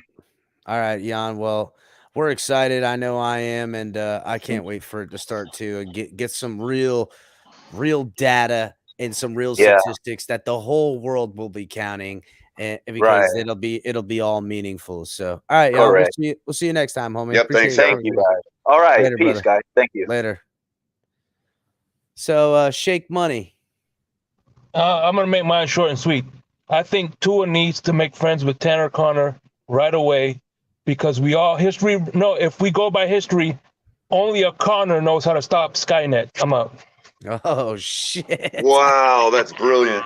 That's brilliant. Awesome. That was awesome, I love bro. Shake Money, man. That was awesome, bro. That was He knows great, how to Shake. shake the money, man. Yeah, not only that, he just hit it and dipped, and it was good too. It wasn't gonna go, and I like all the other stuff, but that was hilarious. Shake been holding that one in his pocket for a minute.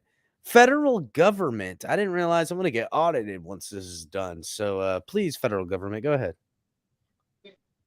Now, I just want to just come on and speak on the behalf of the federal government, which is a great agency I work for called the United States Navy and United States Army.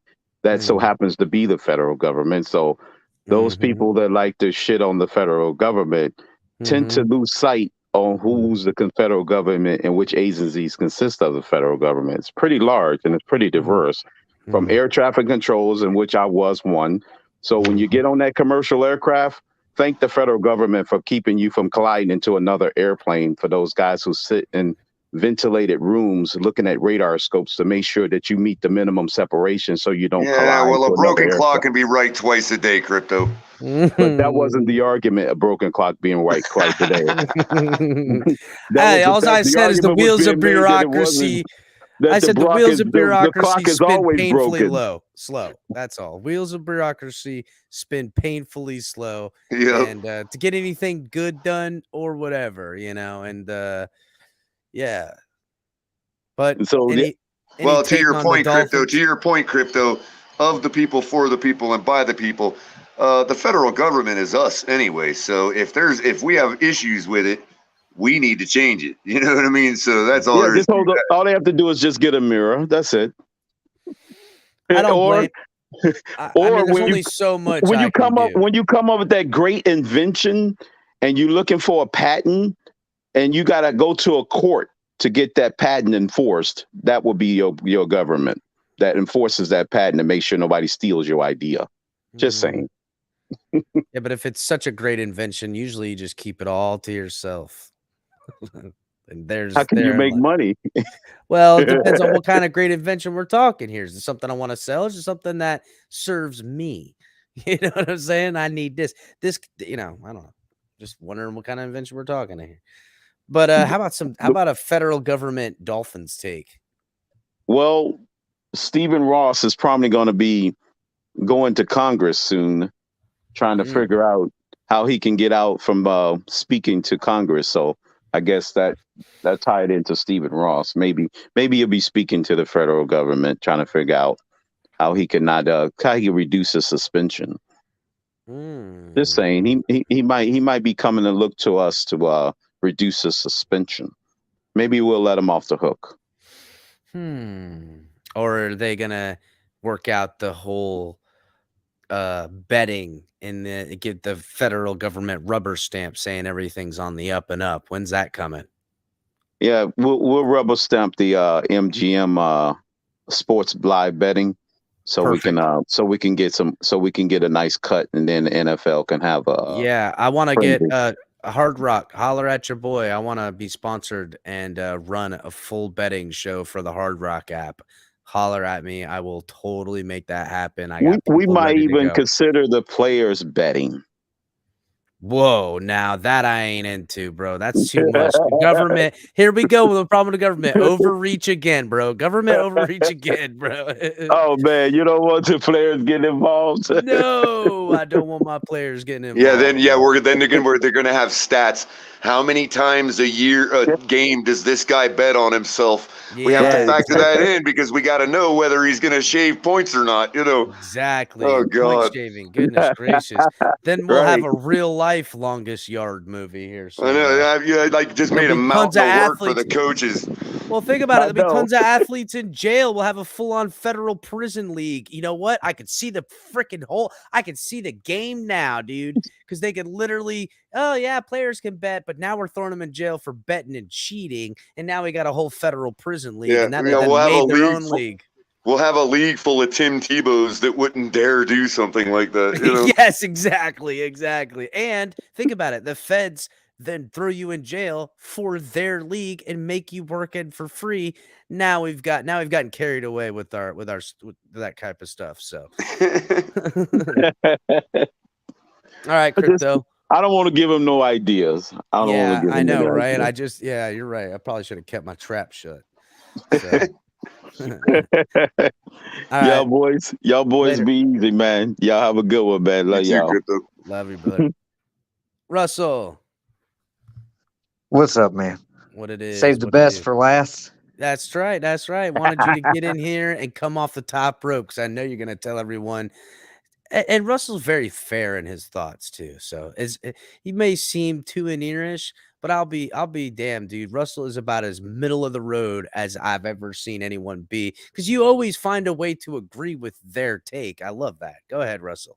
I try. You do. Some takes I'm just like, no. Well, yes, you do no. put your foot in the ground. There's a line in the sand for you, Russell. And I Yes, enjoy that. yes. Yes, there is, and it's So- definitive. Yeah, I got you, Russell. I just try to steel man everybody, even the most outrageous take. You know what I mean? Oh, yeah. Only because it's fun for me to try to do. You know what I mean? Yeah. Well, I of course. love to live in an alternate universe every now and again. So, And let me tell you something. Pete is one of the most challenging people I've had to steel man in my life. And I'll tell you what. That is a good word for it. Challenging. Thank you. If you let Pete talk long enough, you start to believe him.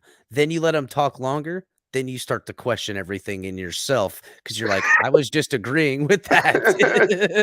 But hey, it sharpens that ability, though. Listen, he's like, definitely giving. If I can steel man Pete, I'm getting pretty dang good with the rhetoric. You know what I mean?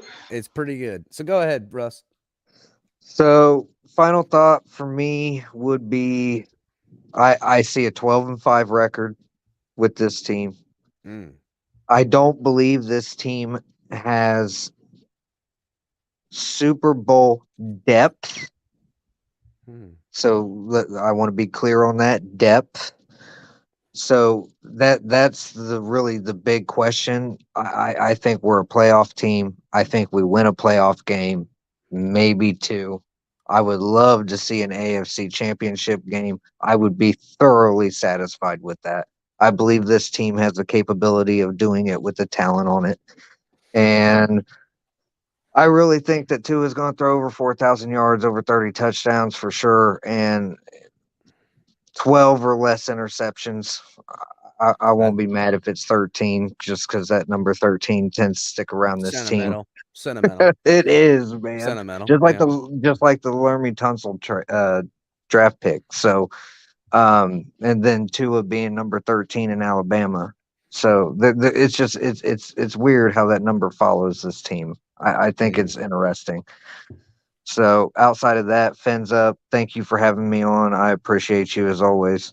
Oh, thank you, Russell. Both of you guys. Russell. Later, Much brother. respect. Much Later. love, brother. Later. Yeah, can't argue with Russell. You know, he's always on the money with a lot of Yeah, it's hard. It's hard, definitely. Other than just outright saying, "Hey, I disagree," and that's fine. You know what I mean? I mean, so I'll be doing a preview show probably tomorrow. Try to do some preview on the Saturday thing, and then you guys will be able to catch Ali. Color, you're still out of town till what? Another week, right? Next Friday, yeah. Yeah, wow. Is Color it next Friday? What's today? Today's the 25th, so you're out. I mean, for today's Thursday. Yeah, next Friday I'll be back. That's when we'll be flying in. Word up, word up. But I did want to give a quick final thought because please do. and it's gonna be totally off the rails. However, it is highly important that I get this out there because I have been using StreamYard on my phone, like like for this purpose, like by default, for the first time yet, like being out somewhere where I had to depend on it like that for a whole stream. And earlier on, I was getting the same issues everybody is. Hey, oh man, it burns your battery up, right? Mm-hmm. Well, I don't like that. That's a challenge to me as a IT person, as a scientist. Continue. Yeah, and I've already figured it out. What's happening to everybody, and it makes sense. So everybody can try this for yourselves. Maybe everybody's phone's different, but what I did was I realized, okay, I'm not using my Bluetooth headset because it has a hard time picking up the audio like through itself and all that, whatever. So but I noticed that the Bluetooth chip is on still, and since StreamYard is designed to reach out and look and have your Bluetooth headset on the ready, it's using that chip. So when I turn that chip off, first of all, on the charger, my battery was growing at a faster clip. Number 2, now that I've pulled it off the charger, it is lowering at a considerably slower rate. And number 3, this is how I know it's for real. My phone is no longer hot enough to cook an egg. Ah, yes. So it's not burning it up. Everybody try that. If you're not using your Bluetooth headset, make sure the chip is actually turned off manually while you're using turn off the StreamYard. Maybe Bluetooth that'll help. on your phone. So I give you all that as a gift for the day. That's my final thought. Beautiful color. Well, I will give no final thought because I never have a final thought because I'm thinking about tomorrow's thoughts. So that's not true. I've had plenty of final thoughts, but I'm not going to give one because I've had 4 hours of thoughts. You don't need a final one. We'll see some thoughts tomorrow. So guys, make sure you're hitting the like button. If you're watching on Facebook, Twitch, and Twitter, please come over to YouTube, subscribe to the network, and we'll see you guys tomorrow. Fins up, everybody.